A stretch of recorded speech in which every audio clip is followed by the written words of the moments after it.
New York City, 6 a.m.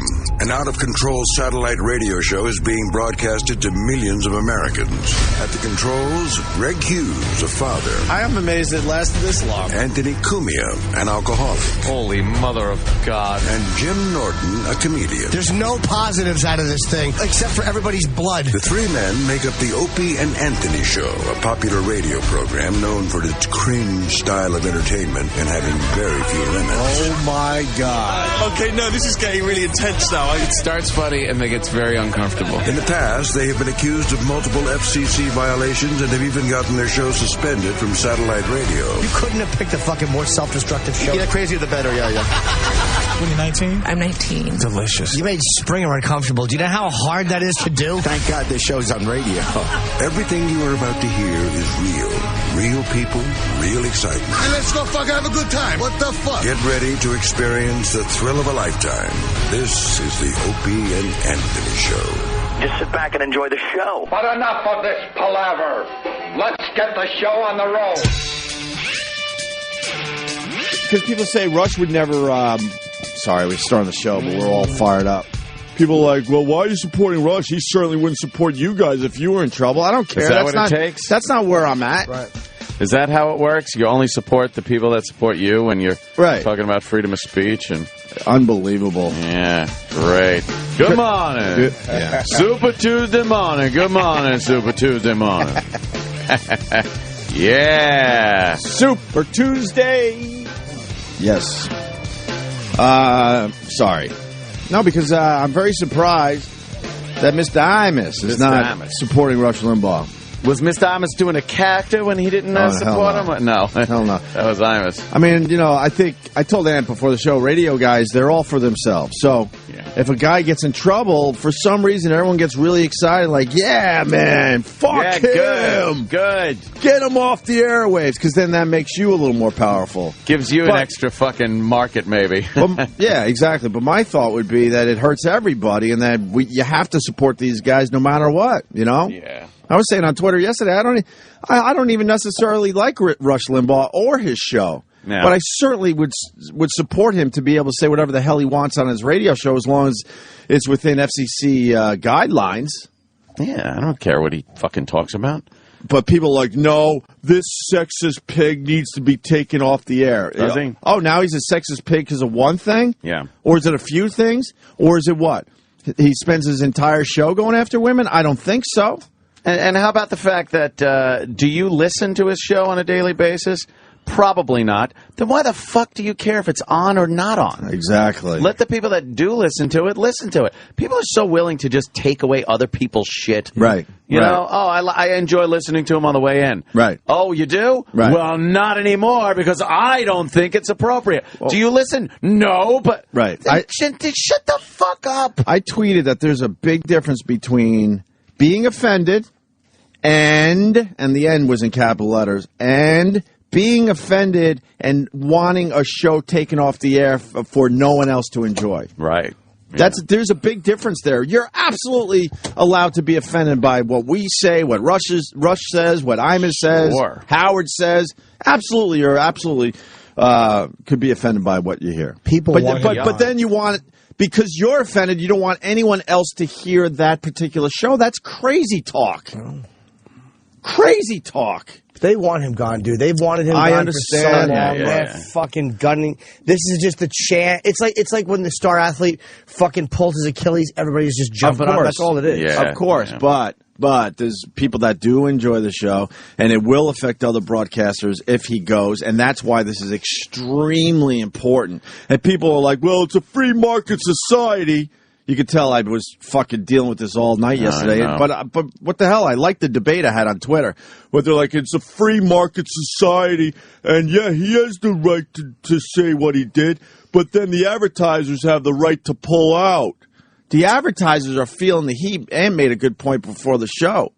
That these advertisers absolutely do not want to pull out of Rush Limbaugh. Just about every single one of them, if you sat them down behind closed doors. There's no morality or ethics that are keeping them from staying on his show. That has nothing to do with it. They panic, and it's not the community standards. It's not the the marketplace that's dictating. Right. That's what people have to understand. It's like, well, the consequences of saying that, the marketplace will speak. No.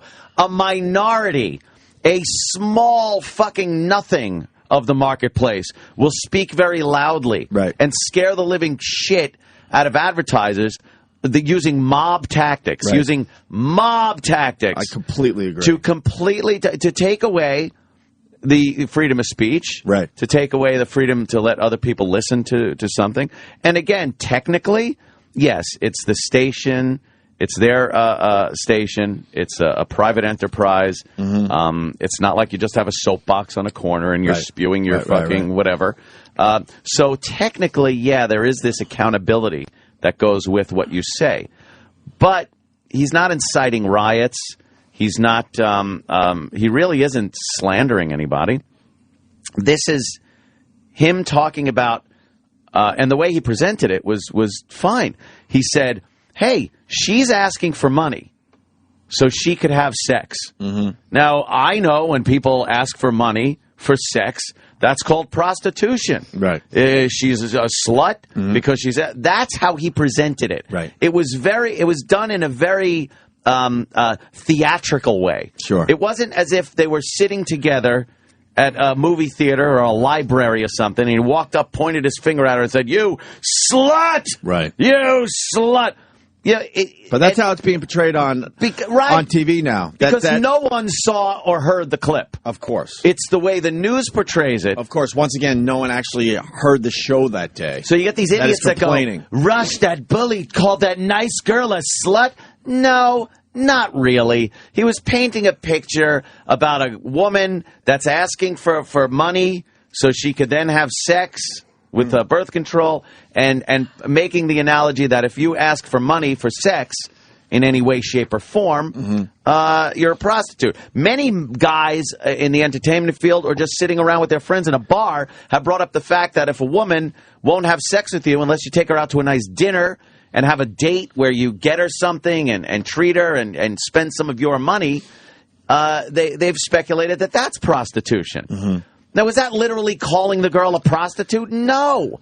But the media has jumped on this in a way that now history will always say and present it in a way that Rush Limbaugh walked up to a girl and pointed at this poor girl and called her a slut and a prostitute, and that's now what really happened because that's the way it's been presented. And AOL pulled out their advertising because, let's be honest, Ariana Huffington and the Huffington Post is a huge part of AOL. Motivated, and she obviously does not like Rush. She's very, very far left.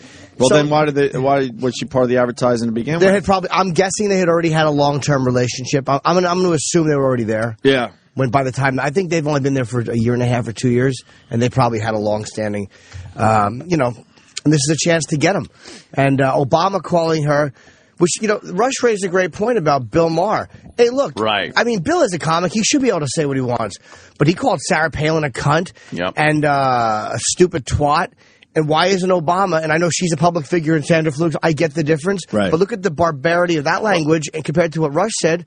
How come Obama wasn't calling Palin? Get on the phone. Come on. Obama should stay the fuck out of it, first of all. But if he is going to get in it, he should say, look, Rush has the right to say whatever the fuck he wants in this country. You might not like what he says, but he has the right to say it. Wouldn't you love the president or any politician? That's exactly what he should say. Absolutely. That's exactly what Obama should say. Do you know? Has been the lapdog for the right, so it's political. Of course it's political. But do you know what a breaking of the conventional lines it would be? If Obama came out and said, look, I don't like what Rush Limbaugh said. I think it's rude. It's inappropriate. It's nasty. But in this country, the price you pay is people say things that are rude and nasty at times. He had a great opportunity, but that's a scary place to go, obviously. Because it's real forward progressive thinking, not this fake shit. That's real talk. That's real talk. So, yeah, I guess in this free market society, advertisers have decided they don't want to be on Rush's show anymore. But like Ant made the point, they're feeling the heat and the pressure. That's all that's about. These guys are fucking... I got to be careful. We deal with advertisers. Trust me. Yeah. They're whores. They want their product on these type of shows. And they're wimps. They can't fucking stand up for 2 seconds to back somebody. Kind of wimpy, right? They can't for a second back anybody. They pull out. Ah! The one thing I would say, I think maybe even our show, I don't know. If you really like a radio show, the audience has got to get together. They have to finally organize. Yeah, they never do, though. They never do, but the problem is they got to, or whatever show you really like, whether it's ours, Howard, Imus, fucking Rush, they're gonna take that show away because no one pushes back. The audience doesn't have a voice to push back because they're like, I think you said it a long time ago. It's like kicking an anthill. Like when we got in trouble over the years, God bless our listeners, because they wanted to organize. They didn't know how. Yeah. So when we got fired or got in crazy trouble, our listeners to this day always did the right thing as best they could. But I think I had the analogy. It's like kicking an anthill. There's our listeners like, okay, what do we do first? And there's no way to put the anthill back together. But somehow, I think if we're going to survive, the listeners of these radio shows have got to get together and show that they're a force too. And if an AOL or something is going to, yank out of the program, then you could go and say, well, fuck that. We're all yanking out of AOL. Yes. That's the only way this is going to work. Because these assholes on Twitter, they drove me nuts. Free market society. And me and you and Jimmy, we all know, we've been through this. It's a minority that is speaking up and scaring the shit out of these advertisers, unfortunately, and scaring the shit out of the radio company itself. If you literally were able to get a hold of the free market that was listening to Rush, right, you would realize that it is such a small percentage of people that are offended to the point that they want them off the air. You can't even, it wouldn't even register. That's how small a portion of the actual listeners are. Right. Now you get the people that never heard the show. They hear the news account and want him off the air for some reason. And it's not a free market.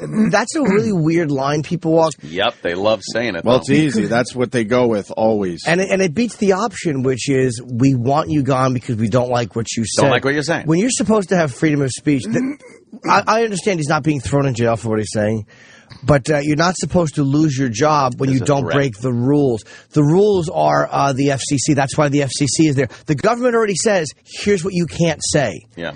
He was saying what he wanted to say. His opinion was being heard. People liked it. A free market society is if his ratings drop and they fire him. That's a free market society. Because no one's listening. Of course. Why would we advertise here? Yes. That's free market. But why don't they wait and see how the next rating book plays out? Right. If they're right, maybe if these advertisers are right, maybe his ratings will drop. People in droves will run away from his show. Mm-hmm. Advertising numbers go in the toilet. That's free market society. This pressure is not that. That's a pure free market society. Right. That's a lie. The guys on Twitter are lying. Of course. Should you have a threat over your head to lose your fucking job and livelihood based on the content of what you say that has nothing to do with FCC violations or anything? No, and that threat is there. That's why I say it's mob tactics. There's a threat, and a threat should never be put over your head to dictate what you say, your freedom of speech. No. Stephen in Ronkonkoma, shut up. He slandered the shit out of a private citizen. Didn't slander her. First of all, and second of all, try to make that one stick. And dummy. second of all, you're allowed to do that, and there are ramifications. She can now turn around and sue him if that's exactly what happened, sir. He was drawing an analogy between somebody asking for money in order to have sex, whether it's a prostitute or a slut asking for money for sex, or a woman that is in front of Congress asking for money so that she can have sex. That's the analogy he was drawing. He wasn't pointing his finger at her and saying, this woman is a slut, this woman is a prostitute. He was saying, if she's asking for money, what do they call that? That's called prostitution, if you ask me. If you listen to the fucking clip, you'd realize that. It's not a slander case. It absolutely is not. And her private citizenship is lovely. But when you testify before Congress, public, you put yourself in the public eye, and you hold yourself up to be criticized or commented on. It wasn't like she was just minding her own business, and Rush found her on the street somewhere. So you shut up. And then this guy says, someone with a wide audience on public radio should not get away with denigrating women and have continued success. And you then, can get then away calls with me dopey. denigrating women. Of course you can. Continued success. But that's what these people don't understand. Of course they can. Yeah. And you're a bunch of idiots for wanting this to go away. Look at regular radio, what that has become. Yeah, you like it? Because this started a long fucking time ago, you dummies. All you have to do, seriously, for the people that don't really understand what we're, our point, all I ask is spend the afternoon today listening to regular radio. Yeah, go ahead. Because maybe you haven't in a while. It is horrendous how bad it's become, and it's because of this shit. Yeah. There's nothing because fun and original on it. No one, including our fellow broadcasters, pushed back when this shit was going down, starting about 10 years ago, by the way. And now they're finding a way, by the way, to even go after your political guys. Right. Never on a political point, but every one of them, I don't care what side of the fence you're on, is going to say something that if you grab it, I guarantee you there's 500 things he said that could have been grabbed. Oh, yeah, this happens to be the one that clicked. So every one of you people out there with a political show you like, this is what's going to start to happen. Right. They're getting rid of people. Right, man. And I was trying, you know, for the people that don't understand, you know, you're all on Twitter, right? Wait till they get to Twitter next, down the road. Wait, and you go, oh, that can't possibly happen. Really? We come from a place where you were allowed to say whatever the hell you want on the radio as long as you're stuck within the FCC guidelines. Yeah, that's sort of what Twitter is right now, right? You watch, and then maybe you'll finally understand what the fuck's going on in this country. It's unbelievable. I am so fucking fired up because people are just stupid to just throw their freedoms away. They're just stupid. I've never seen and it's always people because they personally don't like something they heard or saw. So and it has to nothing to do with government guidelines. And why don't the civil libertarians, why don't you just be a little unpredictable and defend a guy who you genuinely don't like? No. Really, why don't you just defend this guy's right to say something that, was shitty? They'd sooner defend a rapist that they feel isn't getting the defense that he deserves in a courtroom, which, that's fine. That's what they're there for. Fine. But they'd sooner do that than defend Rush for what he said. Why don't you guys stick up for him? Even if you hate his guts and you think he's a pig and his show stinks, fair enough. But why don't you guys, for once, stick up for somebody who you're doing what the conservatives do. You're doing the same thing that you always complain about. This is the type of thing that, say it was some crazy sexual discussion that had taken place, that would have been a witch hunt when Bush was in office. That's what all the fucking liberals complain about. And you're right. Mm-hmm. Jesus, don't do the same fucking thing. Yeah. And people get confused. I'm not a fan of Rush. I'm not a fan of Rush. I've never Limbaugh. listened to his show. You don't have to be. Never. As a radio guy, I checked it out. It was never my thing, to be honest with you. I never understood why he got as big as he did. That's all. I hate the way he talks. The ditto hands. Right. Shut up, fatso. But I understand how you got to support this shit. Yes. And people ask me about Imus. I'm like, I'm very disappointed that Imus went after him instead of realizing that this is important. But he's his own person. Fuck. Yeah, people are dumb. People love throwing their rights away too. They just love it because they can't see any deeper than, oh, I hate Rush. Good. I hope he's off the air. Right. Really? Right. Yeah, really, dude? Because who do you listen to? If they slip up, what do you think? They're going to get a pass because you like what they say? No. Another person that needs to be called out is this fucking blowhard Ed Schultz on MSNBC. I was watching him last night. Douche. He's a complete fucking douche. Ed Schultz is a slut. Wait, you mean MSNBC is not defending Rush? That's really shocking. I know. No, I'm not surprised, obviously. I understand, Fox is probably going to mostly support Rush and MSNBC is not, right? But my problem with Ed Schultz is he's a fucking radio guy. That's why I fucking hate that twat. What's he saying? Because he should understand this shit. He without coming out and completely saying it wants him gone.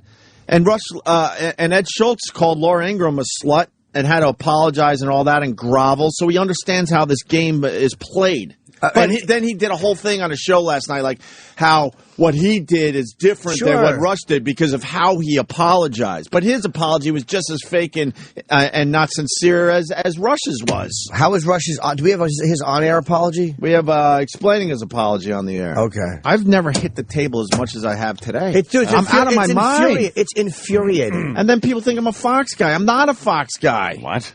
I'm probably moderate to slightly left, you idiots. You're Foxy. I am Foxy. But this Ed Schultz, I'm like, he does a radio show on Sirius XM, and you want a radio guy fired? You're a dope.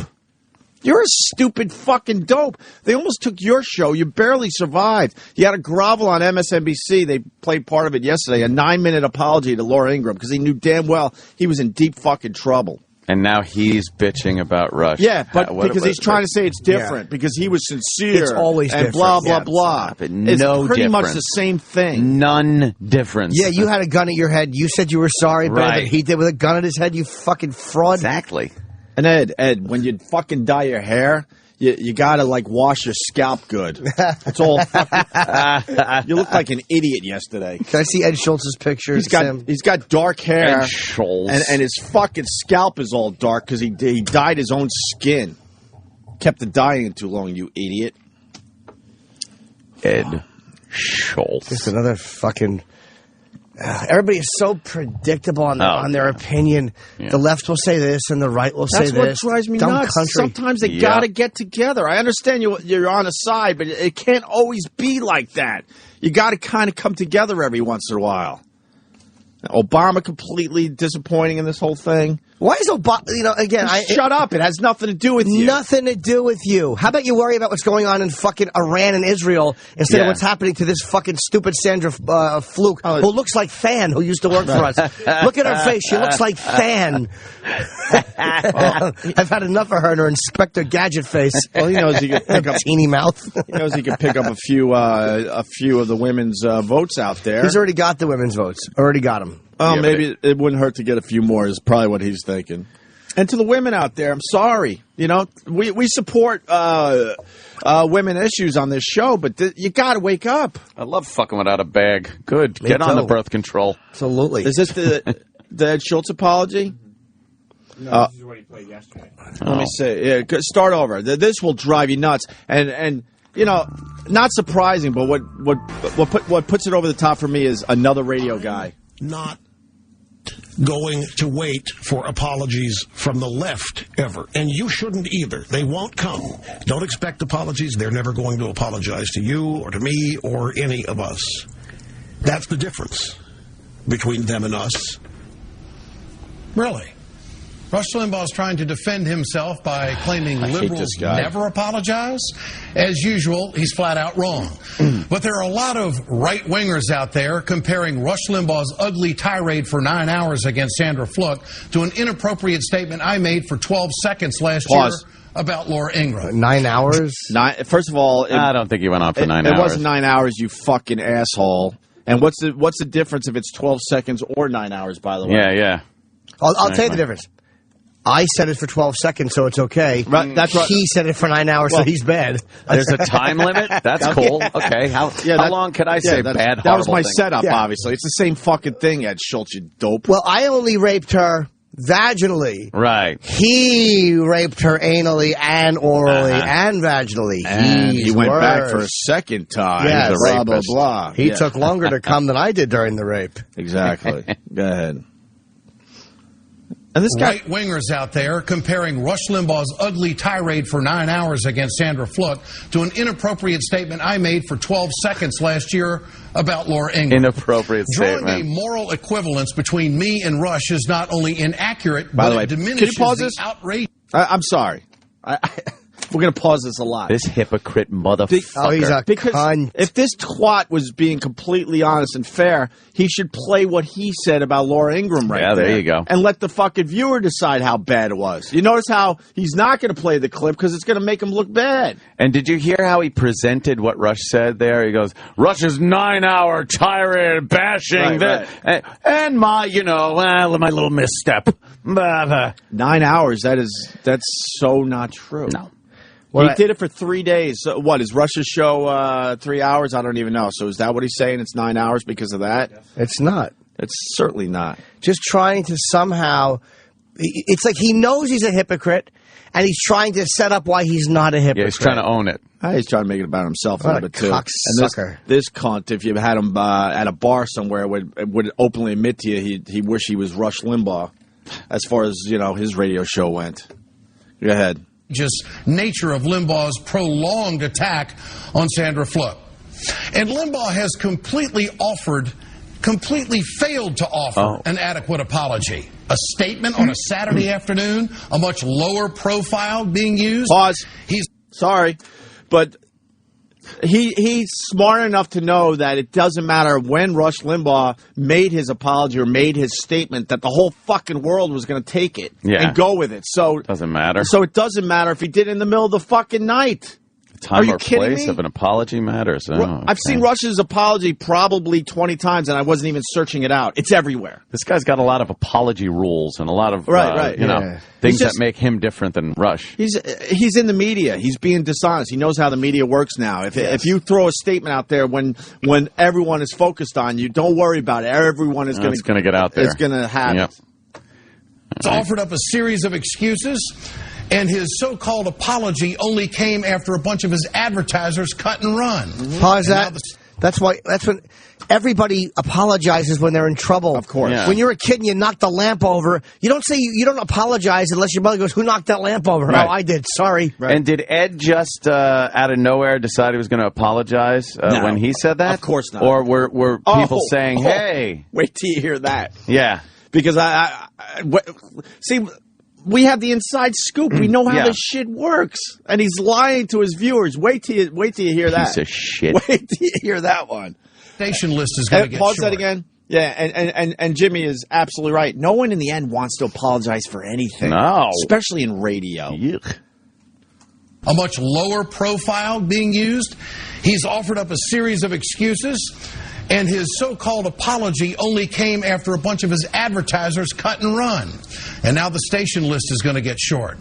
When I made an inappropriate comment last year His was just on an inappropriate my radio comment. show, I took it to a much higher platform. I went to management here at MSNBC, and I said, "I've made a mistake. I need to take myself off the air without pay." Pause. Thank you. Thank you, Ed. Thank you. Shut the fuck up. Thank you. Management dragged you in. Thank you. The reaction I knew you would have. You fucking had a meeting with management. How could we fucking quell this? All right, look. You should take some days off. Right.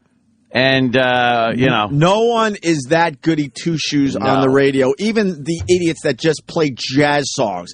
He knew he was in deep fucking trouble, and he went to he either went to management or management went to them. They certainly worked together and said, "What can we do? We got to get." Yeah. It's called getting ahead of the story. Right. We Damage all control. know. Damage control. We got to get ahead of this before it gets out of control. So what we're going to do is, how about you take responsibility and you take yourself off the air?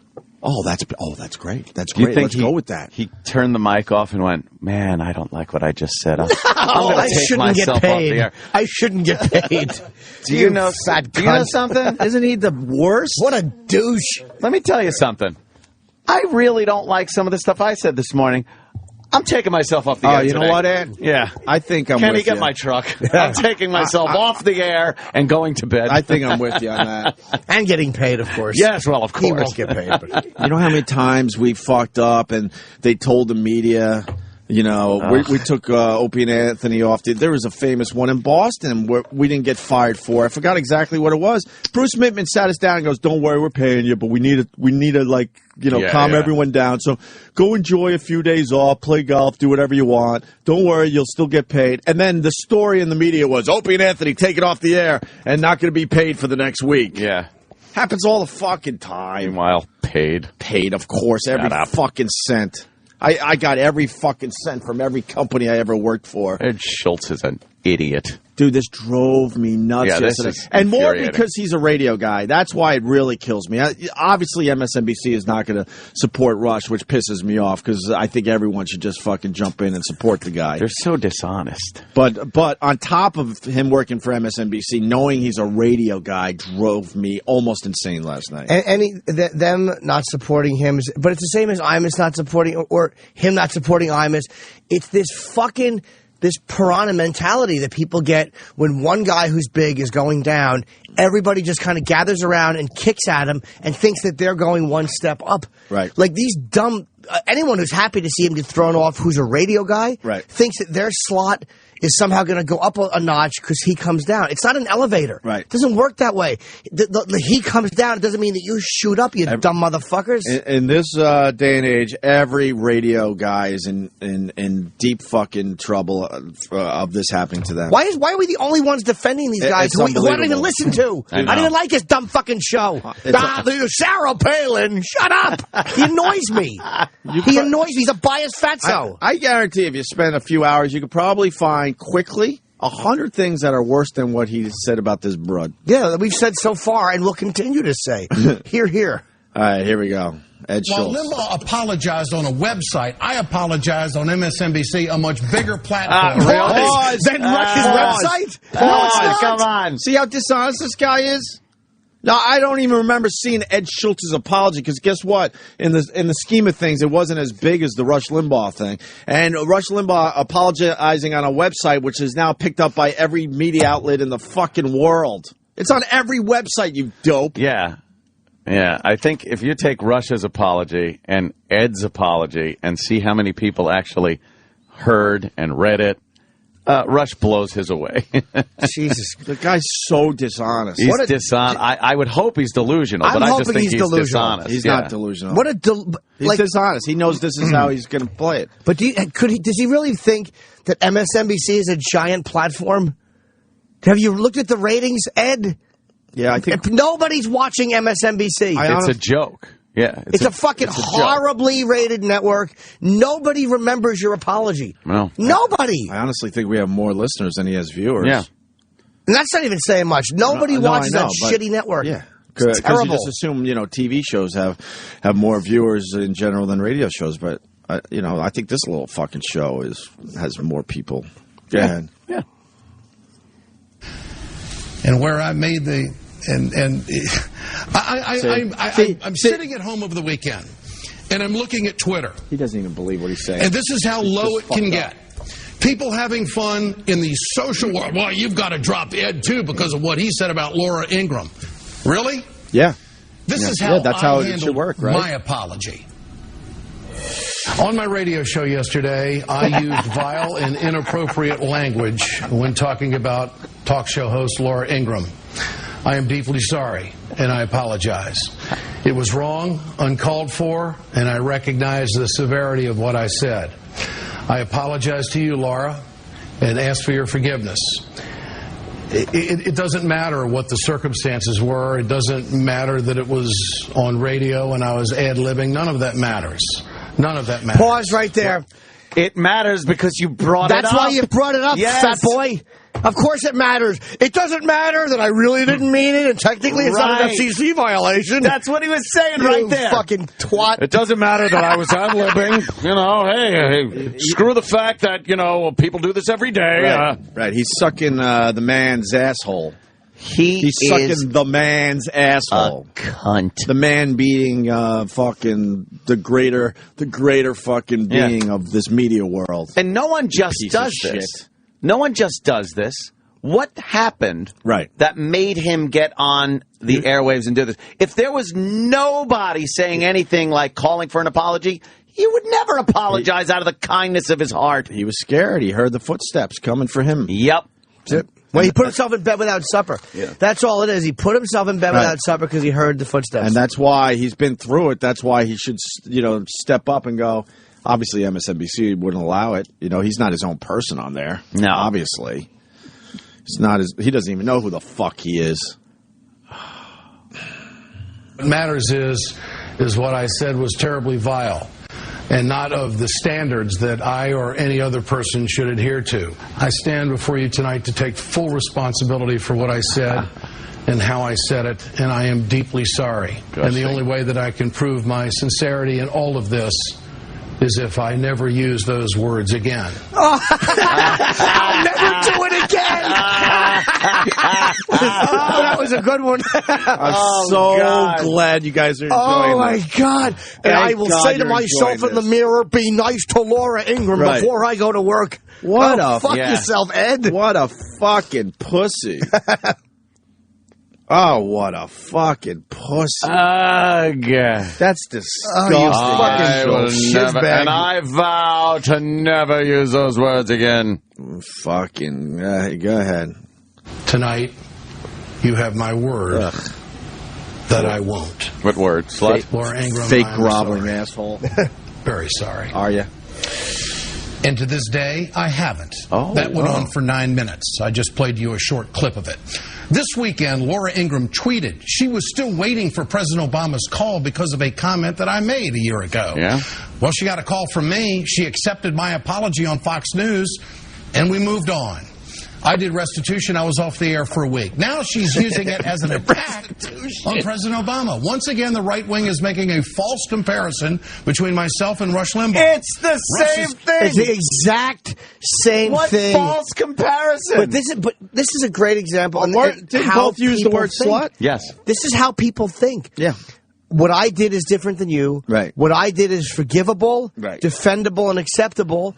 And what you did is not. Because the way I handled it was brilliant. So why? Because Rush didn't do the fake groveling apology? Rush's apology was kind of more real.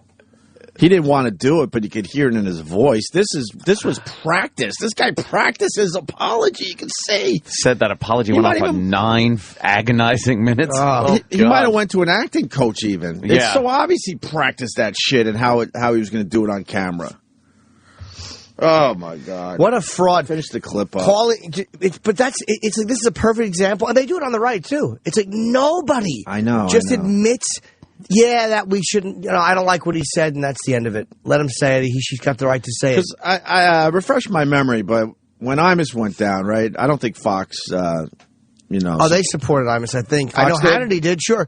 Hannity Hannity's a free speech guy. But he's different because Hannity is a guy that will support no matter what. That's what I've always liked about the guy. I don't agree with him politically, but he supports all these guys when they get in trouble. He gets it. He gets the big picture. And Imus. What about the rest of them, though? I don't remember. I don't remember. But I think, again, there was also a racial element there, which Fox, let me tell you something, is no better than MSNBC. When it comes to race, they are as groveling and as frightened of being accused of being racist as any other network. They're all the same with that one. Fair enough. Terrible. Finish the Ed Schultz clip. Statement said he sincerely apologized to Sandra Fluck. A sincere apology is unequivocal and accepts complete responsibility for the offense. Mr. Limbaugh, we are still waiting for you to take personal responsibility for your actions. We are still waiting. But we all know you don't have the character to do it. Oh, but you do? Yeah, exactly. Yeah, but you're so full of character. Exactly. Yeah, really, fuck you. What a douche. I That's everything. knew you guys would love that clip. And everyone will jump in and go, well, here's why Ed Schultz is different. He's the same thing. Mm-hmm. He did something scumbaggish. He had to apologize. He was going to get in trouble. He was afraid. Rush does it, but here's why Rush should get in trouble and I shouldn't have. Yeah. Isn't that amazing? But it's so, unfortunately, it's so predictable. Yes, it is. Yep. Yes, it is, Jay. I hate the fact that he believes this. Well, this is different, and I'll tell you why. What he explained to me was the same situation. Yeah, thank you.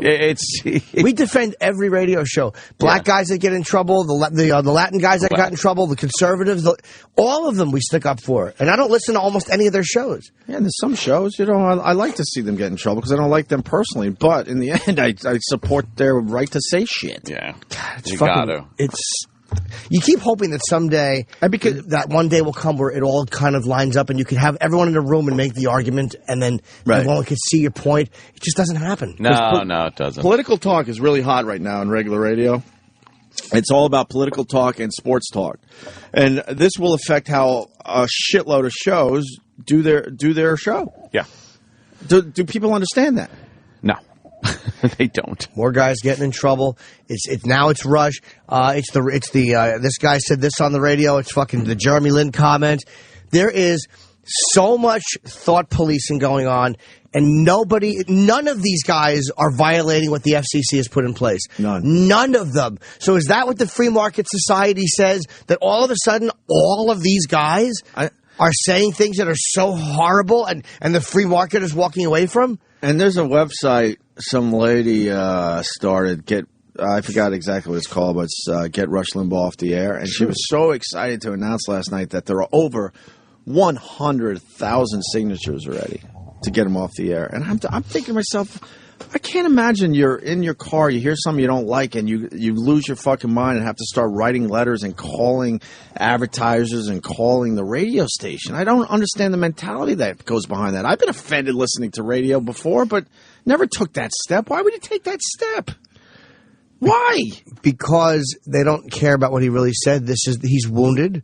This is their chance, and they're going after him. That's all it is. And they won't be honest enough to admit that. And MSNBC... But I'm talking about the people that aren't have any political interest here. They still hate him, too, though. But you see it on Twitter. You can tell they're not, politically motivated. They're just dummies. They just don't like him. People just don't like him sometimes because he's Rush. He's like the picture of the right wing. Yeah, it has been for years. So turn off the fucking station. I've done it a million fucking times. MSNBC... The Ed Schultz, it's amazing to me how he figures out why his apology is better. And his network hired Sharpton. It's like Yeah. The hypocrisy, you can't even... There will never come a day where you can, again, sit everybody in a room and that hypocrisy can just be talked out and everybody goes, oh, that's right. And I have to realize that because I get so frustrated and that day will never come. I can't even imagine what Sharpton said last night. I was busy. I was going to try to, search that out. Yeah, I bet you he didn't defend him. I can't even imagine. They pal around and have little chit-chats at a table on MSNBC with a guy that said Greek homos and incited riots amongst the Jews and blacks. Tell those Jews, what do you say? We'll get it on. Those white interlopers in Harlem. Freddie's, which is, of course, what I believe was the Freddie's Fashion Mart problem. And that fire that was set and that guy that died or those people that died. He's just done nothing but incite people to fucking misery. And he wants to set the standards for everybody. He's he's an absolute that guy fraud. Wants. Right. And they accept him. Right. They accept him. And I know you got to forgive and forget, but where's the forgiving and forgetting coming on this side? It doesn't happen. Nope. Moving on, pains me to play this next clip, but you got to do it, man. We're a pretty honest show. We try to be, at least. And by the way, I'm sorry, Greg Weiser, sorry. Be back in an hour. Hopefully you're finished with the right-wing ass-kissing. Is that what this is? But really? Do you really believe that? Just calling out. Like, I'm even telling you, I don't listen to Rush Limbaugh's show. I didn't like his show. This is the exact same break we did when Imus got in trouble. And Imus certainly is not a right-winger.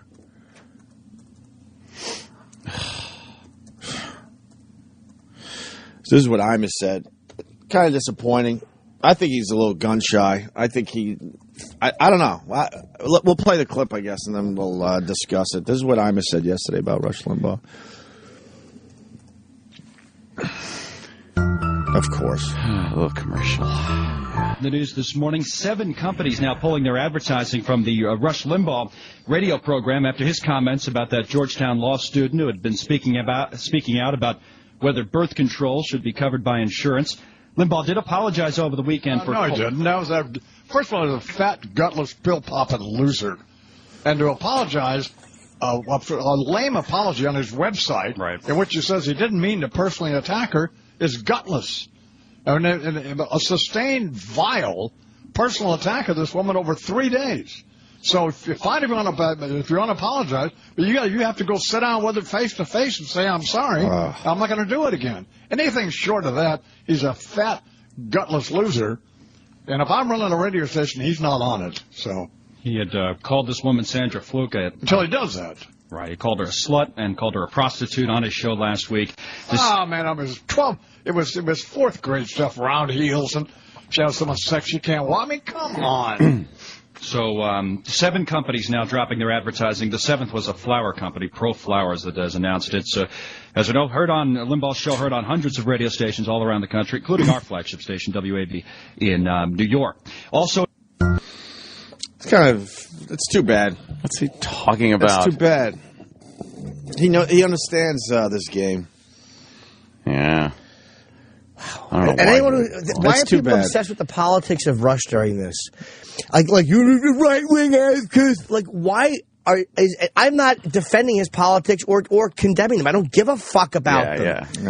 Why is anybody bringing up his politics in the middle of what's happening right now? This has nothing to do with what we're talking about. I'll scream for another day about it. They still won't get it because that's what I've been trying to say. I'll say it again. I don't really necessarily like Rush or his show. What do you think went on when Imus there? It's the same thing that happened to you, Imus. You didn't want to apologize. I know. And then you sat down face to face with Reverend Al. That was embarrassing.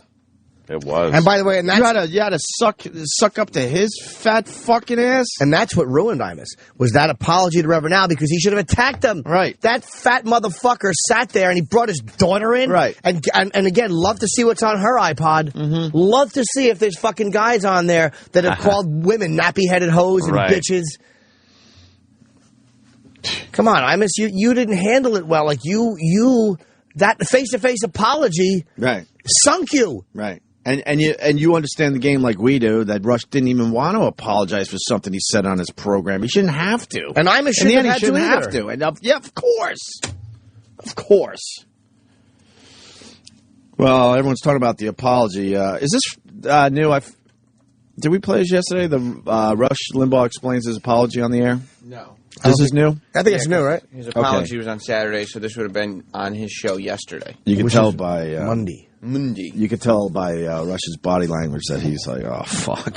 Yeah, he's freaking slumped over a little bit. His voice has a slight quiver in it now. Yep. Oh, my God. We've been there. But if we've been there. If they're smart, they'll stick with him because he's not going to lose his audience. The amount of people are not going to go away. If this Clear Channel is smart, they will stay with him. If they make the short-sighted move and get rid of him, it is a dumb fucking move. Mm-hmm. It's a dumb move. I want to explain why I apologized to Sandra Fluke in the statement that was released on Saturday. I've read all the theories from all sides. Let's see if he's honest. And frankly, they are all wrong. I don't expect, and I know you don't either, morality, intellectual honesty from the left. They've demonstrated over and over a willingness to say or do anything to advance their agenda. It's what they do. It's what we fight against here every day. But this is the mistake I made.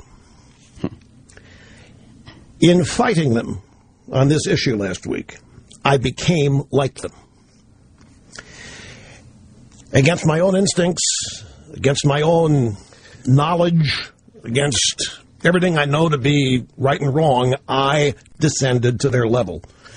When Can you pause this real quick, please? Yeah. He's annoying me. It's like, you know what? Of course. Stop. He's making it political. He's making it fucking political. Shut up, Rush. You didn't handle it. He probably, look, from a tactical point of view, he misread the amount of shit that he was going to hear for this, and he did it. He kept going after her. Right. So I think that's why it's just, like, you keep this. Logan was good at that. When we got in trouble, and Logan was smart, and he's the one that kept saying, get ahead of the story with the homeless Charlie thing.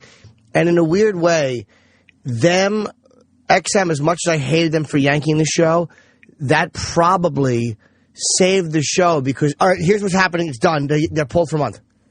And there was nowhere else for them to go because there was no new sound clips. There was no nothing. The apology was read, and that was it. Right. So we had our own thing, but he knew how to take care of it. Knew how to take care of it. We're here to tell you that he didn't believe that we should be off the air or any of that shit. He just knew, okay, if we do this, we could save the show. Remember how fun it was going home at 9? It was great. We loved it. At 9 o'clock in the morning. We didn't get punished. No. We still got paid to do less radio. I was eating fruit salad watching Lost by 9:20 every morning. I was going to the box. We had to make believe, we're not getting paid for months. We got every fucking penny. Every penny. And Logan didn't believe that, that we needed to be punished.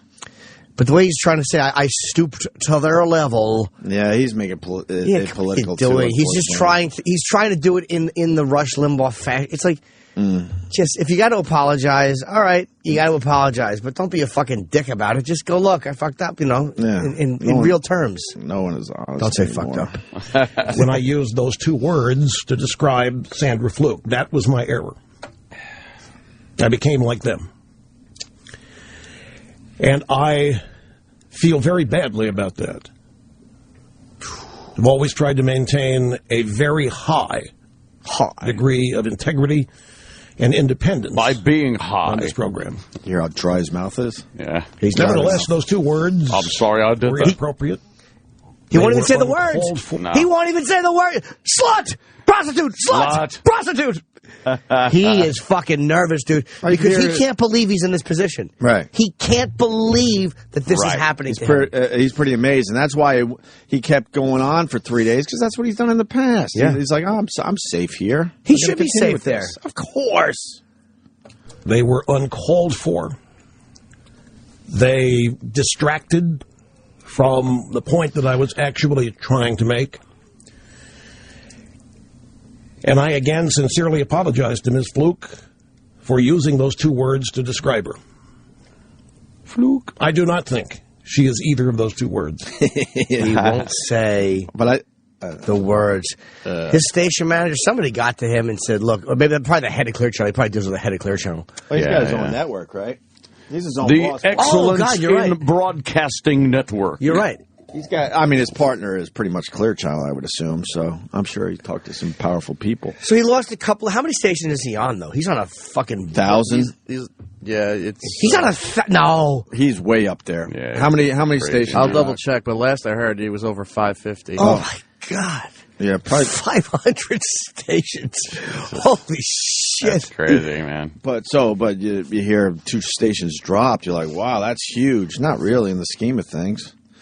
Frank wants in. Frank in New York. Oh, Frank was better. Frank, what's up, buddy? Frank. Yeah. Hi, Frank. Go ahead, man. All right. First and foremost, I don't understand why you guys have such an issue with people getting outraged and upset by these comments. You defend the folks' right to say it. So you defend Rush's right to say it. You don't agree with it, but you think it's okay for him to say what he wants to say. But then you get really upset when people get angry about it. So wouldn't you equally defend their right to get upset? Yeah, that we. Yeah, we said that. You're absolutely have a right to be offended. I don't think you have the right to be offended and then try to take a show off the air because you don't like it. That's I guess what our point is. And I really don't, honestly, Frank, I don't believe the offense. I just don't buy it because it's too arbitrary. Just like Ed Schultz, what I did is okay, what he did is not. It's if people were fairly consistent in their morality, I'd buy it, but they're not. So I just don't believe, because these same people were not nearly as outraged, I'm sure, when Bill Maher was calling Sarah Palin a cunt. I wasn't offended at what he said, and I'm not offended at what Rush said. Mm-hmm. I just don't buy it. Yeah, but don't you think different people get offended by different things? So yes. You're not going to get the same level of outrage for every single little thing. Sure, but I don't, like Opie said, if they're offended, why want something removed just because you didn't like it?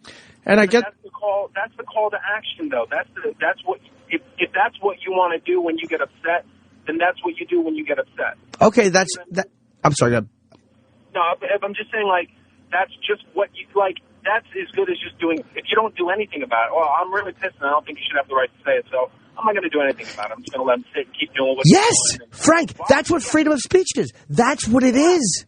Great, but that's the same freedom that you have to afford to these people when they get upset. They want to say what they want to say, and they want to have action just like anyone else. Why would they want action? This is what I don't get. Why wouldn't you? Why wouldn't you? I'll tell you why. Yes. Hold on, Frank. As a citizen, I've been offended, and I dislike a lot of things that a lot of people say. A lot of them. And I don't want them removed from their jobs. So I hold other people to the same standards that I hold myself to. But not everyone operates under the same standards that you do. Okay, right, Frank, then they don't want complete freedom of speech. Then let them just say that. They want freedom of speech that goes hand in hand with their ideological beliefs or their belief system. Frank, let me ask you this: What do you like? Do you like our radio show? What's your number one radio show? Is it us or somebody else? No, I listen to you guys every morning. Okay, let's say someone didn't like what we said, and they get us kicked off the air. Are you gonna be mad? Honestly, no. All right. I mean, look, You answered it fairly. Not to be a dick about it, right? But you do understand a lot of people will be really fucking pissed off that if we get kicked off the air, right? Yeah, of course. And no, and you would be fine with that. That just amazes me. No, hang on. I wouldn't be bummed. I wouldn't be pissed like I'm outraged and I'm going to start complaining. I'd be like, oh, it sucks. The show I listen to is off there, but oh well, life goes on. But you think those people have the right to take the Opie and Anthony show off the air because they personally were offended? Yes. That's crazy. Have the same right to do what they need to do. See, that's but Frank, okay. So how about somebody comes out? Sorry, so somebody comes out and says, "Hey, I'm all for gay marriage." That offends vilely a giant percent of the population is offended by that concept and that thought. So if you just come out and state that you're for that, you are offending a lot of people. So should you be yanked for that, or is it only things said to be funny? It depends, Jim, because just like yesterday, you guys were playing the Kirk Cameron clip, right? Mm-hmm. And he was asked the question, what's your opinion? If someone asks you what your opinion is and you offer it, well, you're just offering your opinion as based on what you were asked. But if I go around barking arbitrarily that I'm for gay marriage and someone gets pissed off at that, like I'm making that my platform, well, that's happened. That's happened. Oh, you frighten me, dude. You frighten me because I'll tell you why. Because listen to all these asterisks you have. Asterisks, hard to pluralize. As to when somebody can say what they want without penalty. No, I'm not that guy. I'm not that But guy. you really are, Frank. You and you just don't mean to be. yourself as that guy. Frank, you don't mean to be, but you are that guy. Can you tell me how so? I don't understand. I'll tell you. How so? You think, when Opie said you're okay with people taking something off just because people are offended, you said yes, because you think that is people doing what they have to do, a call to action. You think call to action means I hear something I don't like and I want that person removed? You're supposed to defend people's right to say things you don't like as long as they're not violating one of those, I guess, 3 freedom of speech things, time, place, and manner. You're supposed to defend people's right to do that whether you like it or what they're saying or not. Aren't you equally supposed to defend their right to say they want that show off the air? And then if the management kowtows to those people and takes them off the air, well, then that's what they did. The question I'm asking, Frank... Okay, go ahead. I'm sorry, buddy. The question I'm asking is, why want them off the air? Because, look, that's just what they're called. Look, that's what they want. That's what they want, right? No, that's not a real answer. Why? Hang on. Do I think that it's maybe an overreaction? Maybe. But if that's what they want to do, I can't get in their heads and decide, well that's why they want them off the air.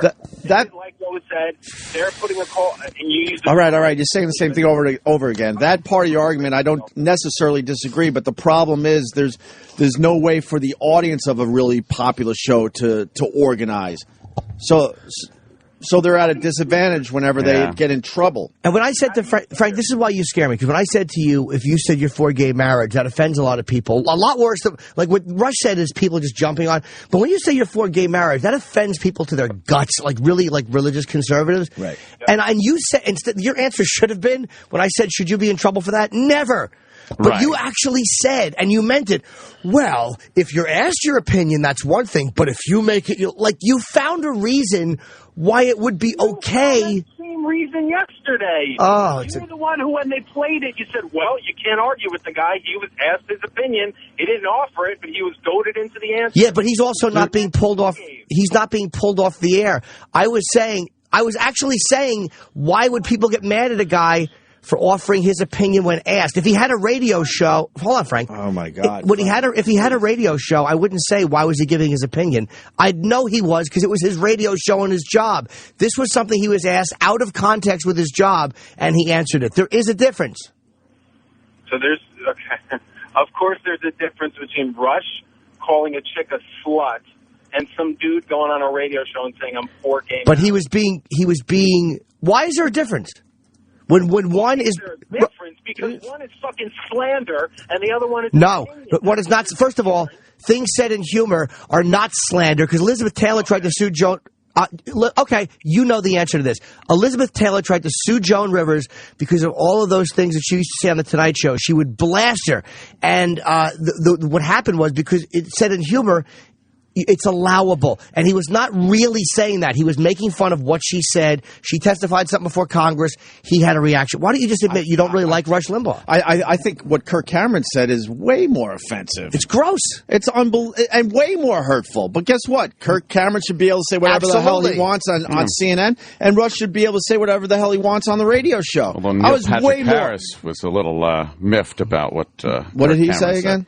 He Twittered... He goes, oh, that Kirk Cameron, he's wacky. Something like that, which was just kind of like, oh, boy, he's a gay basher. I don't want Kirk Cameron removed from the airwaves because of what he said. I want him removed because of his horrible religious movies he produces. And I think what he said was sickening. Exactly. Like, we're defending Kirk Cameron, and I hate what he said. And I don't like him. I think he's a twat. Exactly. I think he's a jerk-off to feel that way about gay marriage. You should be able to debate and have an open discussion about it, but you shouldn't want these guys completely removed. I agree, and you should defend everyone's right to say, I'm a free speech guy, too. No, you're not. You're not even close. God, you're not even close to a free speech guy, Frank. You got to realize that. Frank, you're not even close. Go ahead. It's your show. Go ahead. I know it is, fuckhead. Frank, I know you think you are, and look, I'm not saying you're a Nazi, but I'm listening to you talk, and like, what you're saying is really like, this is how the country thinks. We're all free speech. What's that?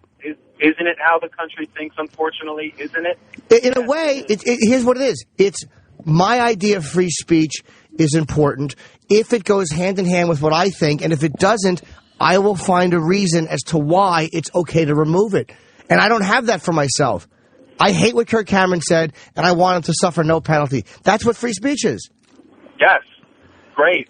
But equally, people are going to be pissed off about it, and they're going to do things to try to get those things removed because they didn't like it. I'm not saying I agree with that either, but I'm saying you have to equally support. No, you don't. No, you don't. Okay. I have the right. They have free speech. Don't support somebody's right to say what they want to say, but then don't support the backlash of people's right to say what they want. People can say what they want, but they want him to be removed for saying it. And the people with the loudest voices out there with this Rush thing don't even listen to his show. That's the problem. If Rush listeners had a huge issue with this, they would stop listening. The ratings would go down, and then the problem would take care of itself.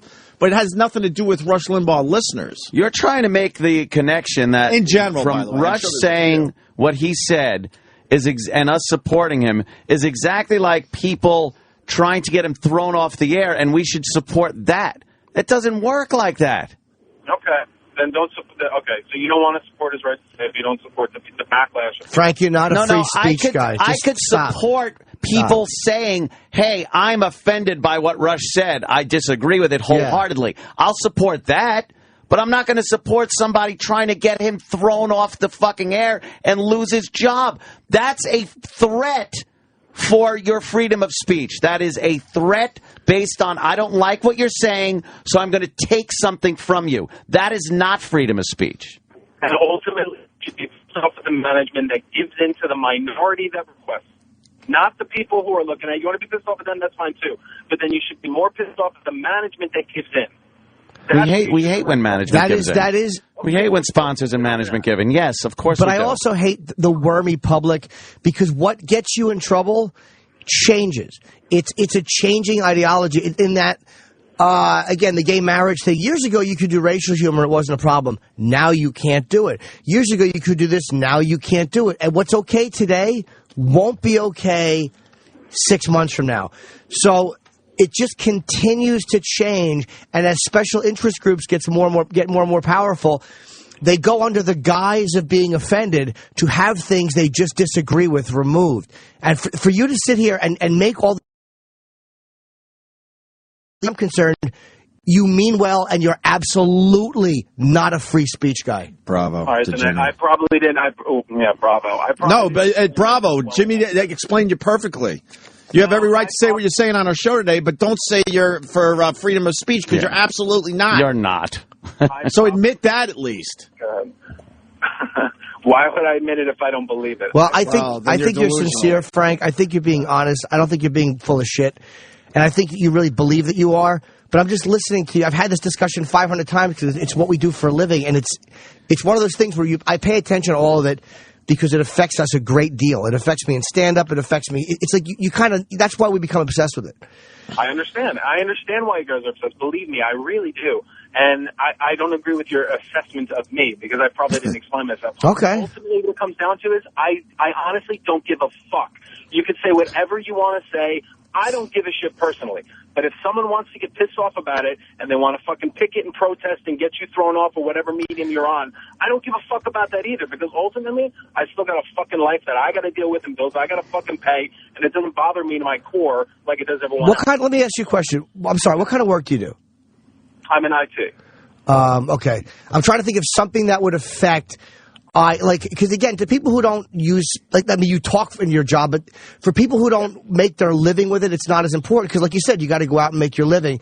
But I'm trying to think of something that would affect IT that most of the rest of us wouldn't give a shit about. And I know nothing about IT. God damn, I couldn't have another job. Well, I think you go with another angle. What kind of entertainment does Frank enjoy? And you're fine with people just taking that away from you because minstrel shows. No. I think you're misunderstanding what I'm saying. I don't think you're passionate enough about the Opie and Anthony show. So what else do you like entertainment wise in your life that you really dig? Child pornography. Yeah. It's really vile stuff. Scat. Human sacrifice. And how would you feel if that was taken away? I'm not passionate enough about any entertainment that I'd be pissed off if it was taken away. Okay. But hang on. When I say I wouldn't be pissed off about it, I'm saying I don't give a fuck if it goes or not because it's just there at the time and it'll be gone eventually. And if it's gone, it's gone. I'm not going to have this emotional tie to a show where if it's gone, I'm going to throw up my arms and start protesting. Then fucking it's gone. That's how a lot of people are. He's passive about his entertainment. He doesn't give a shit one way or the other. That's how a lot of people. That's how Howard's audience was. I mean, a lot of them went to satellite here.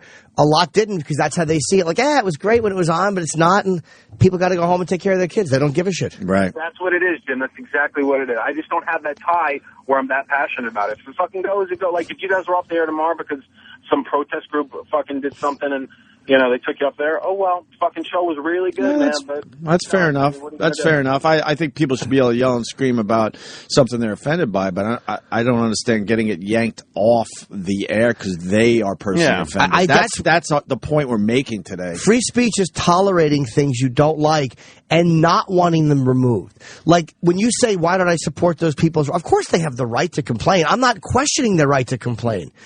But when they want something removed and when they target the advertisers and say, don't put your money here, I don't like what he said, so I won't buy your flowers.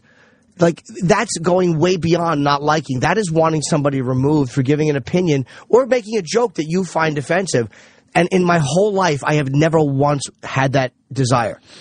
So it's one of the few things I really like about myself is that I don't want other people penalized for what I don't agree with. And advertisers absolutely have the right to leave these radio shows. Of course. I agree with you. I'm not that guy either. I would never ask for a show to be pulled off of. I've never actually been offended by anything anyone has ever said in regards to entertainment. So I agree with you.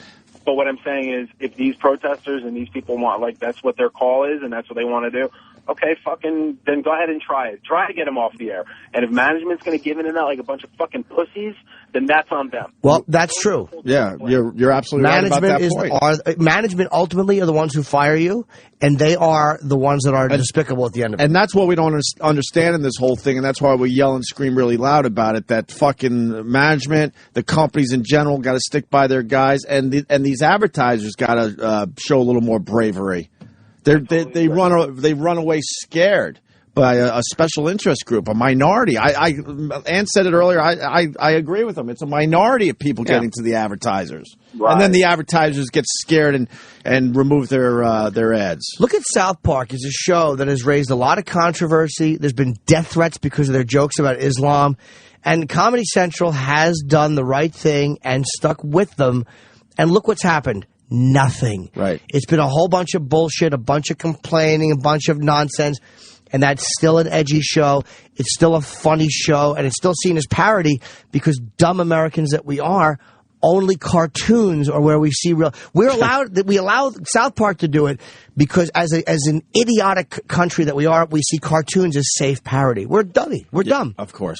We're not bright people. We think we're a bright nation, but we're not. We accept it from cartoons. Because South Park in the end probably says a lot worse than Rush. Oh my right? God!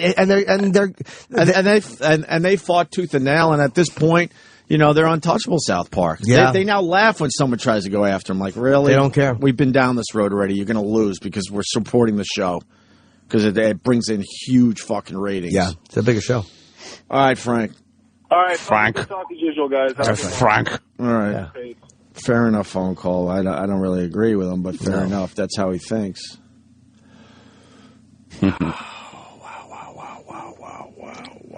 Wowie wah wah wah. Mm-hmm. People, it just amazes me. I mean, and you start second guessing yourself. Like, am I wrong here? What? No. I know what you mean. Where you see, like, you're trying to see it from someone else's point of view. Their point of view. But people who get offended, we've dealt with them enough. They are most times showboating. Most times there's another motive behind the offense. They want to use this moment to it's like when a group latches onto you. It's parasitic. You want to use the moment to launch into something else. That's all it is. You want to use this moment. It's like if you're mad at your chick for something, and all of a sudden dinner's cold, and you use it to fucking get her to finally give you the blowjob you wanted, but she wouldn't give you. Well, it's a terrible example, but that's what it is. Sandra Fluke would do it for money. That was my Rush impression. Unbelievable. But that's how people think. And nobody ever wants to admit. Like, nobody will ever say, like, yeah, you know what? I am for free speech, kind of, but not completely. There's always a justification. Always. And that's how everybody is. And it's like that's why you can't win arguments or debates because everybody feels most people like that justified. Right? Yeah, because it's tough to defend something you're offended by. Dude, it really is. I get that part of it, but you got to do it. Ed Schultz believes what he's saying. He really absolutely. He knows. I mean, he knows he's playing a game. Phony, man. But I do too. But he also knows. He thinks that what he did was different than what Imus did because he handled the apology differently and he did this differently. Instead of just, Rush. Instead of just realizing I said something fucked up, he said something fucked up. Yeah. I survived, he should survive. Right. But no, he's got to make it, it's different. Yeah. This guy should be fired, obviously, because he did, okay, the same thing I did. But. And by the way, if the president had called and gotten involved during your story, let's see how you would have handled it. Yeah. That's how this story got kept going because Obama called this woman. What is Rush supposed to do? Grovel and apologize because Obama calls her? Right. Which I thought was inappropriate. Why would the president of the free world waste his time with this dog shit? It's dog shit in the end. It's dog shit. As far as where he sits.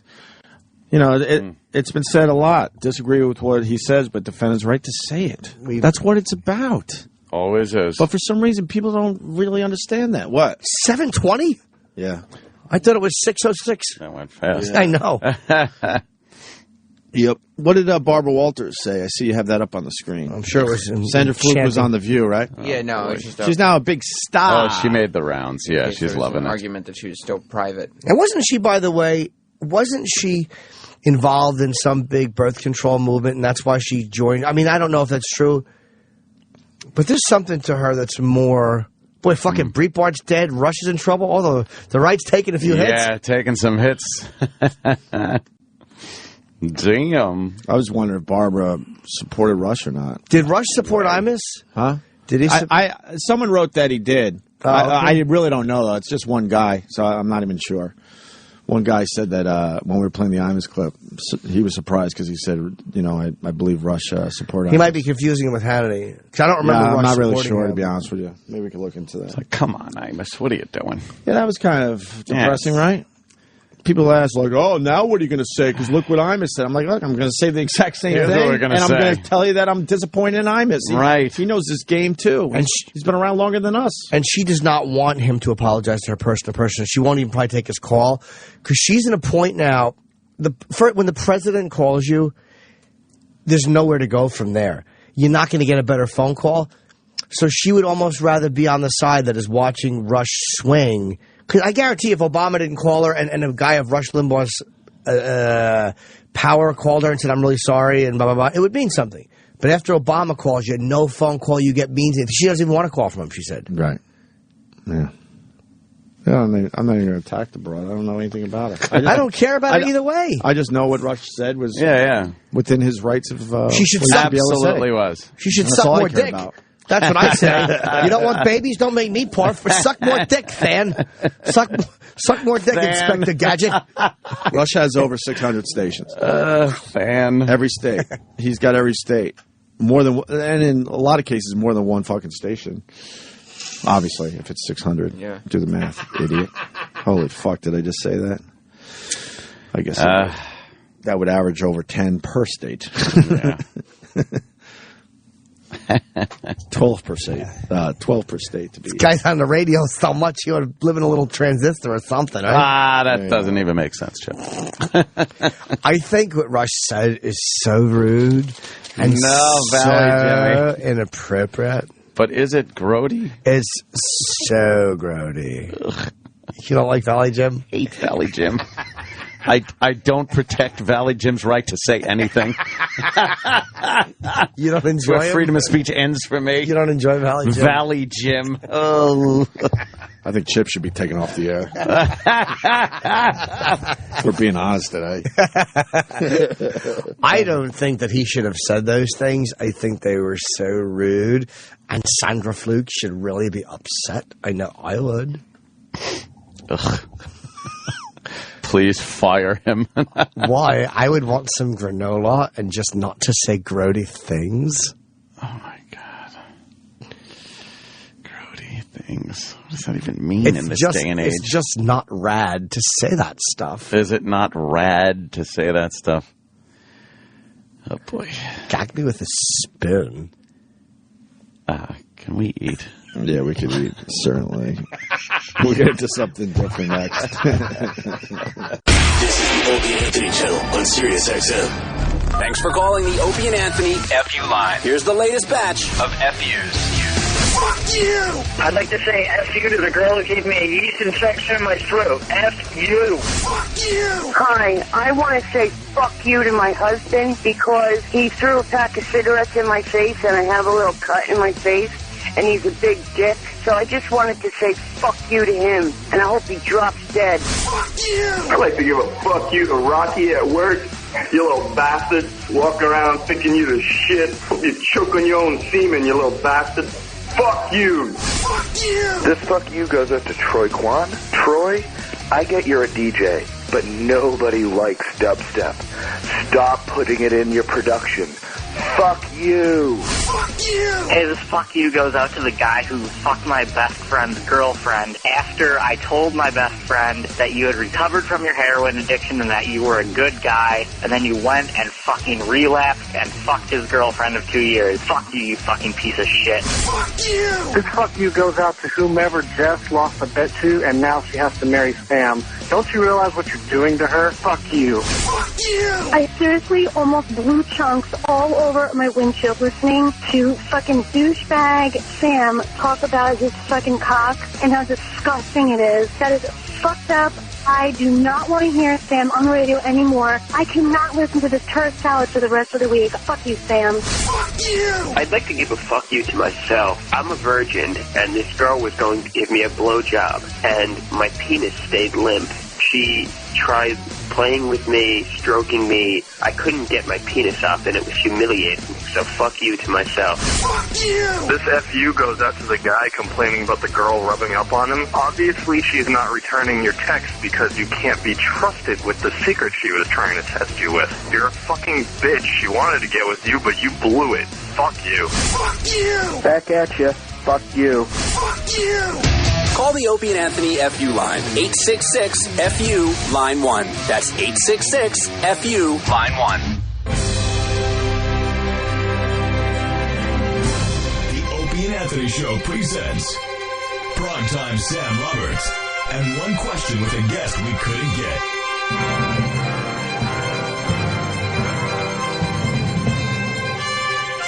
Big-time music star, pop and country music sensation, Taylor Swift.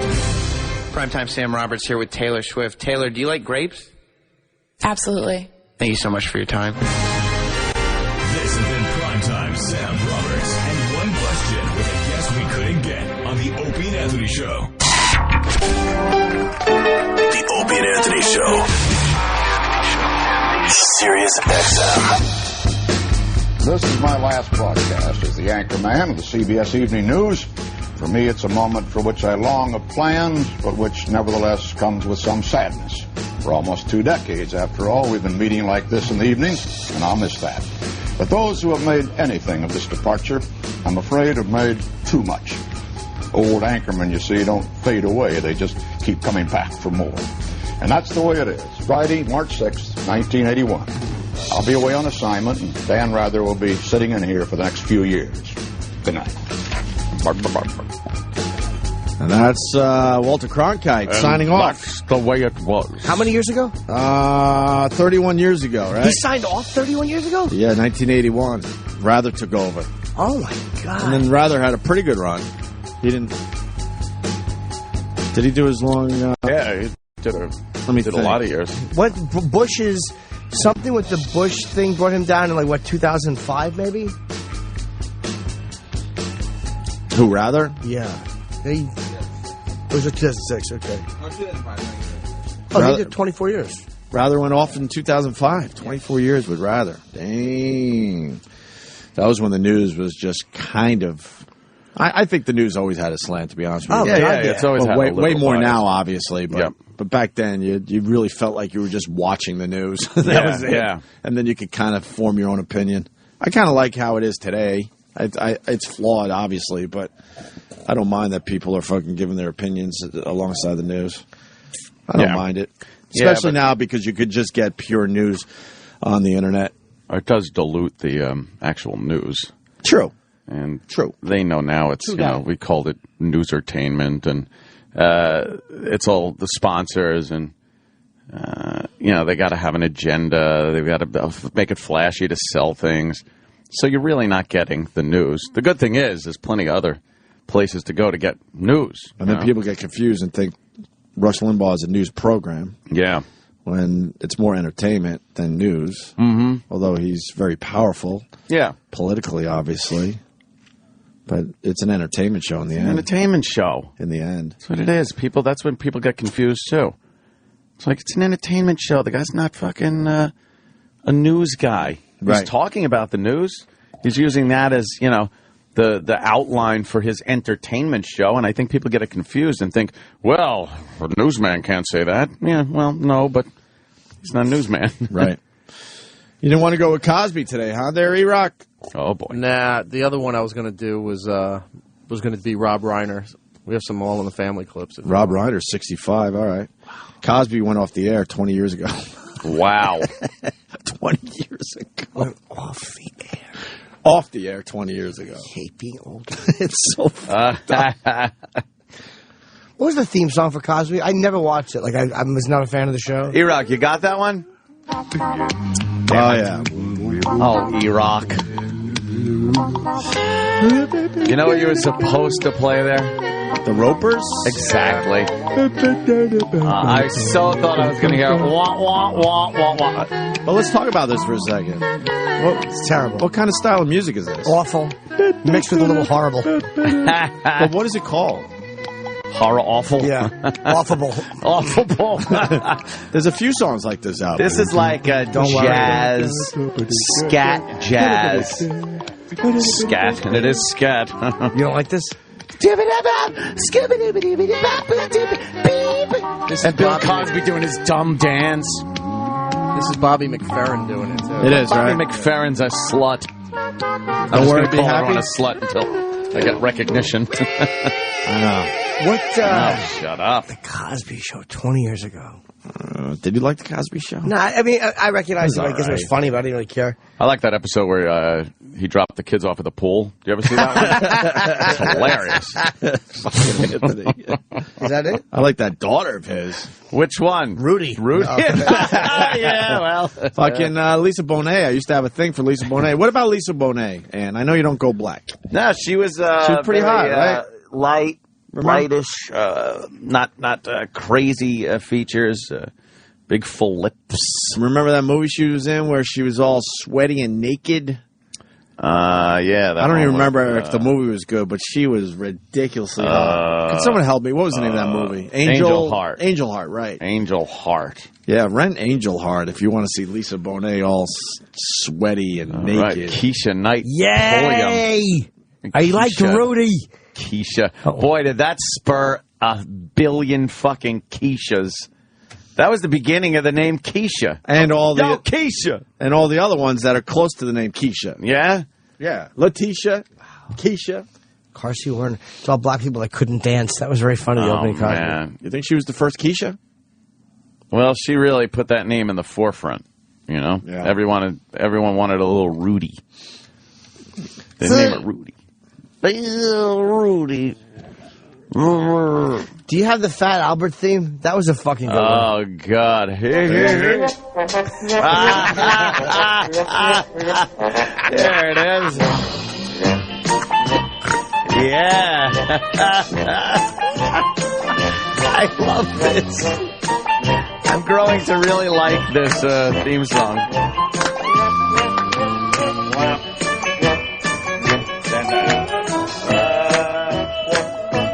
Was that supposed to be some kind of sick joke? Yes. We're missing a sound clip. It's just not the same. So, isn't this great? Yes, it is. Every time. Red-haired douche guy. Fucking Tool makes me laugh every time. So. His cunty mother shows up. Oh, yeah. Overbearing mother. Sexuality is in question. Oh, boy. No, it's not. We all... Oh, so... Isn't this great? He's pointing to a fucking tied-up man. You got Lisa Bonet and Angel Heart all naked and shit. I am. We got Stink Throttle says, man, Angel Heart was a great movie. Yeah. Look. Come on, baby. Some sweaty Nolan sex going on here. Yeah, it's just... Some Cajun sex. All sweaty. Oh, look shit. at Look at nipples. Lisa Bonet. Yeah. Get the fuck out of here. You wouldn't do that, Ed? I never said that. All right. I'd be all over that shit. All right. Look at this fucking scene. Mickey Rourke, difficult to work with. Oh, boy. Nibbling on her own fingers. She's in heat. Yeah, she's bent over backwards. That's great. Nothing wrong with that bent over backwards shit, huh? No, that's good. But sex like that does nothing for me. Like the TV sex just doesn't do it. This is more than TV sex. Yeah, It's not so much TV sex as it is see her naked. Oh, shit. Then the blood Now has it gets to ruin all everything. creepy. Why is there blood on him? Because it's a weird movie. Oh, is that Louis Cypher? Oh, God, I hate when he shows up with his big nails. Scratching everything. Blood. There's been instances where my beds look like that. Oh, there's a devil boy coming. Oh. Blood dripping from the ceiling. I didn't know when she went to the bathroom she was pulling out the old tampon. Where's Louis Cypher? This movie, do you remember this movie? It is fucking That's The weird, Shining. man.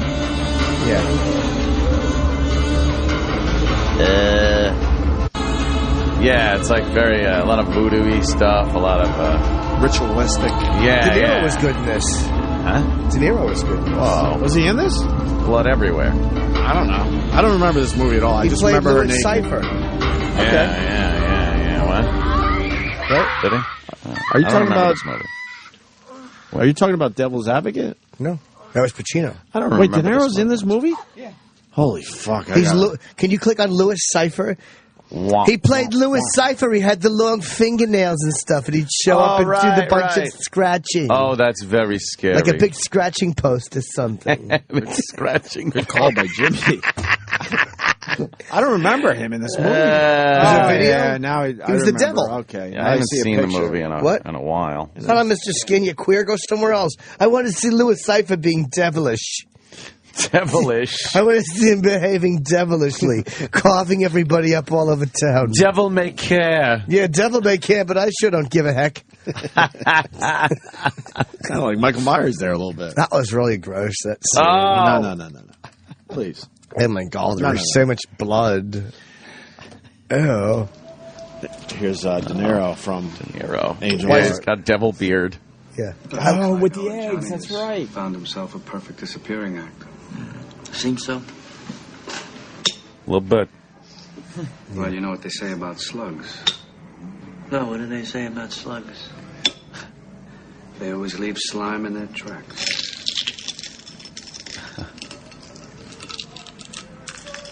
Eating hard-boiled eggs. You'll find them. No, I won't find them. Because I left out one little detail. This Dr. Fowler guy ended up... Mickey Rourke is two different people. Isn't that weird? He's Mickey Rourke then, Mickey Rourke now. Did you kill him? No, I didn't kill him. But the cops might think I did. Hey, look, His nails are great in this. De Niro's nails. Yeah, his big long nails. Now I'm a murder suspect. They look like devil nails. Yeah. They are devil nails. I know that, but you didn't know that. Louis Cypher. His breakfast style. Enough with the V8 commercials. What? With Jackie Chan. Oh, yeah. God, how long has he been here?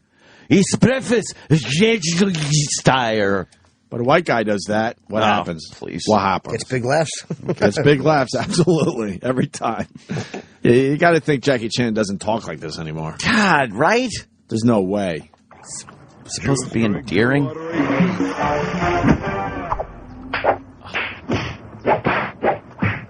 Feel the power, my young friend. No, that's not the veggie style one. Sam. Sam, you should know from watching TV which ones it is. So you dumb wrestling shows? Yeah. Cranberry juice? Wake up! That's good morning, veggie style. That's your morning veggie style. Yeah. What are you saying? I can't stand that. I don't know what he's saying. One more thing about nudes. Nudes? Did you see the chick from Mad Men? Her boobies are all over the internet. Christina Hendricks. I don't know who she is. Is that the phone hacking that went on or something? I guess. Mad Men? Because now they're saying Olivia Munn is nude as well. Yeah, I saw those pictures too. But Christina Hendricks has big boobies, and there's one shot where she's nude. Well, what have we got here? Look at it. Oh, hell. Remove those stars so we can see those the tits. nipples, please. Hey, Sam, could you do me a favor? Could you click on those fucking tits?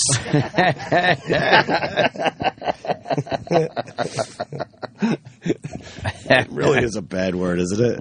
There's no easy way to say tits. Well, you know what it is? There's just no easy way. Apparently her phone was hacked, and somebody went on the internet and just posted a whole bunch of photos of her fucking tits. Oh, yeah, look at those. Those are nice. Nice, right? Big pink areolas. Those. Huh? Mm-hmm. Damn. Well. You watch the Mad Men, don't you? Yeah. It's coming back in a couple weeks, right? Yeah, I just like the nostalgic, smoking, whacking the old secretary on the ass as she walks by. Old school shit. Yeah, it reminds me of a better, simpler time. You know. I think you should be able to harass your secretary. I really do. That's what they're there for.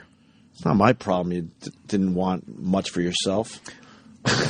and growing up, you just always had that impression that the secretary was sitting on the boss's lap, taking a little dictation. Of course. Yeah.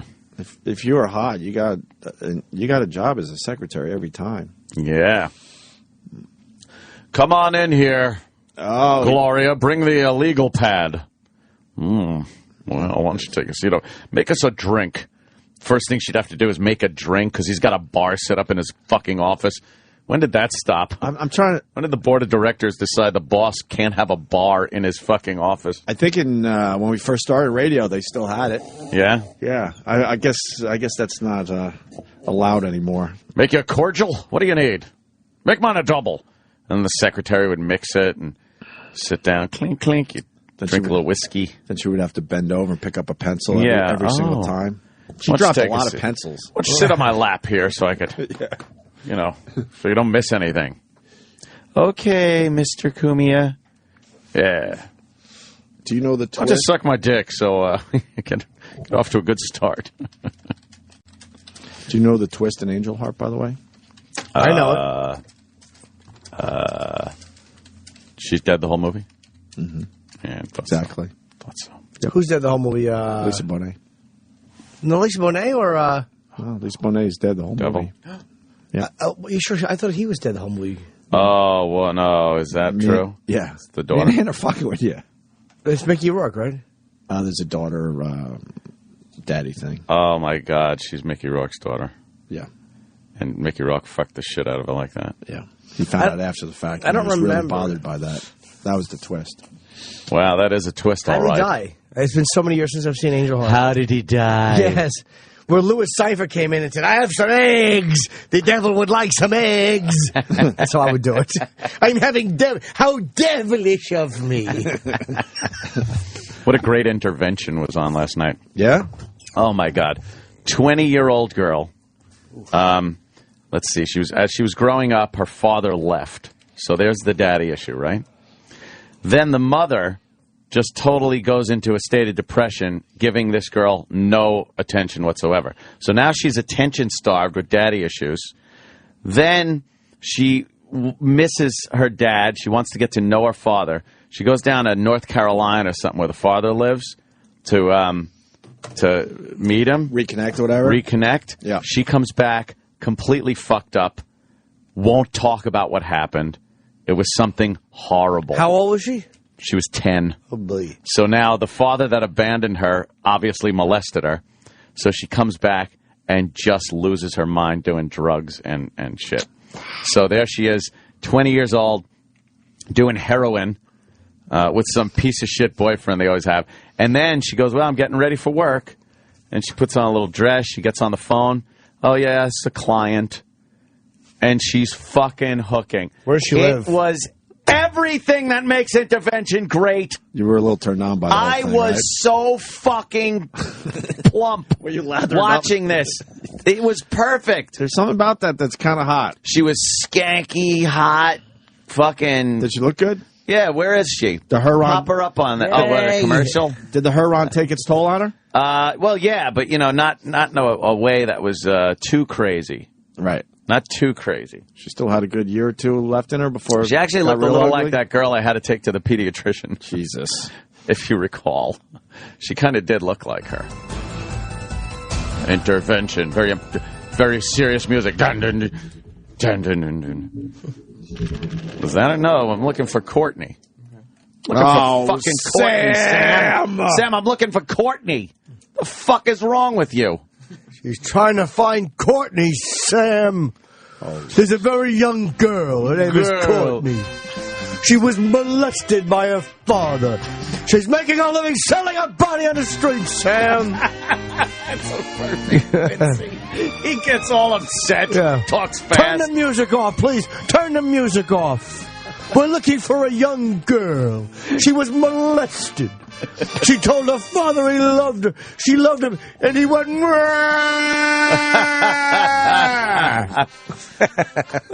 What happened, Sam? I saw it. Is this it? That was her. Well, her sister also, another feature. Where do they her live? older sister is marrying another woman.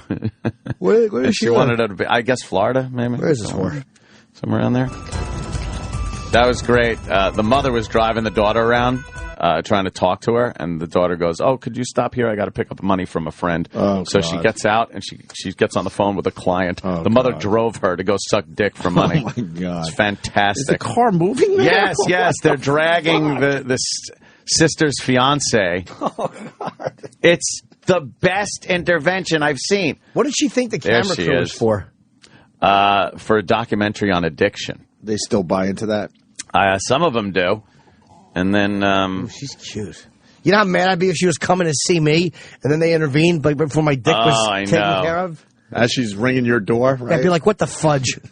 Yeah, she wound up not opting for the help. She went later on for like 4 days and then left treatment and went back to heroin. That's too bad. She loves the heroin. She said she loves it more than sex.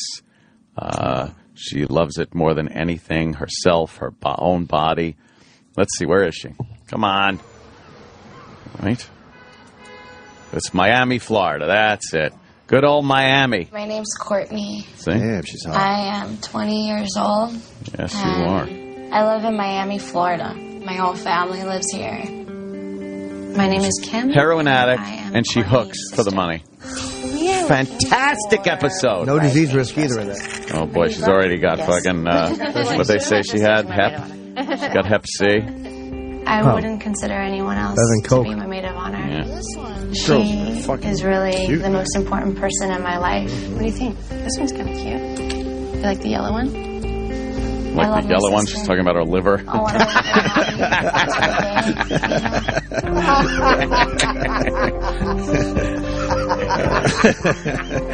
she's a pretty woman. We have shared so much together. You're one of a kind, I don't have that connection with anyone else. You're going to be a bridesmaid?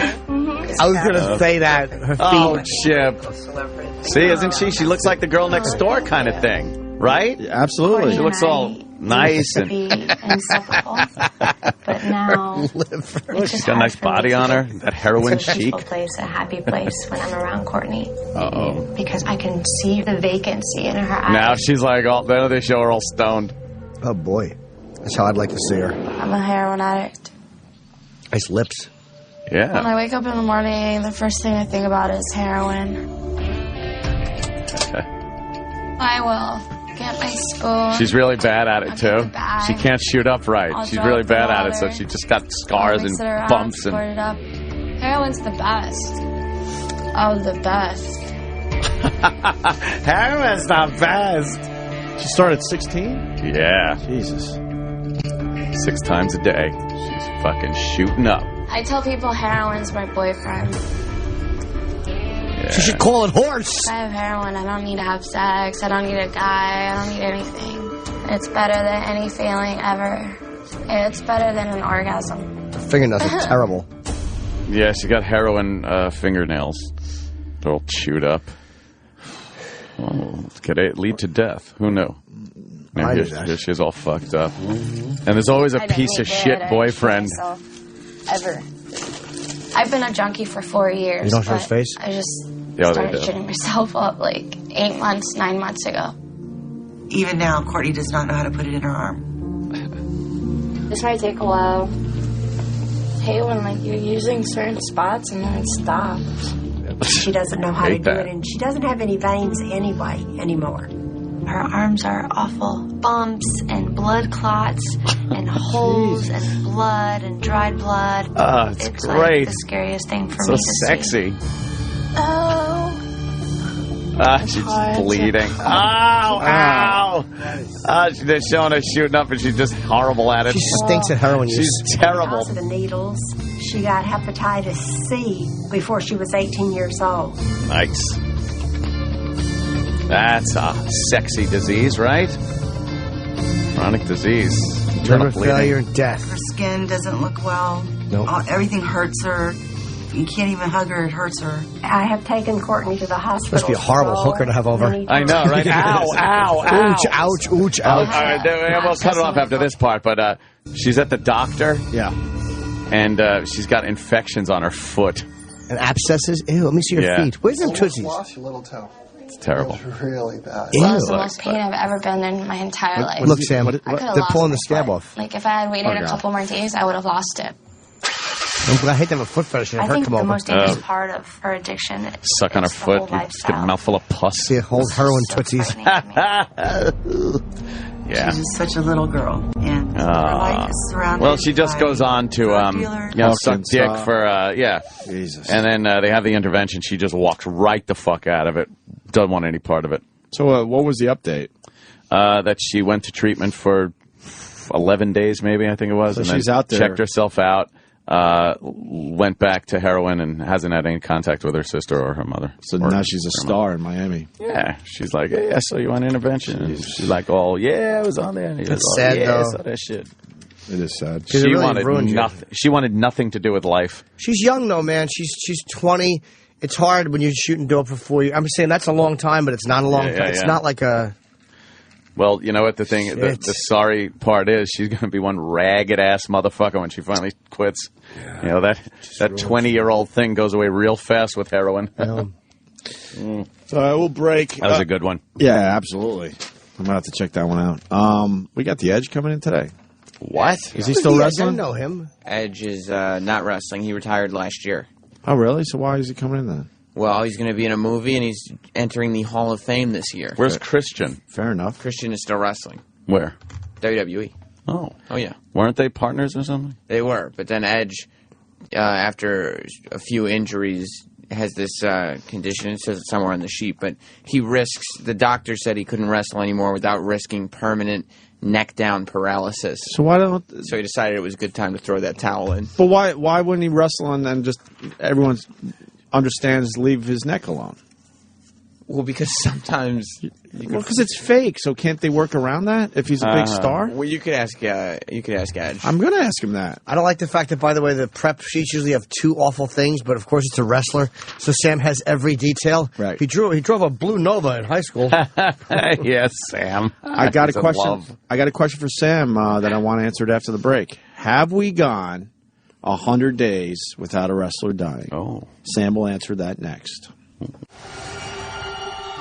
This is the Opie and Anthony channel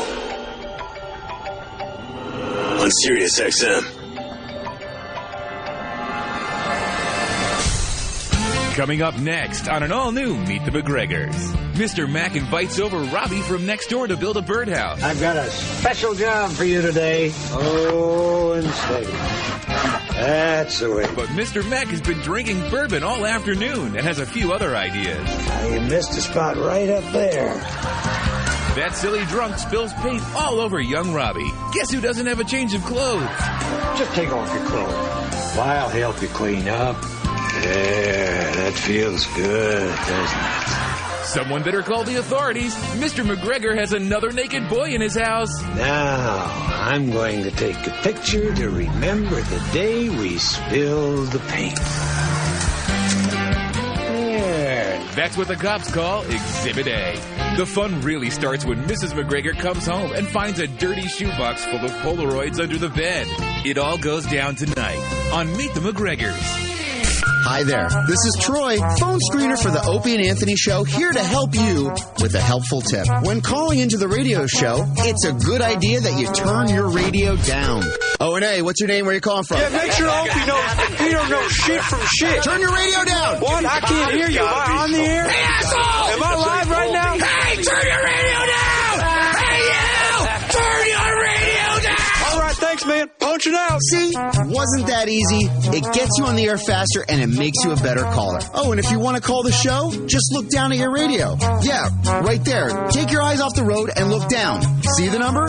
Just call 866-WOW-1-WOW. That's 866-969-1969. Thank you, and have a nice day. Sirius XM. The Opie and Anthony Show.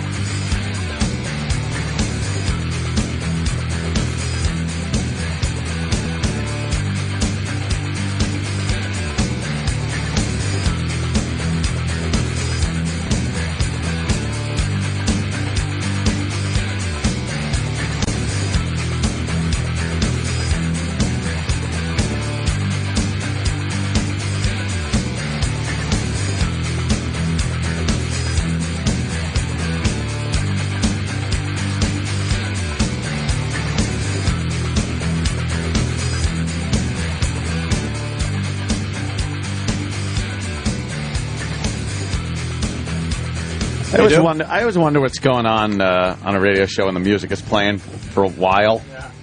And then I don't have to with this show because, I'm there. Same thing that's going on when the music's not playing. Yeah, Nothing. It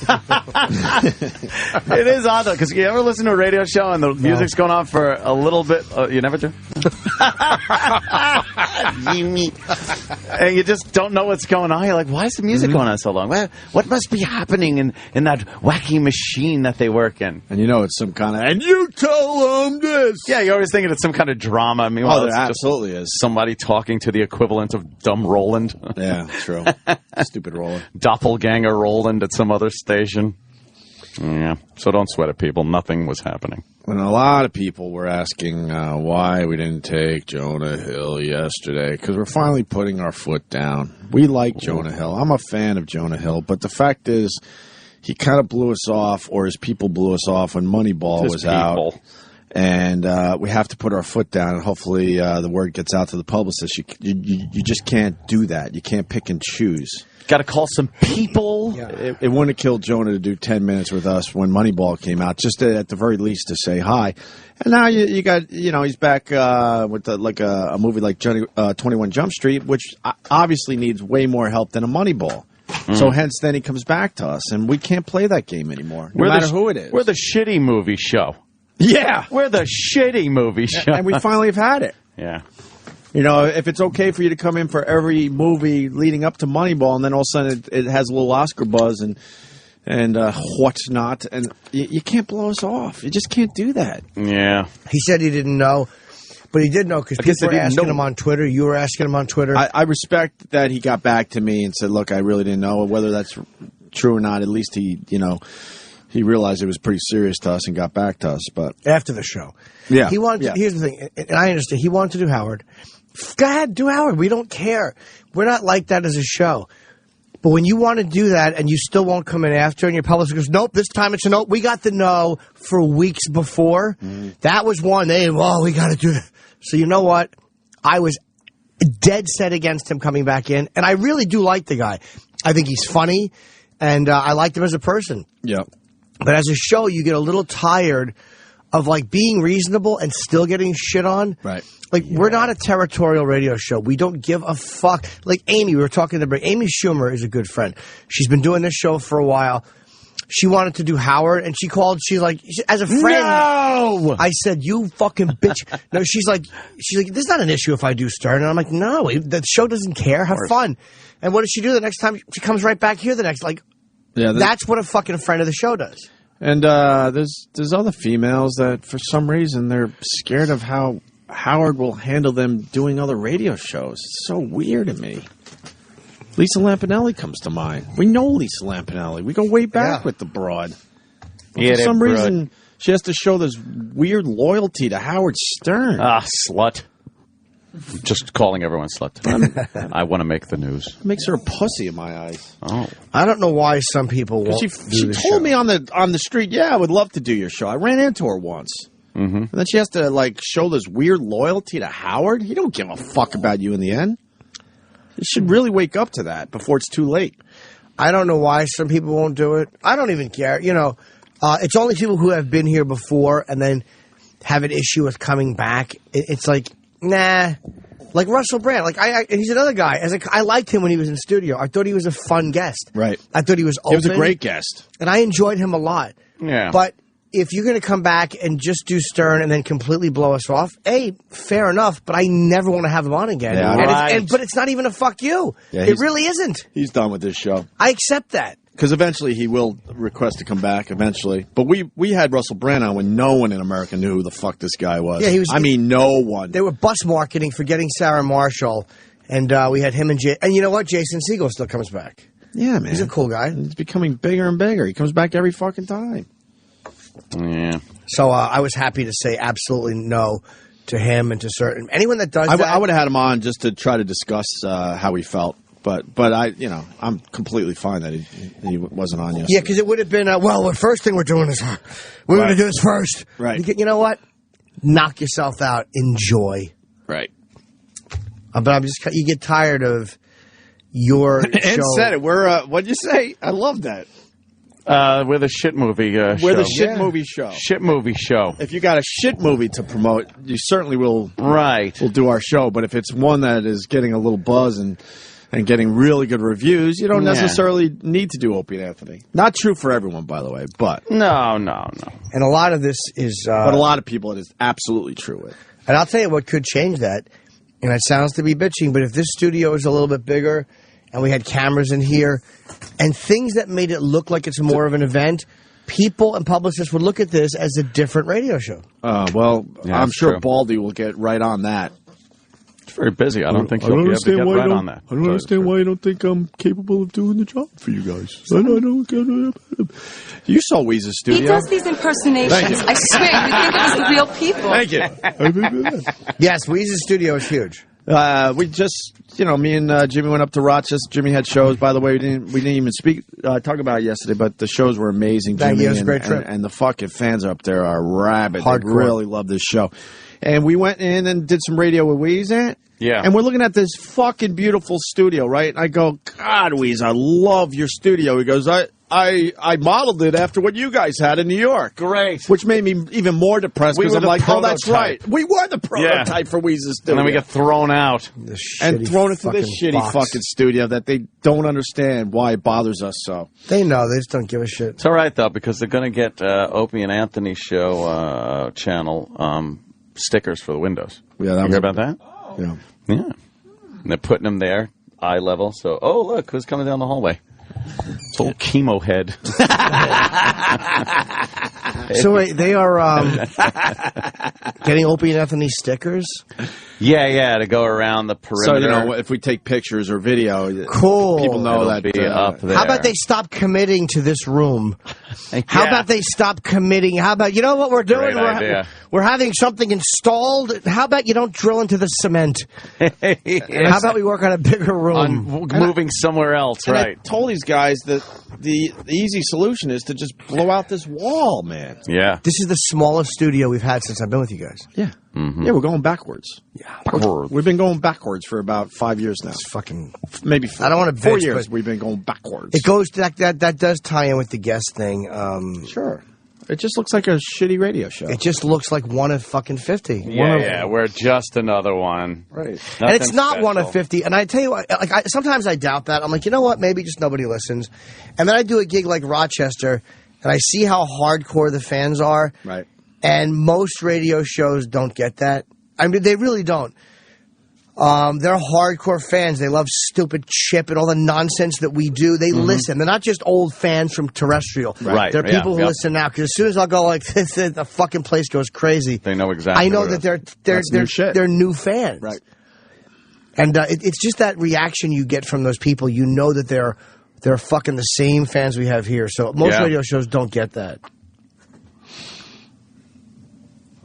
Wow, Julianne Moore really does look like Sarah Palin? in that Fuck movie. yeah, man. They did a good job. Got the makeup right. Yeah. Excuse me. Woody Harrelson's who's playing Look at that. That's crazy. That looks just like her. Yeah, they did a good job. She's got fake teeth. From a distance. Oh, is that, yeah, there's some fake, cheekbones. Yeah. Fake cheekbones, a fake clit. They should mix this movie with Boogie Nights. Yeah. Or part in Boogie Nights. Yeah, give John McCain the big cock. Fucker. I want to see if she sounded like her. Let's hear. I just missed it, unfortunately. All right, hey. Ed Harris is playing McCain. That's not bad. He looks kind of like him. That is pretty good. Yeah. You going to see this thing? Where's it? In the special theater. Oh, it's on HBO? Oh, well, then fuck it. Sure, I'll watch it. We're all going to see it at the same time.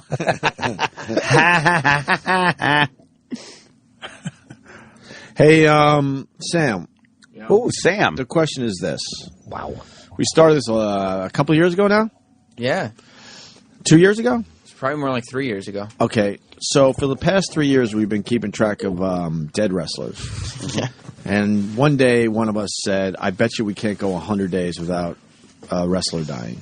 100 days. And we're 3 years into this. That's right. Have we finally broken the 100-day thing? Well, it's been more than 100 days since you last asked. That's true. Okay. You know. So pick up from the last time we did this, which has probably been a while now. I think it was around September. Okay. When we lost Little Tokyo. Little Tokyo. Nuclear accident? No. He was a little midget wrestler. Aww. So he married a girl named Bonnie? He was 70, so it's not that bad, and died of a heart attack. For a midget, that's 400 regular person. That really is old for a midget. Pretty good. But he died of a heart attack and tongue cancer. Wow, Jesus. Tongue cancer. Yeah, it's because his head is ass height all the time. Yeah, his tongue's always hitting the ground, picking up cigarette butts. Little twerp tongue. Then we made it all the way 77 days. Nice. To November 22nd, when a guy who wrestled on the Independents as well as Japan named Bison Smith died at the age of 38 due to heart complications. Oh, boy. And you're not, like, reaching for wrestlers? These No, are no, guys no, no. that... Sorry. Well, how about it? That guy just take a tumble? Is that live? Yeah, out in front of the Fox building, they're doing these races with Carl Lewis back and forth, and the girls are racing, and some guy was racing, this fat guy, and he fell on his face. Fell right on his face. Oh, I'm so happy. I wish he was really hurt. That's right across the street from us. Yeah. Fractioner. He's embarrassed. Yes, he is. Oops, that'll be everywhere. Go ahead, Sam. There it is. The replay. He face planted. Oh, boy, and his hat fell off. Wow. Oh, my God, was that a good one? I wish he was carrying a knife. Would have been great if his glasses broke. So, does he have a small mustache, too? Yeah, should have fallen off. Little Hitler mustache. It looks thing. kind of Hitlerish, doesn't Yeah, it? exactly. He was bullying a Jew when he tripped. Is the Hitler thing coming back? The mustache, I mean? The ideology. Oh, I thought you meant the ideology certainly is. Certainly is. This is a new wrestler. Did you hear about this new wrestler? Who?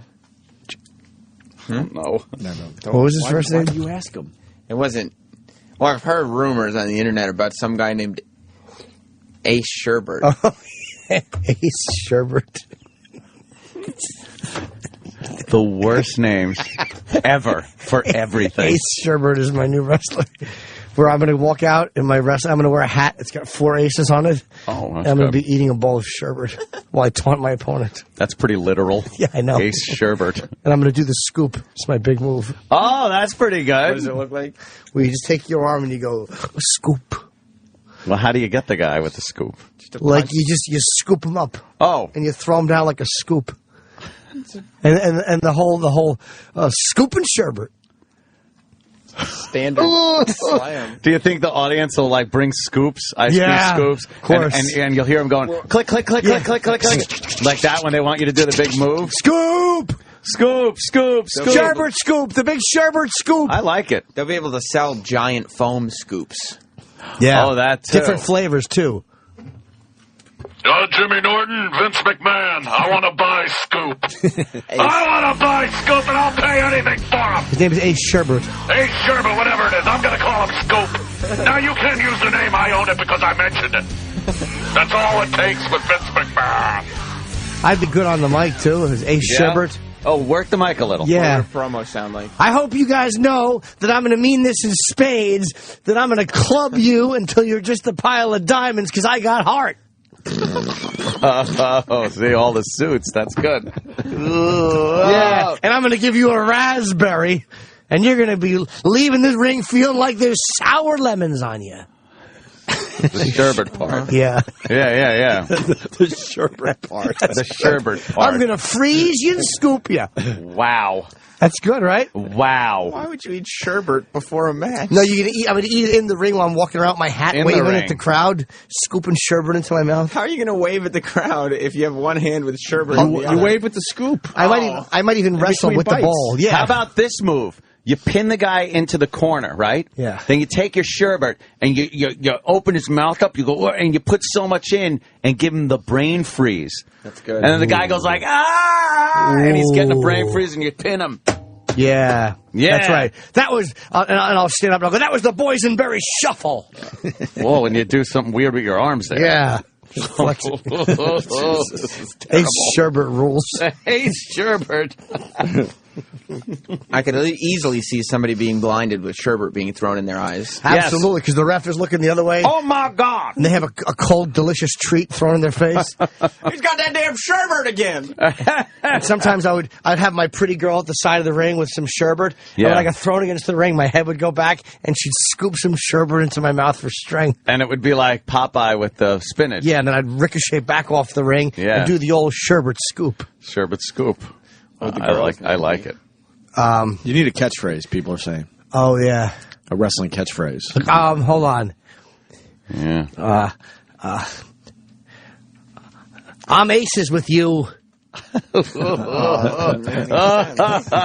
Work on it. That's good. What would the girl's name be? Yeah. Elizabeth. No, they had Elizabeth. No, that's better. Mine's different. Elizabeth was Oh, okay, a different one? Yeah. Matilda. That's the name of the bulldog. It ain't it. Matilda's good. No. Pretty girl named Matilda in a house dress. No. House dress. She's got like aces all over it. Aces high. Live, taped live from the all-new Sportsbook, we present the premiere showing of Aces High. Aces with the Sasha Semenoff Orchestra. Oh, and the Aces, Sam Rothstein dances. It's great. Mr. Rothstein is a professional gambler and the best football handicapper in America. Yeah, it's the way.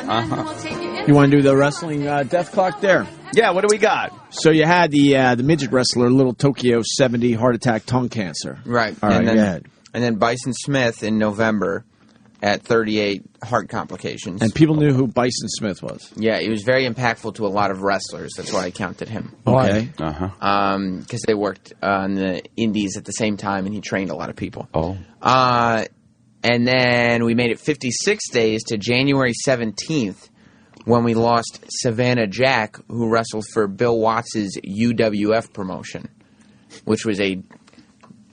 I don't know if he's stretching the bit or not. No. It's his bit. He wants it to keep going. Right. But I got a lot of bits at this point. If you start going to backyard wrestling, kids. No, UWF was a Bill Watts promotion that tried to compete with WWE at one point. And people would say, yeah, in the wrestling world, that's big. Yeah, UWF counts. Bill what? And that was 56 days. That was heart disease at 63. Mm-hmm. And then the most recent one was on March 4th, just a couple days ago. Stopping the clock at 47 days. Oh, boy. Was former WWE superstar Doug Furness, who they're saying died due to... He was too hot?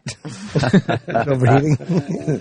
Complications of Parkinson's at 50. I bet he wasn't stoked about that. Get it? I wonder if he listened to Burning Embers. Did he also have the flu? Get it? That's the pipe that comes out of the top.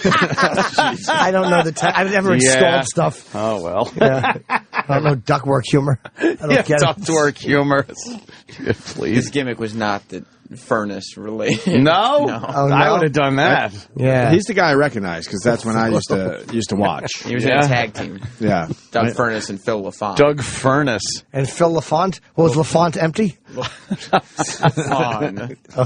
Why didn't he use Furness if that was his name? Why did they keep his name as Furness then? I don't know. He was just a guy named Doug Furness. Who's named Furness? That's silly. But I'll tell you who has camel toe. Oh, Kenny. Oh, God. Kenny's camel toe. Holy shit. That is severe. What camel toe? What are you doing? Wow. Kenny's camel toe is horrendous. Right up the ball bag seam. Each ball is residing on the opposite side of the center seam. Yes. That is... Is that uncomfortable, Kenny? You usually wear very big pants. Yeah. Yeah. That's a beautiful thing. So you're trying to tell me in 3 years we still haven't gone 100 days without a wrestler dying? No, right now we're at 2. 2 days. 2 days. So we had to start the clock again. We had to start it one more time. I don't think this happens in any other sport or sports entertainment. Well, Furnace. Huh. It's a tough lifestyle. All right, there's your update on the dead wrestler clock. Wow. Hey, Pat Robertson. Don't we love Pat Robertson? He doesn't mind. Oh. He just get dumber and dumber. I want to pat him. Cracker, cracker, cracker, cracker, cracker, cracker, cracker, cracker. Oh, Jimmy's smashing the crackers. He tried to get my banana. Yeah. I was too quick. Do you want these? No. He's very violent with our food. No, I'm trying to be better with my eating. He's getting those carbs away. Your Weight Watchers thing, by the way, in Rochester completely fell apart. It didn't. Can you be honest with me and Kenny? I finished under my weekly total by a lot. Oh, really? Yeah. Did he, Kenny? I keep track. He was making all sorts of deals with himself. Yeah. And reasoning why he needed a carryover points. Carryover points. He was trying to find other people's points. He was trying. I don't know. It just seems like too much work, Kenny. Jim was very conscientious. Yeah. Oh, God. You think he came in under his number for the week? Yeah. He was just getting acclimated to using the app. Acclimated. Yeah. All right. He did good for himself all weekend. Yeah. And I say to myself, Like those little ice cream bars that we love? The ones that you like that are the little... Which ones? They're like Skinny Cow, those type things. I fucking like the Skinny Cow. Cow. I'll go over in points at night for that. I'll go over by 4 points because I have so many for the week saved up. Yeah. You treat yourself, but you don't feel like you're starving. Pat Robertson. We love this guy. He's a fucking lunatic. Oh, yeah. We had a bunch of tornadoes, right? Yeah. And Pat Robertson says more prayer could have kept the tornadoes away. Didn't we play we played a prayer video yesterday. Oh, yeah, it did nothing. And that lady had some deep prayer shit she was speaking in tongues. That's right, she was. And explains how God makes them. What? Yeah. God people are really nuts. Is it a Virgin Mary queef? Fucking asshole Pat Robertson is. Why was he ever relevant? He's a lunatic. Yeah. Another guy people just buy into. Religious people. Here's what he had to say. Why did God send the tornadoes? God didn't send tornadoes. God set up a world in which certain currents interfere and interact with other currents. When you have a warm group of air coming out of the south, coming up against a cold mass that's up in the north, you'll get vortexes, and that in turn will spawn tornadoes.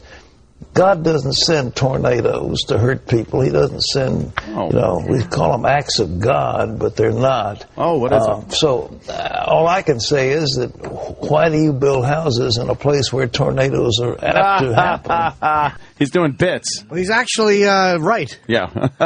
God didn't send it. Why'd stop building your house there? Yeah, he did say God didn't send the tornado, which we say the same thing. Oh, God was busy. And he's saying, why the fuck are you building in Tornado Alley? Right. Can't you control what God does with prayer? I would think so. I would think so. Yeah. Apt to happen. Yeah. Well, and this year, of course, the weather patterns, the warm winter and the warm, early part of the year that we're having seems to affect all of that. But I think the bigger question for people spiritually is always not so much why did God send them, but why didn't he intervene? Don't you think people always ask that question when there's tragedy? If enough people were praying, he would intervene. You could pray. Oh, my God. There wasn't enough people Not enough praying. prayer. See? God likes to look and say, no, you're not quite doing it. God's like those guys that go, we having a good time tonight? Yeah. I can't hear you. Are we having a good time tonight? Yeah! God's that guy. Oh, I didn't know that. Yeah. You can't get just one person praying. He's going to be like, fuck this. Ain't worth my time. But as he looks down from above, yeah. What about the people where he goes, oh, wow, those people really do believe in me. I should try to take care of them at the very least. Oh, well. No, it has to be the collective. Que sera, sera. You could pray. God, Jesus stilled the storm. You could still storms. But, the hurricane, for example, is a release mechanism that God set in to take the heat out of this world and to transfer heat around various parts of the globe. It's very necessary. The fact that people decide they want to build houses on the edge Free of will an ocean. fucks us again. Free will fucks us again. He's just a dope, though. He says it's necessary, but God could change the rules at any moment. Right. So he can make it not necessary anymore with the heat thing. Yeah, do you think God needs a hurricane to move heat around the earth? Of course not. I think God could just move heat around the earth. Right. He could do it with a giant fucking, metal monolith if he wanted to. It doesn't need to be a hurricane. How come all these things are hurtful and destructive? Can't God just make it warmer? Yeah, just make it warmer. It's warmer over there. Oh, there. How did that happen? I did it. I said so. No rhyme or reason to it. So fuck you, science. That would be a big fuck you to science. It'd get people really, into the faith-based thing. Yeah. What's a 5? Category 5?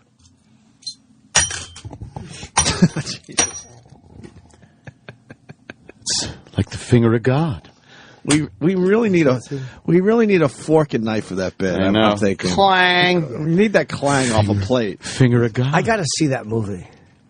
It's so bad. Is it really douchey? The extreme. It's not good. It doesn't hold up, I guess. Huge fucking blockbuster at the time. I just want to see that one scene. Yeah, the music. It's already here. Oh, is that what it's from, that movie? Oh, yeah. It's so bad. You make a good point with the God thing, though. one statement by God would change everybody around and go, fuck. Yeah. So why is he waiting? Wouldn't be faith. He wants faith instead Why? of irrefutable truth. Maybe he should realize at this point the faith thing isn't working out as well as he would like, and maybe he needs to up his game a little bit. If you want praise, I would make it so everybody that prays and is God-fearing, right? Only good things happen to them, never bad things. You would see people hop on that God bandwagon in a second. Mm-hmm. You'd be like, yeah, okay, it's been proven. I like it. Why is it they got to be faith-based? Why do we need free will? Don't you have? He should be able to adjust the game plan. We're too stupid. Of course we're going to fuck it up. I hate free will. I don't like my life on a track. I like the song "Free Will" by Rush, though.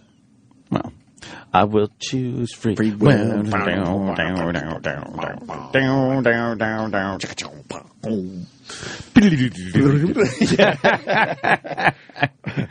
That obvious Rush sound. Yes. And they're not in the Hall of Fame. Has to be mentioned every time. No. Rush. Is it because they're Canucks? Here's the rest of the Pat Robertson clip. The fact that people decide they want to build houses on the edge of an ocean, it's their fault. It's not God's. You know, it's the same thing with if you're going to build a house on the San Andreas Fault. You know where are we supposed to live, Pat? You know the earth is faulted. They're going to be earthquakes. So don't blame God for doing something foolish. But we're talking about unpredictable tornadoes that just come down. Where are we supposed to live, Pat? No hurricanes. Okay, so we got to take out the entire East Coast. at least East Coast. Most of it anyway. Right? Yeah. Then earthquakes, so we got to stay out of the West Coast. Tornadoes, so we got to stay out of the Midwest. What about blizzards? Deadly blizzards up in the north? Because I was ready to say hello, Canada. There's nowhere to live because God has this plan that fucks everything up. He has it all covered. Hey, God, how about you made us a little stronger? You know what? I could take an ant. I could drop an ant from fucking 10 feet. To an ant, that's 1,000,000 miles drop. And he walks away.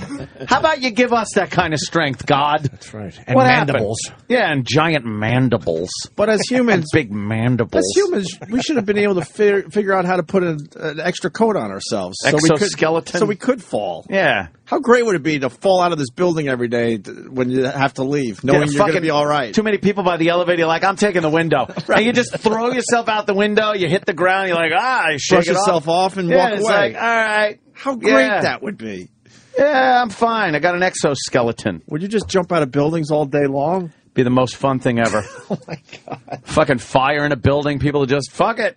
Hey, fireman, how you doing? Yeah, we're jumping. Here's a question for the scientists out there and the eggheads. How far does an ant have to fall where you finally kill it? I don't think he would. I think you could drop an ant from a fucking jetliner, and I think he'll just slowly... He doesn't have enough... Why are we studying that shit? They're so light. His mass to, I think, what gives him wind resistance... Right. I think the wind resistance slows him down so much that the weight doesn't matter, and he just... And then he's got that goddamn exoskeleton. We should study this Love shit. the exoskeleton. How great would this be to have this power? Yeah. Would be cool. But no, God, thanks. You make us fucking get mushed. You fall off a fucking 4-foot ladder, you break something. So an ant can fall off a table, but they have to live in underground... Gotta make some sacrifices. Did you ever see the fucking anthill that got uncovered when they put cement in it? Oh, where they put cement and then dug it up, and you see how far it went? You see that? No. That's pretty cool. Look that up on YouTube. It's cement in the anthill. They do it. I think it was an abandoned anthill, and they pour cement in it and they cut around it, like they just very carefully. Yeah. As he finds that, see how big it is. I won't go to his call, and we usually don't go down this road, but it's worth it today. I want to thank Jimmy. Virgin Mary Queef made me jump the curb. Could be. Virgin Mary Queef. Where's this anthill? Like Africa or something? It's actually in my yard. Turn this. I think Africa. Required is extraordinary. You have to fast forward. Extraordinary. So what is this, Jimmy, again? For 3 people? days? They excavated, and they put in. They cement to the holes, and then cut around it. To see how far this... Of mechanical diggers, the scientists diggers. tons of earth. Was Africa. At last, they begin to see the structure of the city-state. And then you can see that the giant digger has pulled out so much dirt around this anthill, and it's massive. That's easily twice the size of this studio. It's a city. That's not saying it's Yeah, big. that could be. Yeah, the hole is too. Subterranean highways connecting the main chambers. Whoa! The falling roots Put this on our Facebook page, Opie and Anthony, for the people. branch and lead to many fungus gardens and rubbish pits. In a fungus garden. How big are the ants, though? It's regular size ants. Yeah, they're as big as people. Yeah. Good ventilation and provide the shortest transport routes. Isn't it amazing? How do they do this? Yeah, how do they get the cement in there? And how do they know how to do it? How do they know to work as a collective? Everything looks like it has been designed by an architect. Holy a single mind. Art Vandelay. Of course, that isn't true. These guys are probably 12 feet underground, too. Was created right? by the Yeah, collective about 12 will feet under. of the ant colony. There's all these little bubbles Superorganism. coming off of. It looks like little tree branches with little sacs on them. Yeah. And that's for oxygen and storage and garbage and. But the ants we have in America, they don't Structure build covers shit like 50 this, right? square meters and goes 8 meters into the earth. What's a meter? In its construction, Almost like a yard. the colony moved 40 tons of soil. Yeah.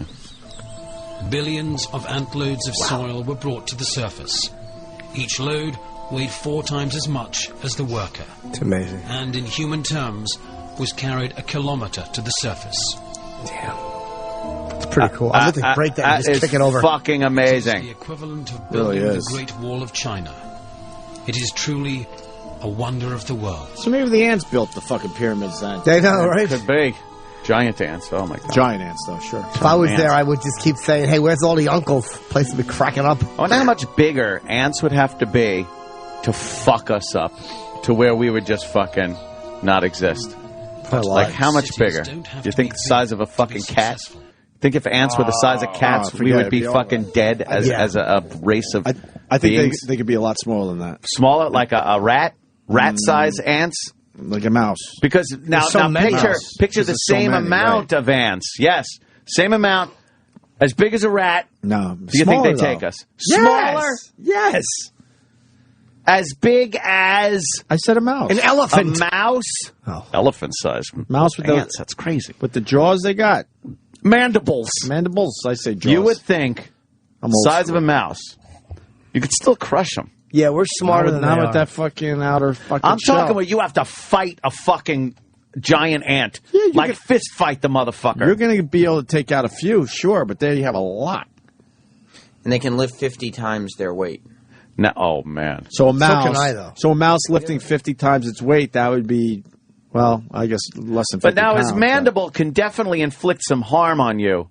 Definitely. But not a fatal or a chop your fucking foot off. Dude, if he's the size of a mouse. I think it's a bullet ant. If they bite you now, they do that ritual. They hurt you now. Oh, I know.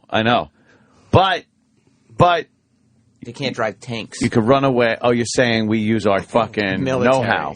Yeah. All right. No way. Just squash those little faggots. I'm thinking they're the size of... You might have to go half rat. the size of us.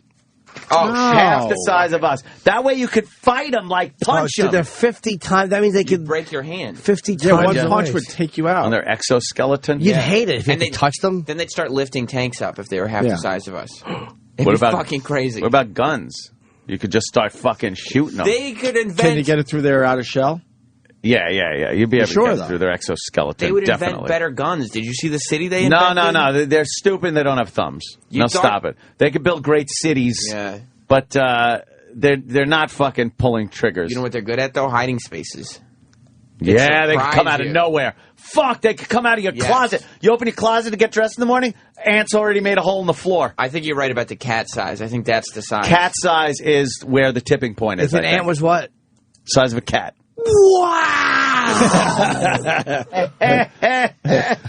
And the question is answered by Jason, North Carolina, because this is very similar to something Ronnie B said. Ronnie B. I love Ronnie B's animal Let's go to Jason, North Carolina. scenarios. Jason.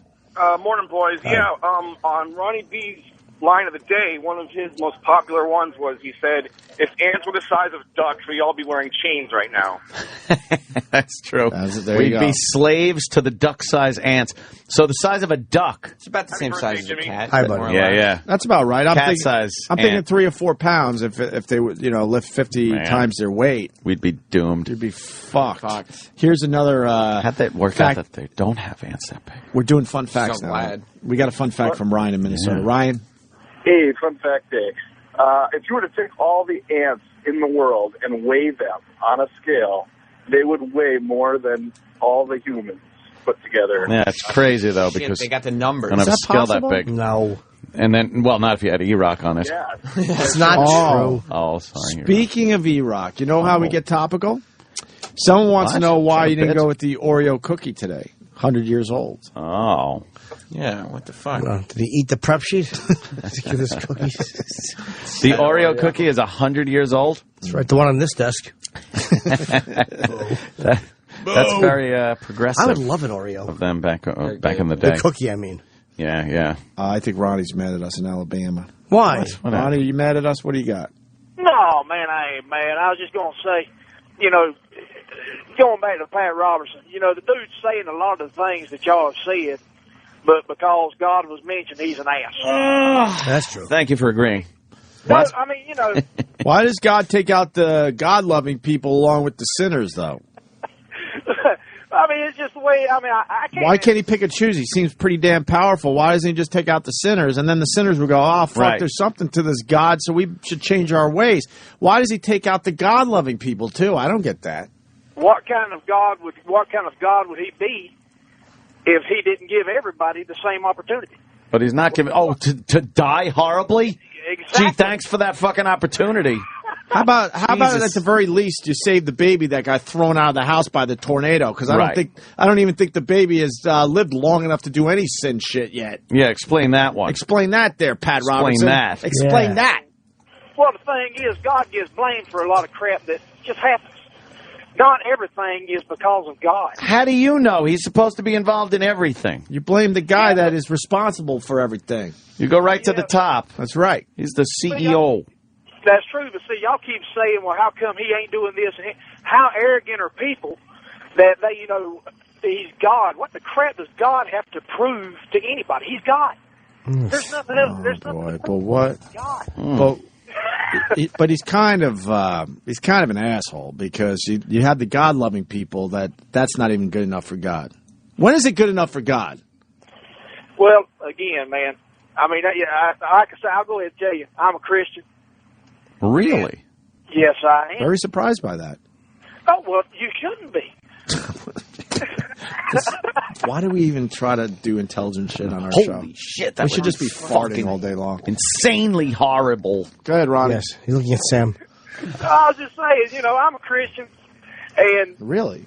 I don't have all the answers. Nobody has all the answers, man. I do. I want to wear it. Sorry, I did. I'll take that back. When they get all the answers, they change the questions right or wrong. That's a good one. More I know. importantly, I want to wear an ant helmet to work every day. That would no be one would cool fuck as with shit. you, man. Ants are scary-looking motherfuckers. When you put them under a Under microscope. Holy shit, I want to come to work like that. If that was the size of a cat, we'd be finished. And you could throw it off the roof of a building. Is that and it wouldn't even hurt Nothing. him. Is that his creepy eyes right there? Yes. His creepy eyes are up top. My God. What are those two things over there? Those are antennae. No, at the bottom, though. Doesn't it look like eyes? Those are Where? feelers. The fucking things that look like Look eyes. at his mouth. staring at Imagine you. getting a dick sucked by that down thing. here. Whoa. No, Take the fuck its mouth. Oh, he's got nostrils. It's dimples. Those are in those little dimples. Yeah. These things. At the end of the antennas, the fucking round thing. Oh, those No. are Look the... like eyes to me. Those are the I know they're antennae. not, but That's I'm like a just saying. universal joint for his antenna. Yeah. So he could spin around. No, those little discs on the side of his head are his eyes. No, I understand his that. compound eyes. But it looks scary if those two little things were his eyes. That thing looks Bonus scary eyes. regardless. That's a monster right there. Are those teeth? Yeah. Oh, yeah. They gotta be. It's bad teeth. Yeah, it's a good thing they're so Why don't they small. brush their teeth? Scary. Their teeth look like they're rotting. They don't make toothbrushes that small. See some more ants. Show me some more ants. I think we lost Alabama. Yeah, we were. Alabama Mall. Alabama Mall. See, look at this. Look at Oh, this man, ant. it's fucking up a raping cricket. the cricket. Yeah. And the cricket's way bigger. That's what I'm saying. Yeah. Yeah, no. Crickets are pussies, big-eyed douche. Yeah, crickets, we'd kick the shit out of them no matter how big they are. Exactly. If crickets were 40 tons, we could knock them out in one punch. Exactly. Dumb crickets. Just making noise. They're all soft. Exactly, in the yard. You could just punch them in the stomach and your fist to go And right through them. They're so dumb. They give their position away at night. Yeah, exactly. Yeah. How about Wonder you where shut he up? is. Right. Yeah. Just nervously rubbing his legs. He's got the Jimmy legs. Is that where that noise comes from? The legs? Yeah, rubbing? they rub their legs together and goes. Kick him in his face. Why doesn't our fucking legs make noise when we rub them like that? It does. You know, rub Not like legs that, together. Yeah. They go. Well, why does it make that such a loud noise? I don't know. Why don't we study this shit? Do they have in the hair on their legs is hollow? Maybe there is And that's something what the with air the goes hair. through. It's called cilia, and it's hollow, and air goes through that, and when it snaps back, it's almost like an instrument. Jimmy sold that one, by the way. Yes, I made it all up. I don't think it's true, but he sold it very well. Yeah, cilia. I now believe that. I got all the answers about God. You want God answers today? Yes, I do. All right. God created man and gave them free will. He also created nature and gave it free will. His pinchers are huge, that thing. But, That's what I'm saying. But our point is, if you're God, can't you change that free will? This ant's pinchers are fucking half the side of his face. Yeah. Half the size of his face. They're like lobster claws. Oh, man, those deadly mandibles. Imagine them fucking biting you. Is it the bullet ant that hurts so much? Yeah. That's one of them. That'd bite you in half. Yeah. Imagine that biting your cock. I'd hate to have my dick bitten. Brian in Delaware. Brian? What's up, boys? Hi, Brian. Yeah, God is all-powerful. Well, mind you, I'm all into science, but God's all-powerful where he knows if somebody's going to grow up and be a fuck-up and destroy the earth, he'll rather destroy them when they're young before all that shit will fucking happen. So what happened with Hitler? He fucked up with that. God can't fuck up. See, that's the beauty being of God. He never fucks up. God never fucks up. In the end, unless he purposely fucks up. I guess he'll let a couple of them in for us to learn. Learn what? We're not even around long enough to learn any real shit. By the time you go, oh, wow, I got some shit figured out, you die. And then you got to start over with a new one. Yeah. A new young thing. Come on. Well, he's got to make it kind of interesting. He's don't want to make it too boring for us. I'm starting to think you just die. Yeah, you do. You lay him. I'm starting to think you just die and you just get shut off like a fucking computer. Dude, you just lay there like a cunt. That's what happens to us. And that's it. We go bye-bye in the box. That is it. I would love to think there's more, but I don't know. There's not. I don't know. Well, maybe that baby did a little bit more damage than Hitler. How? Well, you don't know. God knows. We don't know. God will know. What could a baby God only knows. So God knew that thing would be Hitler, so he let it be born, and then he threw it around in some wind. Don't be a silly goose, sir. How dumb that is. Well, you don't know. Yes, you do. That's dumb. I know. Yeah, sometimes you just know. Yeah. It was an asshole move if there's a God. Yeah. To throw the baby around in the wind, let it survive for a little while so everyone's like, oh my God, a miracle through all this tragedy. And then God goes, nah, not really. Well, God could have took the pain away from him. Huh? God could have took the pain away from the baby. Yeah, and God could have fucking blew the wind the other direction. The kid fell out of a cunt, got swept up in the wind, and he's dead. And that's the end of it. And what about the pain everyone felt that the baby died that might be into the God thing? Yeah. Explain that one. Yeah, what about that? Right. Quickly. Now you got God-loving people that are now fucking very distraught over the fact that the baby died in the end. That's right. Well, nobody knows all the answers. Only Yes, sir, but you have none of them. Yeah, not a one. You don't have any. I've never met anybody with less answers. Yeah. I was thinking about the rape thing yesterday with Kirk So was I. and Rick Santorum. And I decided I want to be part of a religion that would force guilt and try to force a woman to have the baby after she's been raped. Yeah. That's a religion I don't want to be part of. I decided yesterday. Because that's what a lot of these people really believe. That's why I joined Islam. Yes. Good for you. Yeah, because then you could just stone them. They're even more conservative, dude. Oh, really? Good for you. Bury her up to the neck. Little bachabazi. Start throwing fucking rocks at her face. But to force a woman to have the baby after she was raped and just get her with a lot of guilt, and that's part of the religion. No, thank you. Yeah.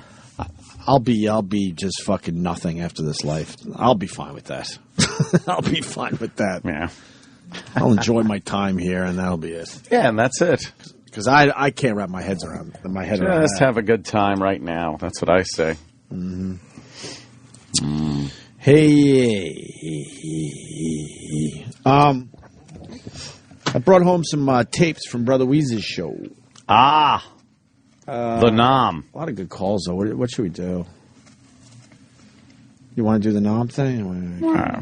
I know why ants can't get any bigger. It's called the inverse square law. The inverse square law of why ants can't get any bigger. It's probably something with their size would literally crush them after a while if they get too big. I hope so. Their own weight. Does that happen to us too?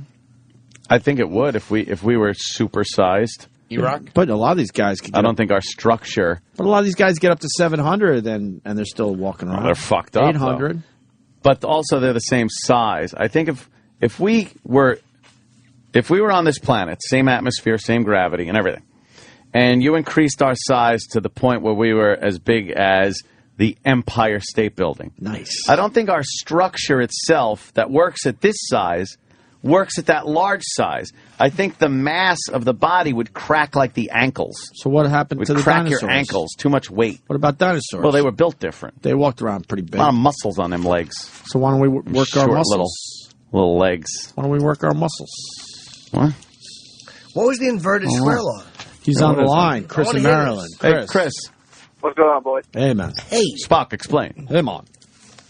Yeah, no, the inverse square law is, you got it exactly right. Like, if ants got much bigger, good for you, their legs would collapse. You know, exoskeletons only work up to a certain size, and they can't support the weight of their own structure. You were talking about how people were the size of the Empire State Building, even before, you know, our bones would snap, you know, we'd never be able to make it up to our head, even with a giant heart pumping that shit around. Yeah, we would need like a real squat, kind of thick leg, and leg bones would have to be huge.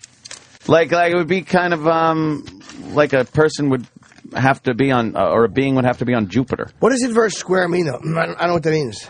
You're an inverse square. Yeah, I'm cool and hip. The inverse square law is it's pretty simple. It's just that, you know, you have the square of a circle. Say, you know, square of 2 is 4, square of 3 is 9, square of 4 is, you know, it increases geometrically. The same thing happens inversely proportional to the size of the animal. Oh. And I'm sure I'm getting half this wrong, and somebody's going to call up and bitch about it. I like it. Well, the Sounds inverse good. square, what happens is when you get to be a certain height, you can't get fluid up to the brain, and a lot of times the brain it'll cease to function, basically, because there's no way a scab can form a bit of a crustacean. A crustacean.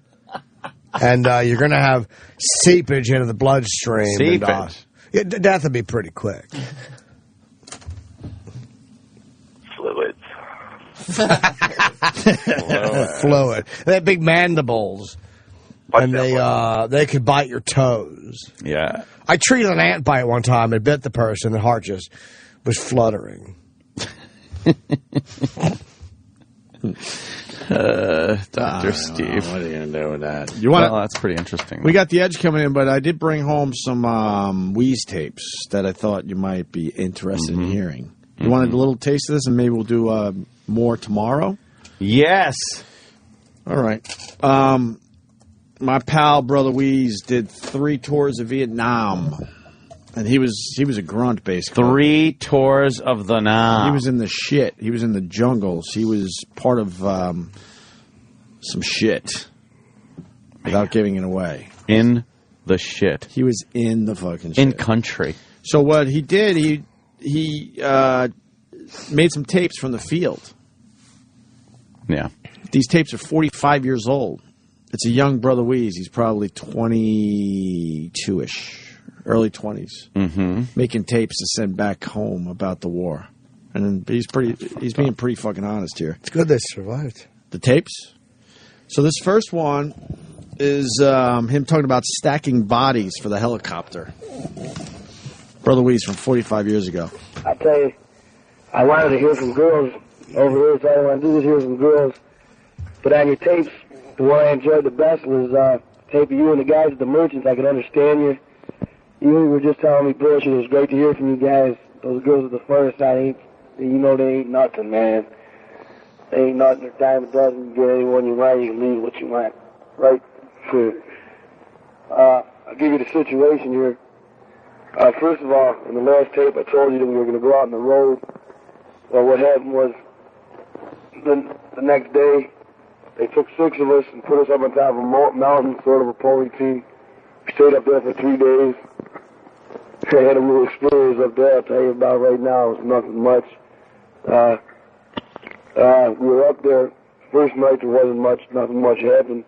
It's a pretty steep mountain. We went up by helicopter, we dropped off. Didn't look like much could get up there too good. We had trip there, set around our positions, and a whole bunch of claymores out. We were feeling pretty secure. And one night, about 11:30, we were up bullshitting, getting ready to sack. And all of a sudden, we were sitting in a little group. There's all 6 of us, which is wrong, but you get pretty lax around here sometimes. Next thing you know, boom, trip flare goes off. Your hat goes down to your feet. Boy, I'm telling you, we got our stuff in order, got our shit in order pretty good. About 5 minutes, 5 seconds, we blew 2 claymores on this, whatever, trip flare, and Phelps had 2 frags at him. Betel shot a frag, and I lobbed one over there. And, well, then the trip flare went out. We just hung tight for a while, waited, nothing happened. We figured nothing would come back. Claymore was off, that's about it. So we waited till morning. We went down a little ledge there where trip flare went off and found 2 of those sneaky, slimy buddies of yours. And, another thing, anyway, let me tell you what we did with these guys. You see, in LZ, when you hear me talking in LZ, that means landing zone for a helicopter. Sometimes you got to chop one away for it to come in. Well, that's the way we had it on top of this mountain. Sometimes an RTO, that's the guy that carries your radio, he has a little orange pad he carries, and you put this down so the helicopter can see it. Well, we took these 2 bodies and made a T out of them for the helicopter to come in. You know how his eyes were bulging when he landed at him. Holy shit. Can you understand most of it? Yeah. Oh, yeah. That's what, 67, 68? 45 years ago. So, a couple guys, dead. Made a T so the helicopter could land and take those guys out of there. What year did he start radio? I don't know, like 80, early 80s, I guess.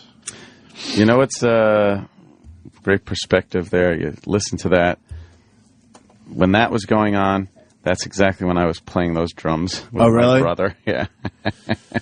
Wow. Playing little Anthony was playing his drums and crying. Right. And Brother Weeze was throwing dead people around. Yeah. You want one more clip? Because he talks about the girls. Sex and love freaks. you long time. I got a whole bunch of I got about 7 clips. Some of them are a lot longer than the one I just played. This one's definitely worth playing, too. Well, what I was going to tell you. Wait, one. Well, Rich, I was going to tell you something, now I forgot. Oh, let me tell you the situation here anyway. Nothing happened the next night up there, and everything was pretty good. And, well, I'll tell you a little about the Army. The Army's always messing with you. They tell us they're going to pick us up one morning. It's raining up there. It'll be cold. Pack all our stuff in our rucksacks. Wait, never come. Stay the next night. Next morning, call us up. We're eating some morning seas. Chopper will be up there 15 to 20 minutes. You know, we're there 3 hours later. That might not see nothing to you, but it gets out of man's mind. Right now, we're down guarding, see, artillery sets up out in the field here, and we got a perimeter around it. This is sort of like a rest for us. I told you we were out in the field 4.5 months, almost 5. But we're guarding them, and it's really terrible. I ain't kidding you. I mean, there's no Charlies or nothing like that. It's just chicken shit, what we call it. We got 2-man positions. Right now I'm in a bunker. There's 4 of us in here. The ones that aren't on guard and the other ones. We're just sitting in there smoking and joking. You listen to your tapes, got a big kick out of them. You got to dig these bunkers. The next day they want you to improve. All they want you to do is work. Once you get out in the field, Fighting Charlie, or whatever you want to call it. He's goddamn right. Well, it's hard to explain to you, Rich. You see, you don't like being out there. No one likes being out there because their life's at stake, and it's really miserable. You get back at something like this. This is what the Cavs is. The Cavs want you to like being out there, and they make it so miserable for us back here that we just wish we could be back out there, because out there we're on our own. We do what we want. We dress what we like. Well, we can be shabby, but back here they just stay on you all night. Caught a buddy of mine, Big Bennett. I introduced him to you in one of the last tapes. They got him sleeping 5 times and guy the other night. And I guess they busted him. Yeah, that's what I heard. I heard he's got syphilis now anyway. A couple of the guys come down with the clap syphilis because we were on the green line. They got some boom boom. As Joey Jordan, the boom boom is a little code name over here for you know what. It's pretty. Another thing I want to tell you, I heard on the tape there, Bradford was saying, you know, how you get some tail over here for $2-3, but and they say, you know, real good, but it's not even. I'd rather not even have it at all. It's really rotten. I can't even explain it to you. These gooks are the worst. You don't want nothing to do with it. Out in the field, we can take it for nothing if we want to, but you ain't. They have black teeth. Don't laugh. That's for real. The teeth are pitch black from this stuff that they eat called betel nut. I've seen. Let me tell them stuff. Listen to this. I tell them. Listen.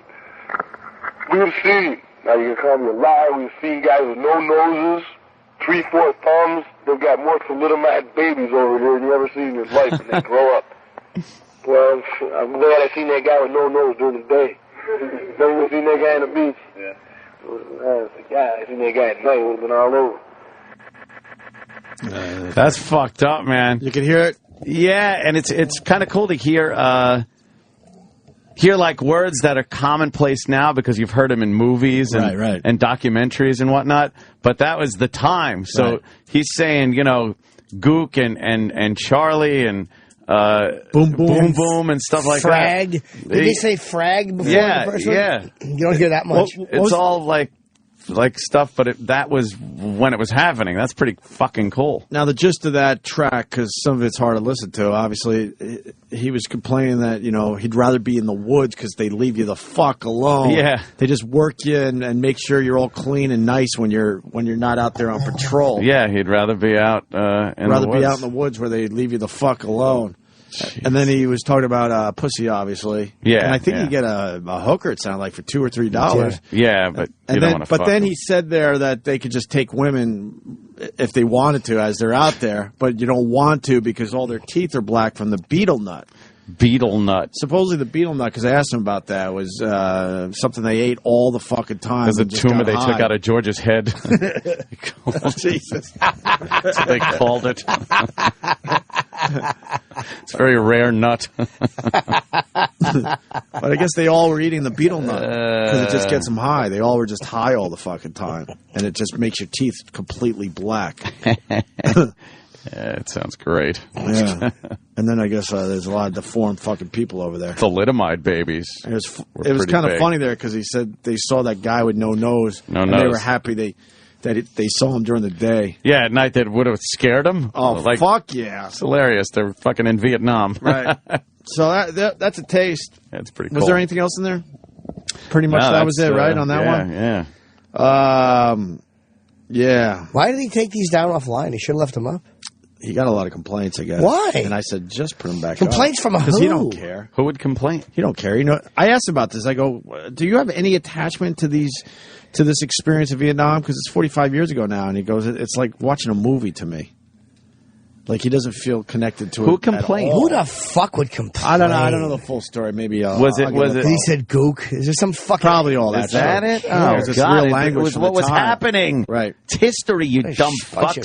But then again, who knows what it was? Yeah, but well, just jump on it and make like that was. Might have been the Black Beetle Society. We might have time for one Beetle more. Nut. You want one more? Is this working? I don't even know because I know the quality isn't the greatest. Yeah, people are having a tough time hearing it. Fuck. Yeah. We cleaned it up too. Well, we were explaining it, though. Yeah. Want to try one more? Hear it? Yeah. One more sounds. All right. VC crapping in the road, food in Vietnam. Pretty easy area down there. There's nothing to it. I don't know. I wish I knew where Max was. I know he's working back at some base camp.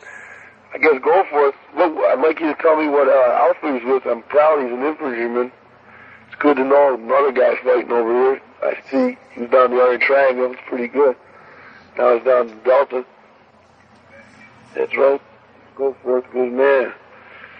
So, I no way I could ever see, like Joey, see down at 173rd, that's down by Saigon. I don't know how they get over down there, but we're under surveillance every day, every night. Most of the time we're in the field harassing old Charlie, so, I mean, there's just no way I could do it. Sure like to see old Cummings. I sure like to see Max. Another thing, you tell old Bill there that I'm guaranteeing I will send him, you send me his address, you listen to this now, you send me his address, and I'm going to send him a tooth and an ear. I'm guaranteeing it to the man. Holy, you can hear that. A tooth and an ear, huh? What has he said so far? He's looking for some guys, Max, and... Yeah, he's looking for some of his buddies. Right. And when he finds them, he'll send him a tooth and he an says, ear. give me his address, I'll send him a tooth and an ear. Jesus. Get to the man. But I'll tell you right now, how I'm going to send it, I don't know if it'll work.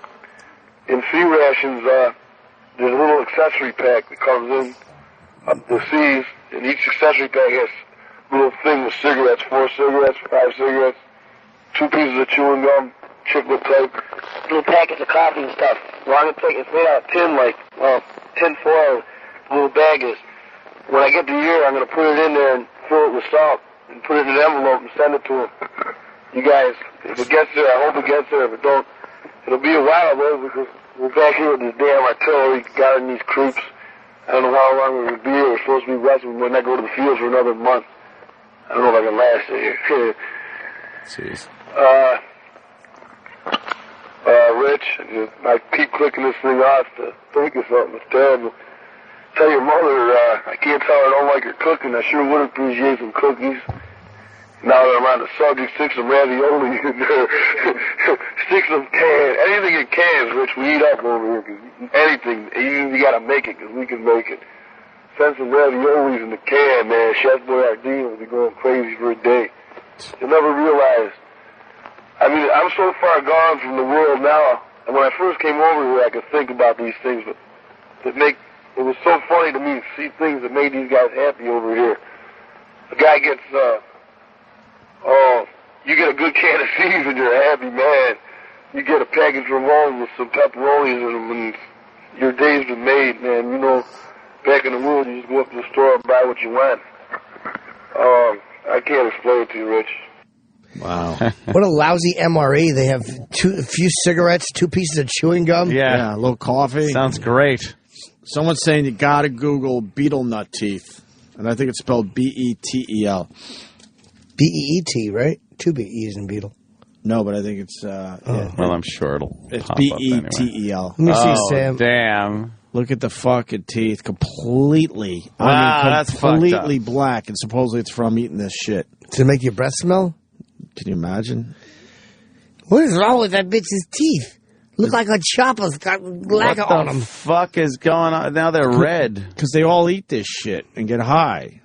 Or used to. I don't know how many are still fucking doing it. But look at these fucking teeth. Man. That's what he's talking about. That looks like some Hollywood makeup shit. That's fucked up right there. Show me that bitch's teeth, Sam, before I smack you. Now I understand why they weren't taking pussy in the woods. Imagine scraping her teeth and sniffing it. Oh, man. Oh, beetle tooth breath. It's B-E-T-E-L because people are trying to find it now. It's actually a deep, deep red, it looks like. And then it gets darker and darker. Yeah. And stains them completely black. I guess it's normal over there. To them, they have good, normal teeth. That's fucked up. If that's the norm. It's like meth addict teeth here, probably. Yeah. That's fucked up. It's pretty interesting to hear fucking... Yeah. Well, what's amazing to me is I'm thinking that's 5 years before The Godfather was in theaters. Like, I'm going like... a while ago. That's not... There was no Dick Clark's Rockin' New Year's Eve yet. There's weird things that just didn't happen yet. Or Woodstock. If it's working and if most of the people can understand this shit, I got more clips we could play tomorrow. Yeah. He talks about burning down a village. That's coming up. So, like real talk from Vietnam. Why would he take that down? I don't There's remember. nothing offensive. No, it's history, really. Kind of, yeah. You know, he's a guy that did 3 tours. He kept signing back up. He loved war. And he was in the he was doing the shit. He wasn't like camped out, just wandering the jungles like we've seen in all the fucking movies. Yeah, doing the shit that's going on in the movies. He talks about how he has 185 days left in tour, a tiger on patrol, and then burning down. Tiger, man. Fucking tiger, man. Never get out of the fucking boat. Dumb chef. And then burning down a whole Chef village. lost his head. They actually burned down a whole village, and he talks about it. Probably looking for Viet Cong. Pretty fucked Or up. weapons. So, torch this place! We'll do more of the tapes tomorrow. When we get back, I think the Edge will be here. Is he here now? Not yet. Oh, well, this is where you're going to shine, Sam. God, we could go home early. Sam's not going to shine. No? No. Why didn't you just schedule him for 10? He's perfect. You like wrestling. He really is. He likes wrestling. Yeah, but then he wouldn't be on your show. But what are we going to say to him? You approved. Talk to him about we approved? Ace Sherbert. Yeah, we'll talk about Ace Sherbert. You could pitch your own characters, See what he thinks. Dr. Steve saying, listening to those tapes, it sounded like they needed to send Captain Willard after him. He was sounding a little... There's a snail on the edge of a straight razor. Little slithers. Colonel Kurtz. Yeah. Like it's my dream, it's my nightmare. Yeah. Getting fluid all over that razor. And people want us to talk... maybe we'll talk to Weeze tomorrow. They want us to talk to him about these tapes. Let me say hi to Don in Buffalo. Don? Hey, what's going on, guys? Hey, buddy. Hi. All right. Yeah, I had a class for getting my boat captain certificate, and there was a dude there from Saipan, and he had the beetle nut, and he would try to share it with everybody, and he explained that it's basically their version of dip. And when I tried it, within 5 minutes, my whole mouth was completely numb. I was just like drooling out of my mouth. I couldn't take the shit. But did you feel high? Yeah, does it give you a buzz? I guess it would be for like somebody who's never smoked a cigarette or took a dip, that kind of lightheaded feeling. That's about how I felt. And how much do you have to do for your teeth to turn completely red and then black? First time. First time. Boy, Nice. Nice. He said that he'd been doing it for years, and his teeth were getting kind of gray, like all the way up through the gums. It was getting kind of gray, but he said that a majority of his family, their teeth were black or they were just missing their teeth. Damn. All right. So, all right, boys, punch it out. All right. I thought it was more of a drug where you got all high, but I guess it's more of a kind of casual thing. Kind of a cigarette / tobacco thing. Yeah. I think we'll talk to Adam Edge Copeland next. Does he go by Adam Copeland? I don't know. He's probably not allowed to use Edge because I'm sure Vince McMahon owns that name. Well, he's still associated with WWE. Yeah. So. Oh, yes. So he's still good. He's promoting, by the way, this Friday, tickets going on sale for the June 9th Antisocial Comedy Show with Dave Betel, myself, Artie, and Nick DiPaolo. It's taking place June 9th at the MGM Grand Theater at Foxwoods. That will sell out. And then next Thursday through Saturday, I'll be in Orlando, Florida, and March 29th through April 1 here in New York, Carolines. Nice. That's going to be an amazing show, Jimmy. Let's hope so. Oh, my God. It's going to sell out immediately. Oh, I don't know. Don't fuck around. Get your tickets if you want to go see that show. Okay. The Edge next. Sirius XM. This is the Opie and Anthony Show. Why this song, E-Rock? This would be Edge's theme. Oh, of course. I know that. We got Adam Edge Copeland.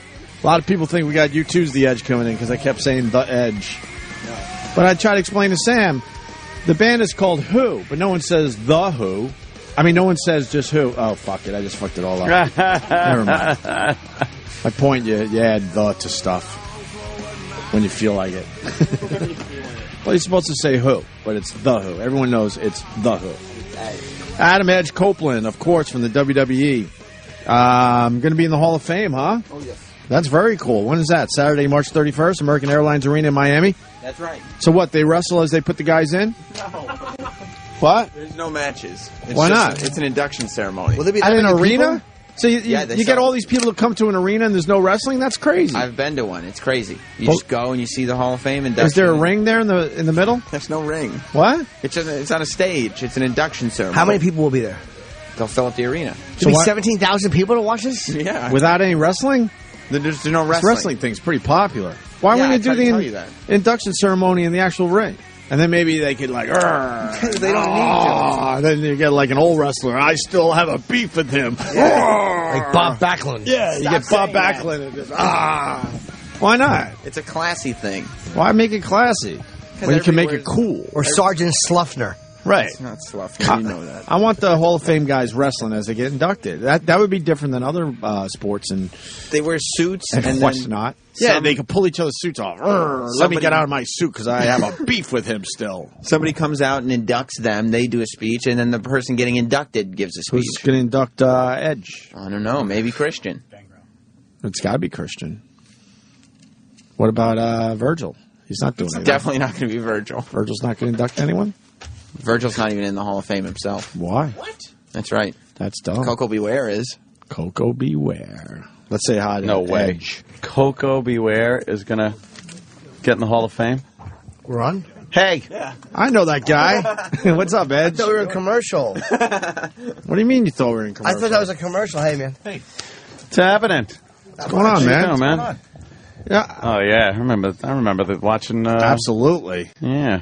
Some of those crazy ladder matches and shit. We're still paying for them. I don't doubt it, man. Well, we only learned today that you had to retire because of an injury. Yeah. That sucks. I mean, it doesn't. It doesn't. You were done? You were ready to move on? But I actually assumed it would be this WrestleMania because I had a year left of my contract, and whether it's stupid work ethic or whatever it was, I wanted to see that through. Yeah. We finished Mania last year, and I knew stuff was going on because my arms were trembling and stuff. And I was like... Shaking and shit? Well, I had neck surgery in 2003, so they already put a plate in there. So I knew I was on borrowed time. And what had happened was the discs had been slamming off of that plate every time for the last 8 years you saw me landing. That's what was happening. So it got to the point where I was like, something's going on, and I couldn't hide it anymore. So they got MREs the day after Mania and went, "You're done. Like, you don't have a choice in this. We are not allowing you. We're not clearing you to do this anymore." What was wrong? I have spinal stenosis is what I developed, which is a narrowing of the spinal column. So what's happened is my spinal column, even right now, because I haven't got another surgery yet, it's pinching my spinal cord. So if you look at it, it's like a straw being pinched. So how do you fix that? It depends. It depends. It's a learning process right now. If dentist chair, I found out destroys me for 2 days. Just having my head back. Oh, really? Didn't know until I went and got my teeth cleaned. Right. I went, whoa, that sucks. All right. Well, I guess I'll floss more. Yeah. How do you fix that though? There's surgery, and it might be another fusion. Where they take it. I already have 2 levels fused. It would be a third, but then I've heard on that. Are you getting shorter? I think I already have. You're a tall guy. I think I already have. You get some height, though. Yeah, you're okay if they take another inch or two. I'll still be from 6'3". Jesus. So are you going to go in for the surgery? Eventually I'm going to have to, I think, because I still like to mountain bike, kayaking, and I want to still do stuff. And you were ready to leave, you think? Because you're a young guy. You're not even 40, I don't think. No, 38. I was 37 when I retired, but I was preparing myself for it anyway. I was already getting to that point where I was like, okay, it was a 20-year career too. I started when I was 17. I started in high school, so I knew from the time I was a little kid that this is what I wanted to do. So for me, I did everything I set out to do. Right. All right. What are you going to do next? Well, while I was still wrestling, I shot a movie through WWE. I got a part in a TV show on Sci-Fi called Haven, and they got a DVD coming out, the documentary of the career, and they're inducting me in the Hall of Fame this year. So I'm retired, but what's cool going forward is it afforded me the luxury to pick and kind of choose. Whatever I do, I'm going to make sure it's fun. Right. God, you had some amazing matches too. I can look back and say I'm that ladder cool with shit. everything. Holy fuck! Who invented the ladder shit? Yeah, I can swear. Sorry. Should have told you that ahead of time. Who invented that ladder stuff? And then it got crazier and crazier for a while. It got pretty stupid, and we were responsible for that. I mean, we set the bar way too high. Right. But we all kind of, between us and the Hardys and the Dudleys, came up with the TLC thing, and that took it to a whole it just looked like a tornado through a trailer park. Oh, yeah. It was by the time it was done. What's the ladder match?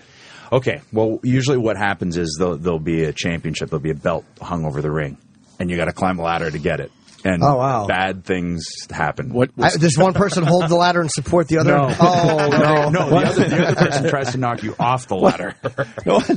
Man, I climb up a ladder now, though, and I'm just like Spider-Man. It's always frustrated me was how long it took to get up the ladder. Well, like, that's the idea, you know? No, I know, but the guy is literally knocked out cold outside the ring. And it's like, get up the ladder, just get up the ladder. do this already. It's taking forever. I tell you what, though, I change a mean light bulb now. Right up there? I can get up there quick. Did you ever have a ladder match where you're thinking ahead of time, this is such not a good idea? Oh, every time. Really? The ladders got bigger, and you would tip the ladders over while the guy's on the top. Yeah. And you don't know where the fuck you're going to fall. Tables, all that. You got ladders tipped over while you're on them? Oh, my God. Can you imagine? Oh, wow. Dude, seriously, you got to Google some of this. And they wouldn't just fall in the ring. The ladder would go over the ropes with the guy on it. On the cement.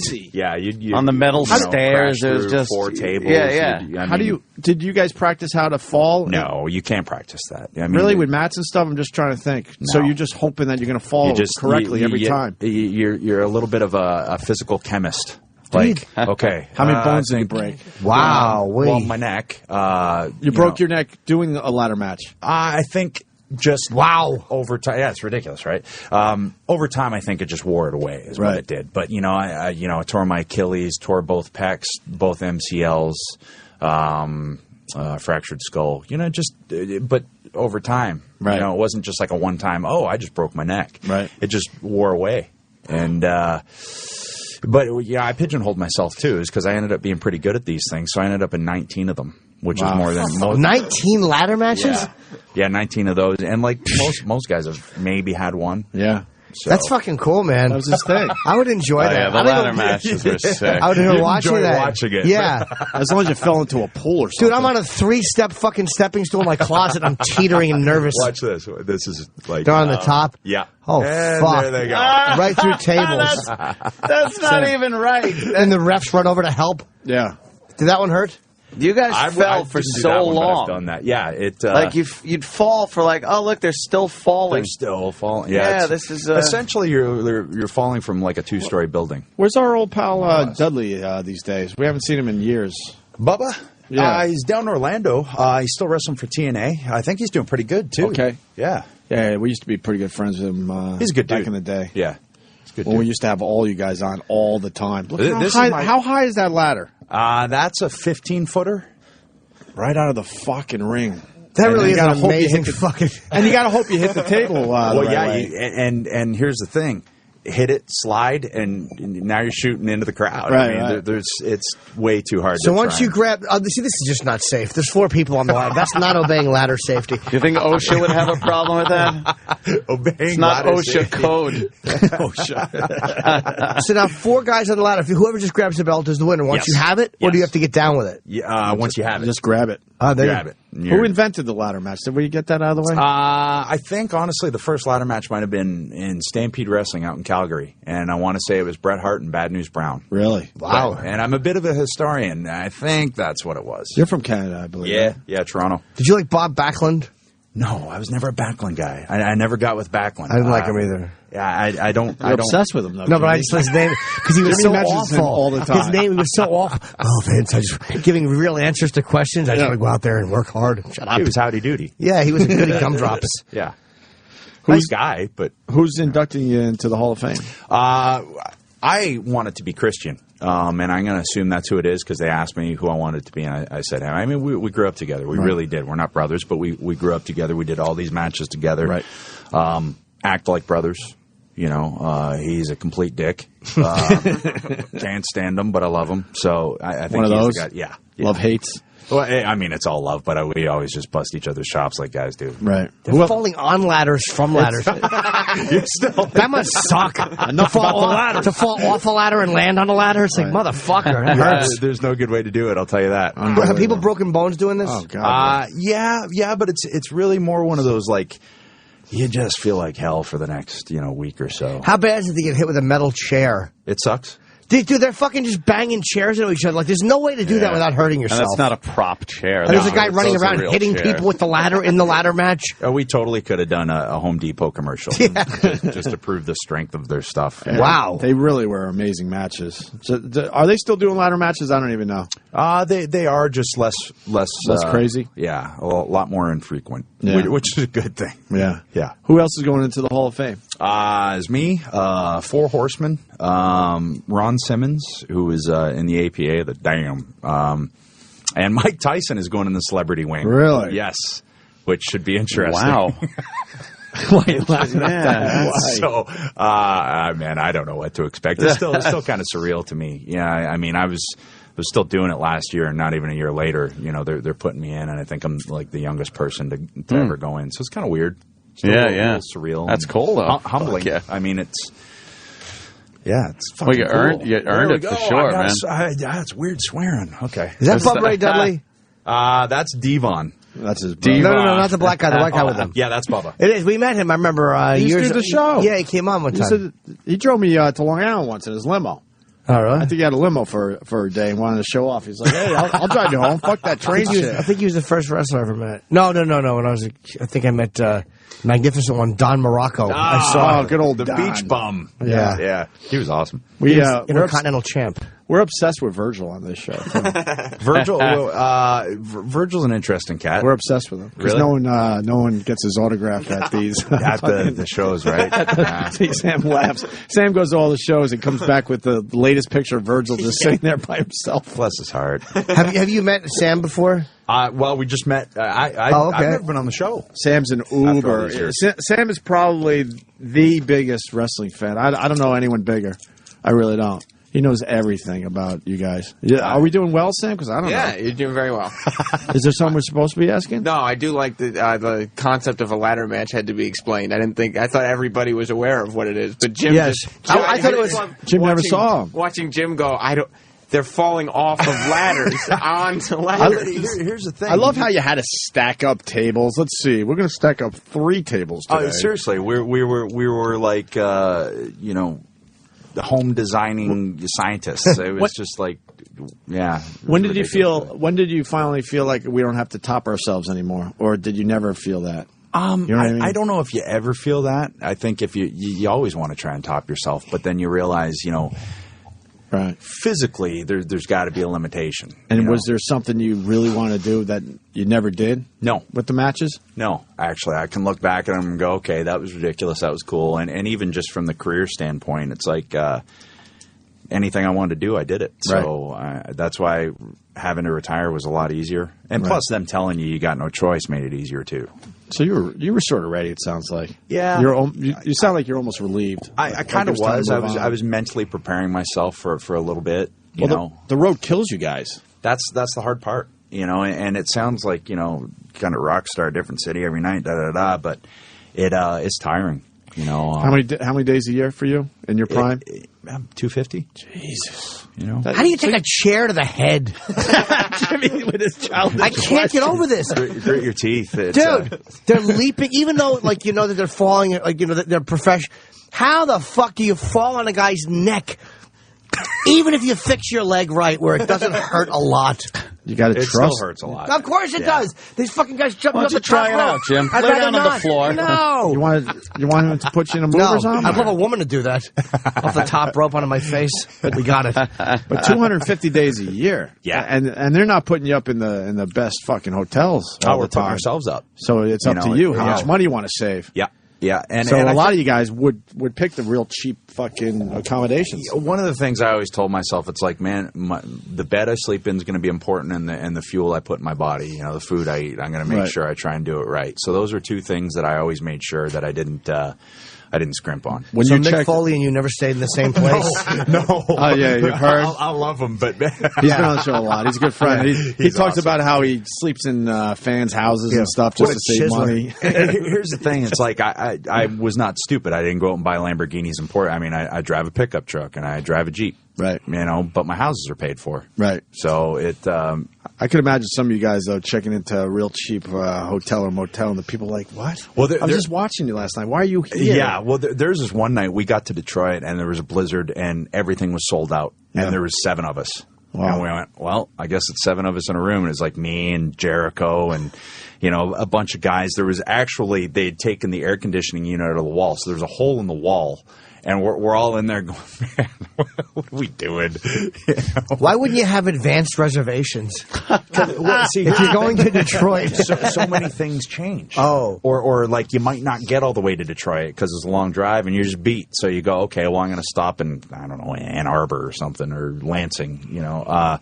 So you never fully knew, you know, where you're going to get to. And a lot of you guys drove. Yeah. Yeah, to save money too. Yeah, well, so you guys would carpool. What they would try and do is, and what they still try and do is like at least book it so that it's fairly close, and it's usually not a flight every day. But you know, when we were really watching in the late '90s, we just assumed you guys were on fucking private jets and 5-star hotels, eating at the best restaurants. What does a low-level wrestler make? Like a guy who's known but not on your level, but kind of a quasi-famous guy who's just doing matches around the country. Yeah.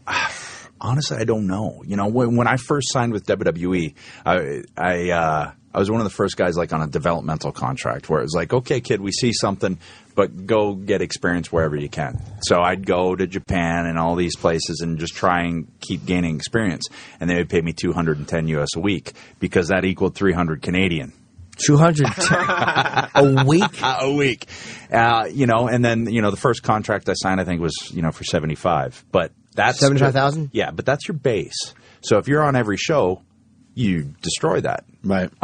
So it's incentive based in that respect, where it's like, okay, if you do good, we'll put you on every show. You're getting paid for every show, so you're going to clear that, you know, maybe within 3 months or something. Why was it your responsibility to get your accommodations? I never understood that. We've talked to so many of you guys. Why wouldn't the WWE take care of all that? Have a whole, you know, department dedicated to making sure you guys are traveling properly. Well, we have a travel department for the flights and everything like that. But what it did kind of do is I think it keeps you grounded.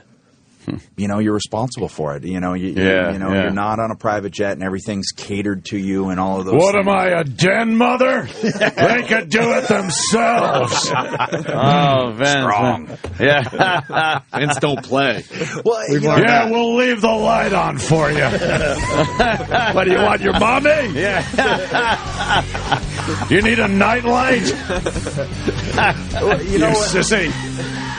But here's the thing. It's like none of us get pampered to the point where it's like, I can only have Fiji water, please. You know, please, you know, make my coffee with, you know, Icelandic, you know, frigid temperatured water. You know, it's like, no, I get it. But between what you're actually doing and what they could have done, maybe somewhere in the middle Somewhere is in the what middle. I'm thinking. Yeah. You know? What wrestlers got the high-end treatment, though? Like the first The Rock, class? probably, at the time. You know, if you make it to the top of the show, you're going to do okay travel-wise. Did you, after a while, like, they'll fly you first and stuff?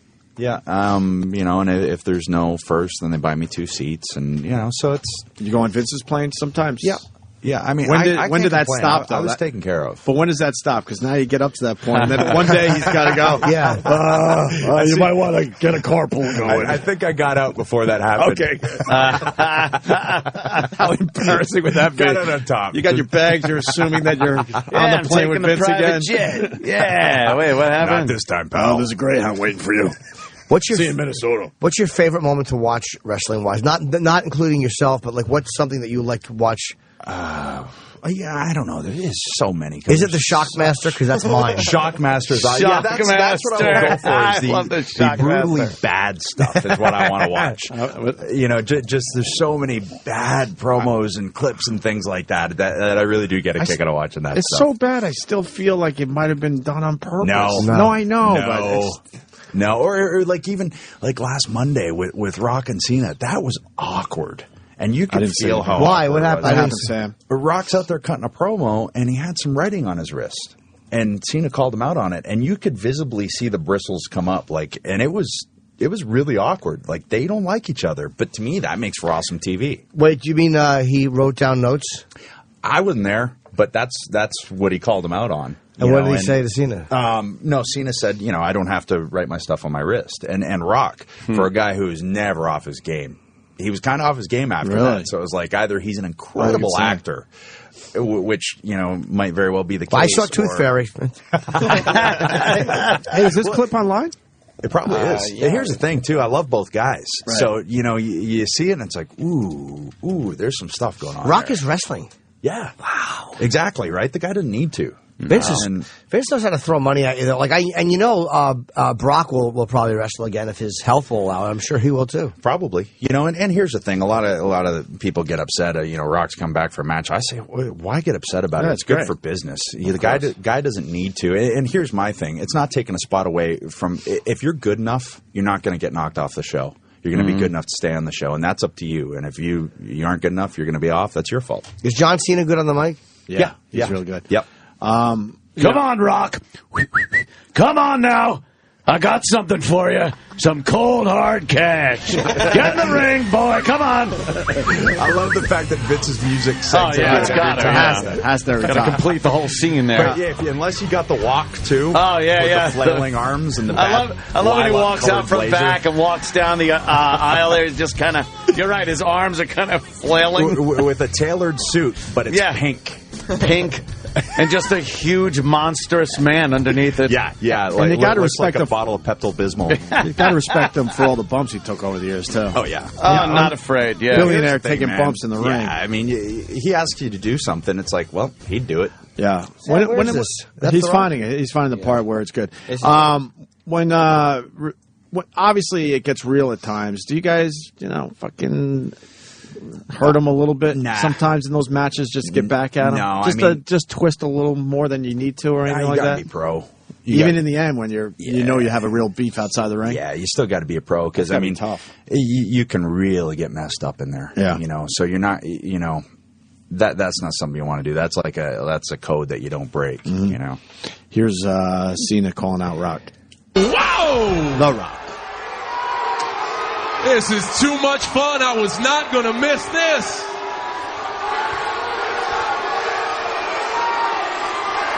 I mean, you actually referred to me as Kung Pao Chicken.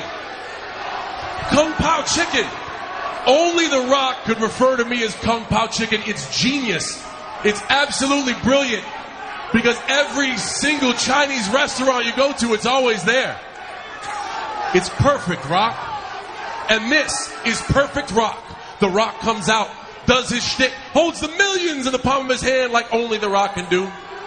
But I must admit, I didn't come out here to swing from the people's strudel or whatever you're calling your penis nowadays. I came out here to tell you were right. You're right, I am that guy. I'm the guy who runs you down when you're not here. But as usual, just like everything else, you're only half right. Because I'm the guy that runs you down when you are here.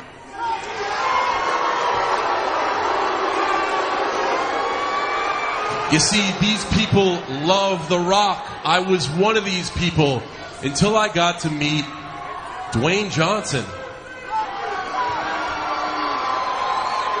Dwayne Johnson is a self-centered, egotistical, see-through son of a bitch.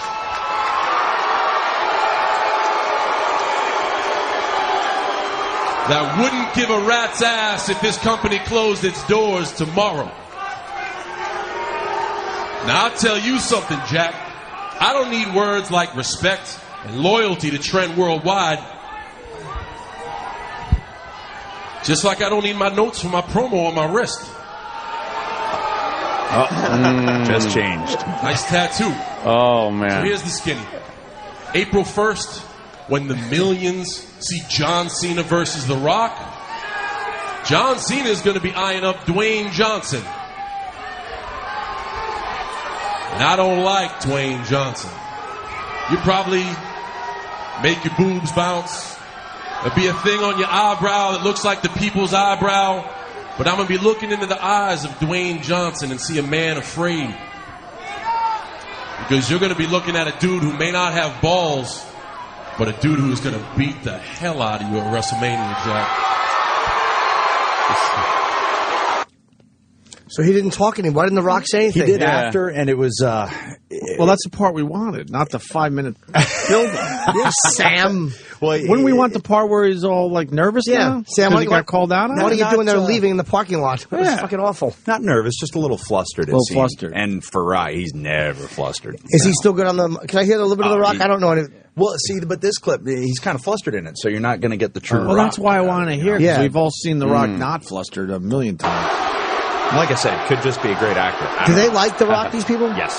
Then why are they cheering for the guy talking shit to him? A bit of both. They like him too? Yeah. It's like you, John. It's like you to come out, run your mouth, and then walk away before I slap the lips off your face. And I'll tell you what, it doesn't surprise me you come out here, now you confuse the world, you don't like The Rock, you like Dwayne Johnson, hate Dwayne Johnson, what you got? Let me tell you something, John, you're back there listening right now. You're back there listening right now. Let me tell you this, John, The Rock, Dwayne Johnson. Dwayne Johnson, The Rock. That is the same man. The same man in Doesn't here sound like the old is Rock. the exact same man out there. He still The is. exact Just same here, it was man. like- The exact same man, John. But the difference between me and you come out here, you run your mouth about being tough. You ain't tough. I know it and you know it. The bottom line is this. The Rock, Dwayne Johnson, The Rock, the people's champ, the great one, the most electrifying man in all of entertainment. It doesn't matter, John. It doesn't matter. The only thing that matters, and you're back there listening, is that what I'm going to do on the biggest stage of WrestleMania, the biggest match of all time, The Rock, all the nicknames you want to throw, Team Bring It Worldwide, we're going to kick your candy ass all over WrestleMania. If you smell... He reined it back in. He got back to it. Yeah. It got tense. Yeah. What was who's the best mic guy, you think? Of all time. I say Backlund. Backlund. Rock is up there, obviously. Rock's definitely up there. Stone Cold was Austin. amazing. Was Hogan good or no? Yeah, but it was a different era. Right. It was a different era. Yeah, era. Who do you think, Sam? Who else would you put in that category? You got two biggies right there. Was Jericho good on the mic? Yeah, Jericho's very good. And what Jericho did too is he Shawn like Michaels, reinvented himself and changed even not only how he would wrestle and how he looked, but his style. He's He a went good talker, right? Yeah. Oh, yeah. Yeah, I mean, there's a lot of good guys. Generally, the guys you see talking are good at it. Right. They're talking for a reason. Sure. And Cena's considered good? Yeah. How come those guys don't like each other? I don't know. I honestly don't know, but watching that, I don't think they like each other. Do you think John Cena is jealous because he's just coming back and making a lot of money after he's just going and doing movies? I think that's probably a lot of guys think that way, and I don't think they look at it the way I look at it. I look at it from Vince's perspective. It's like, man, that guy doesn't got to come back. It's going to help the product and get everybody else noticed. And like I said, if you're not on the show because he bumped you off, then you're not good enough. It's your own fault. Right. Well, we ran out of show, unfortunately. Damn it. Yeah. That's very interesting because I used to watch wrestling a lot, then I kind of stopped when I discovered sexual addiction. But I still I find this shit fascinating. Absolutely. CM Punk is good, right? On the mic, or is he not a good mic? No, guy? he's good on the mic too. Yep, he's pretty real. Yeah. And now with all the Twitter stuff, I find Twitter very passive aggressive though. It's man, I'm going to type bad things about you. It's really just childish. Are you on Twitter? No. Oh, you're not? No. Not at all. If I got a problem with somebody, I'll tell them face to face. I'm not going to type about it. Are you recognized everywhere? Yep. That's cool, right? Yeah. And the cool thing is everybody's usually pretty cool about it. It's like, man, I saw you did that. So that's nice. You're on Good TV feeling. for 20 years. It's going to happen. Right. Yeah, for some reason our fans love to bitch at us all the time. That's all they do. Holy fuck. Are you really a fan? I'm confused at this point. How about a little love every once in a while?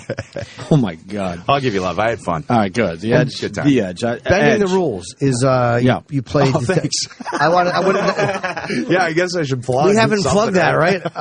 What is Bending the Rules again? So it's out Friday, limited. Yeah, it's a movie I did for WWE Films. I shot it while I was still on contract, so it was kind of cool because it gave me some experience as to what acting kind of was. But I don't consider myself an actor by any means. You don't want to do more acting? I will. Right. But I'm not going to be one of those guys that's out pounding the pavement or anything like that. It probably sounds like a dick, but if it falls in my lap, I'll do it. Good for you. Was it fun?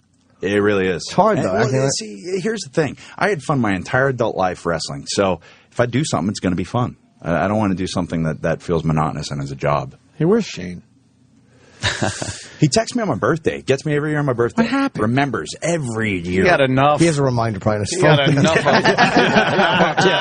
Edge's birthday. Jimmy blown up Edge's spot. he doesn't Man, remember. I thought he cared for me. What happened with Shane, man? I don't know. He just didn't want to be in the family business anymore? I guess not. I honestly don't know. We never really talked about it. We'll just, He walked away. Stuff, There's got to be a story there that no one's willing to I'm sure there is. To tell. And I'm sure he'll be the only one that knows it. Yeah.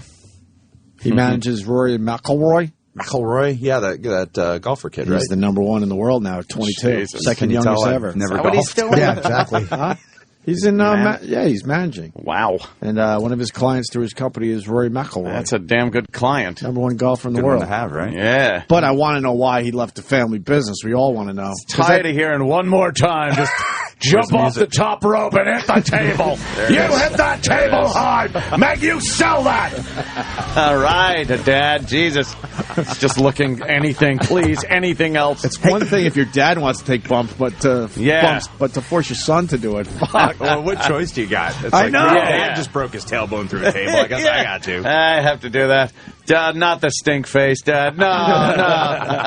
Hey, is the stink face. If you suck in a match, would Vince tell you? Does he tell people like you didn't do this right or you didn't do that right? Oh yeah, but here's the thing with Vince. I was like, man, you can't lace up my boots. You don't have an athletic bone in your body. I'm not going to take your criticism. Have you seen him walk to the ring? I've seen him wrestle. He's got guts, but he cannot wrestle. So, he'll tell you, like, he's obviously watched enough matches to know stories and what's good and what isn't. He's entertaining as all hell. Yeah. Oh, yeah. Now we're hearing that Edge has to go. So Bending the Rules out Friday, limited. We'll check that out. And then, of course, the induction in the Hall of Fame. That's cool. Congratulations on that. Thank you. I know that's a big deal for you guys. Saturday, March 31st at the American Airlines Arena in Miami. I'm thinking you guys should fucking wrestle a little bit as you're being inducted. What do I know? Oh, man, if I could, I'd wear like a huge flannel lumberjack tuxedo and just grow a big, massive beard with birds nesting in it. But I'll probably have to do the GQ beard. Yeah. All right. Adam Edge Copeland, come back and see us, all right? Cool. Thanks, guys. Thanks for having me. And Jimmy, you go with your plugs? Yeah, tickets go on sale Friday morning for my gig with Artie Lang, David Tell, myself, Nick DiPaolo. That's June 9th in Foxwoods Casino, and then I'll be at Caroline's at the end of this month. Very cool. See you guys tomorrow. The Opie and Anthony Show is pretty much over, but if you feel like sticking around, after O&A Live is next. Sirius XM. And now, the Opie and Anthony Show continues. This is After O&A Live. Here's your host, Sam Roberts. Yes. After Opie and Anthony Live. How exciting was that for everybody? Edge, WWE superstar, about to be a Hall of Famer on the Opie and Anthony Show today. Very exciting, very exciting. The Hall of Fame ceremony is on March 31st. That's Saturday in the American Airlines Arena in Miami. So if you're going down to WrestleMania, or if you're in the Miami area anyway, and don't have tickets, why don't you go ahead and get yourself some tickets? Because you know what? What else are you going to do? It's going to be an exciting night. Everybody's cleaning up here. I don't know, obviously I was very excited about Edge, but at the same time, running through my mind all day ever since Ant brought it up was the battle between ants and human beings. I feel like ants the size of cats, we don't hold a chance against them. And I mean, you could take your strongest human beings, because I feel like an ant that's the size of a cat could not only hide in places, but could lift up tanks. And once you're strong enough that you can lift up a tank, you're pretty much unstoppable. And there's more ants than human beings anyway. So that right there, and you'd have the same amount of ants, they'd just be much bigger. It's not like we just say the same surface area amount of ants. No, it's the same number. Because if you're talking about surface area, you'll be fine. But that is something we discussed today. Lisa Bonet being nude, like Christina Hendricks, is something we discussed today. We talked about intervention today. It was a great show. It was a very good show. Paul, you're here. Where's Paul? There he is. Paul's coming in. But you are not keeping track of these people, Eric. Paul is I'm actually... not in charge of Paul. Who is? I don't know. He's just kind of here. Did you hear the interns talking shit about you yesterday? No, what happened? They were just saying. Well, I asked intern Eric who does more for the show, Paul or Sal, and he said Sal. Okay. What's up? You want to, if he's a few minutes earlier? Yeah. That's cool, too. We got some stuff going on here. I'm going to throw it to a bit in a minute. But, how does that make... why is that the interns are under the perception that Sal is the man? Because did you hear yesterday's show? No. It was great. It was great. I would recommend going to Audible and downloading it. You got to hear it. Okay. The whole... you probably realized what was going on behind the scenes, but the whole Club Soda Kenny versus the interns thing, and Sal not going out for food orders, and somebody going to management, and this whole thing exploded. Really? Into a big mess, and it was great. It was great. Sal, are you over that yet? You took it kind of hard. No, that was. I'm still fatigued from yesterday. Are you? Yeah. It's a thing that happens where you then start questioning getting on a mic again because you don't know when there's going to be another implosion. Very, very traumatic. How many food orders did you go on today? None, huh? No. Let's say a couple. You did? Yeah. A lot of people wanted food today? Well, it was just the other dude came late, so... Eric came late? Oh, yeah, after talking shit about me yesterday. He came late today. Do you want me to count him? Well, I didn't know Eric was coming late now. We just had a discussion with him yesterday about how he was the dumb intern, right? Mm. And now he's coming late? Paul, I'm sorry I even brought you in here into this mess, because I didn't know we were dealing with a tardy intern. Yes. Eric... Yeah. What's going on with your guys? Well, he was texting me all morning and then sent me a link to... I see him rolling. There he is! He sent me a link to... Eric, we're talking about you being late. Stay in here. This news piece that he was on his train and the train broke down. Oh, and then yeah, while he was waiting for the rescue train, the rescue train broke down. Yeah, come on. That's a lie. Eric, we just had a discussion yesterday about you being a weaker intern, right? Yes. And then you show up the next day late? That's a very, if I could use an old intern's name, that's a very love buzz move. Well, I must say... You know what I mean? Listen, I don't have weaknesses in my internship because I showed strength through keeping everyone calm. Our train broke down. I was on there for 3 hours. You didn't need to keep everybody calm. You don't intern for the MTA, though. Yeah, exactly. You didn't need to keep anyone here calm, because I just found out you were late just now. Nobody knew you were even... Our train, listen, it was all over the news. If you were watching the local news here, trains were canceled in New Jersey. It was chaos. Well, I think you have something to say to Paul then, because you talked a little shit about Paul yesterday, but then I did not. You didn't say that Sal was better than Paul yesterday? I didn't say Sal was better than Paul. You asked if I saw Sal doing more work than Paul, and that is only because I follow Sal around. You see him doubling. I do, yeah. That's not doubling. That's backing up my statement. If you follow Sal around, how come you sat in that room behind me for the last 2.5 hours? Well, you're not even following him well. Well, you got some shit to work on, buddy. Well, I'm working on something right now. What are you working on? I'm doing some drops. Doing some helping drops. with some drops. I don't know.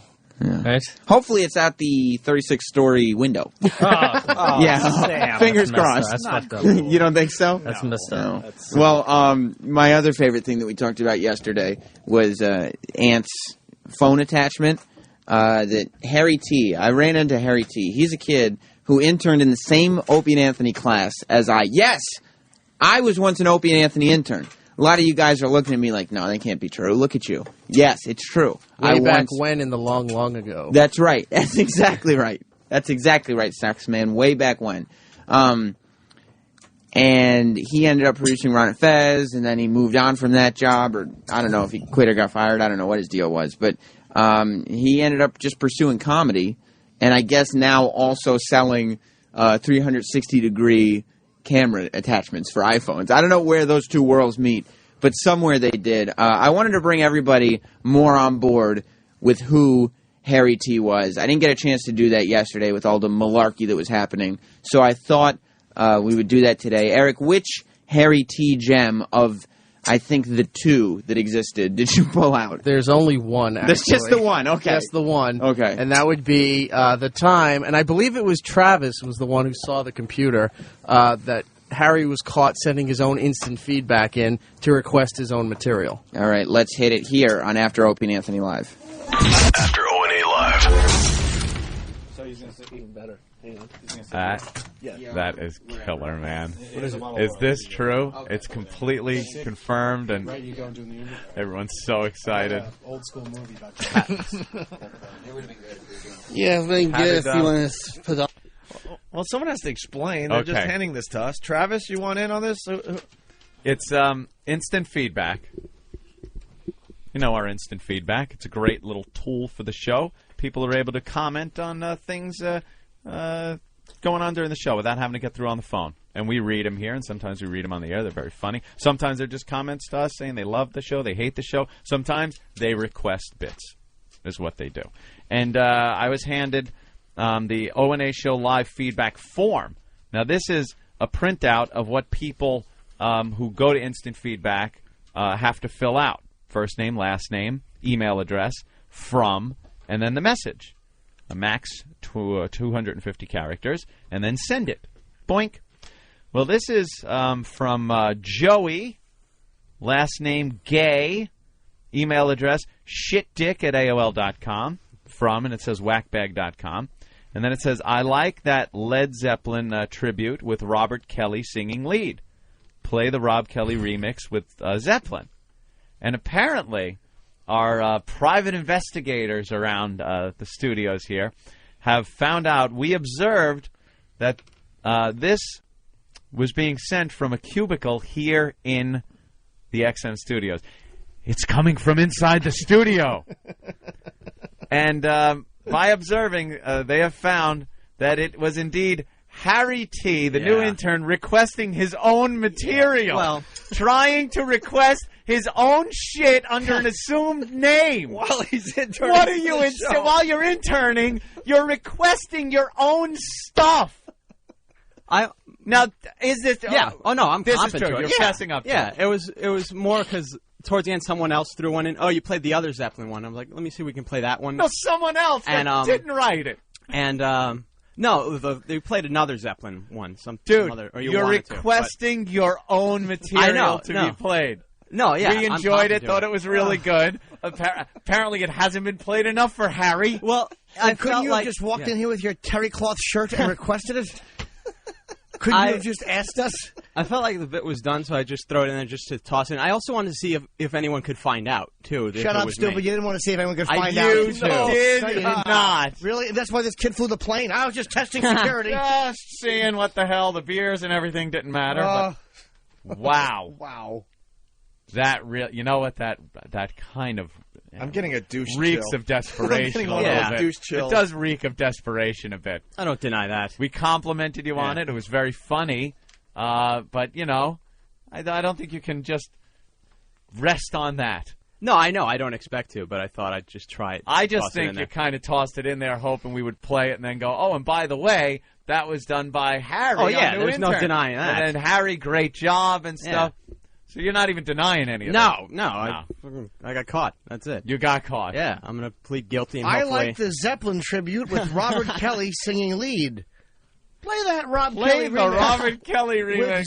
And even put W/Zeppelin. Right. You know, like a regular Joe. Yeah. And Joey Gay Shitdick? Well, Joey Gay's an actual, a real guy I know. Yes. Is he really? He's a comedian, yeah. His name is Joey Gay. Joey Gay. But it did theoretically get me in here. So I can't say that it did not work completely. Well, taking a shit on the desk would have gotten you in here, too. I mean, that doesn't necessarily mean it was a bright move. And from Whackbag. Well, it's automatic. That would help. No, it's just automatic. If you don't put something in there, it just says from Whack. Like I went through Whackbag. Yeah, like that's why a lot of the posts say. Is that a default kind of thing that just pops in there? Martini Steve in studio to help us out here. Steve. Yeah. Is this on? Yeah. Okay. It looks like they copied the code and put it on their own website. That didn't come from opieandanthony.com. Oh, it didn't. No. No, I went through Whackbag. That's the only way I knew. Oh, you did. Yeah. You do know the interns are not allowed to go on to Whackbag. Yes. Yeah, hi, Pete. I'm on the radio. How are you? No posting allowed. I don't post at all. Oh, I was just looking for the instant feedback. I didn't know how to find it. Things like posting on Whackbag for interns. Things like even IMing other people. No, sending I'm not private messages to other people through Whackbag. None of that is really accepted. I'm not a big internet poster. Dude, did you get this one here? Play some cuts from Yellow Discipline. It was from EAB.com. I wonder what that is. You can't request your own stuff under an assumed name. This is very uncomfortable. Isn't it? Yeah. It would have been if you would have signed it, from Harry. Our intern requesting his own material from a cubicle out there. Oh, it's creepy. Wow, that is It really is. creepy. It really That's is a good creepy. word for it. Creepy. Oh. What are you doing, Travis? Huh? Oh, good. Check instant feedback. Jesus, Travis, what are you doing? Oh, you're not here? Everyone's Travis waving. is not here. Everyone's waving off the plane.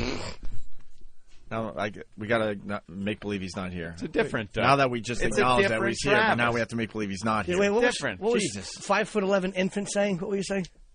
Nothing. I didn't see. I'm not 5'11". How tall are you?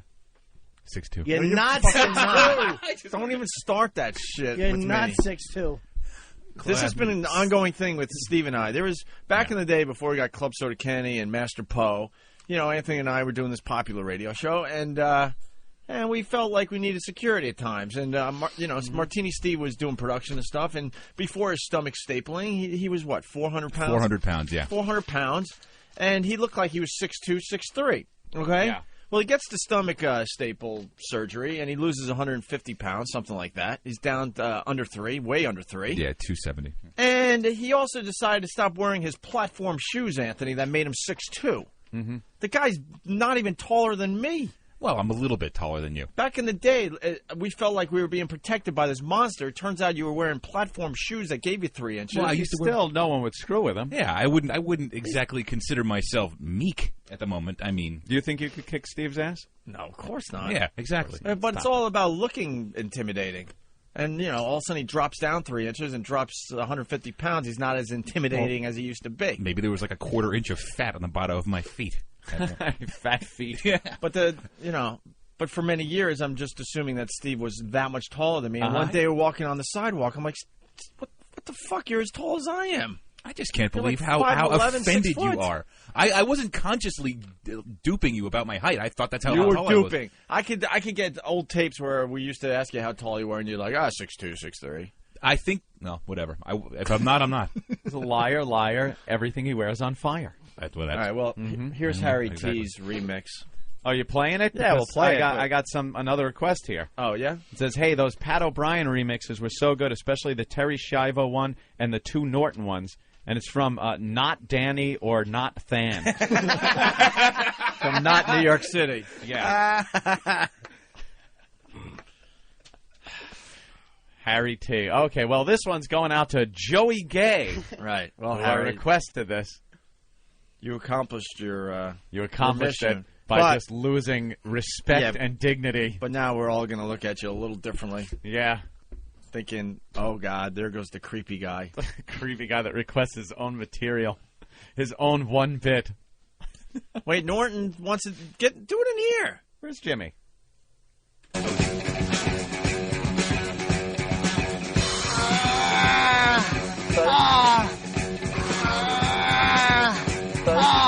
I broke my knee, man. Fuck. I broke my knee, man. I broke my fucking knee, dude. I broke it, dude. I felt the crack. Fuck. I broke my leg. I broke it.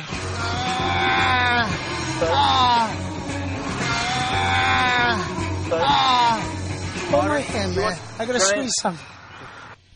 You know, somehow it's just not as funny anymore. I know, it stinks now. Someone's got to dial this number for me. All right, Tony, go ahead. Hey, punish that motherfucker. Make him read from Rent Boys. Do we still have Rent Boys We around? certainly do. All right, get Rent Boys. Ugh. And let's go to Super Golfer from Whackbag. Super Golfer. How you boys? Hey. I want to know, is that intern, is he wearing an eye patch?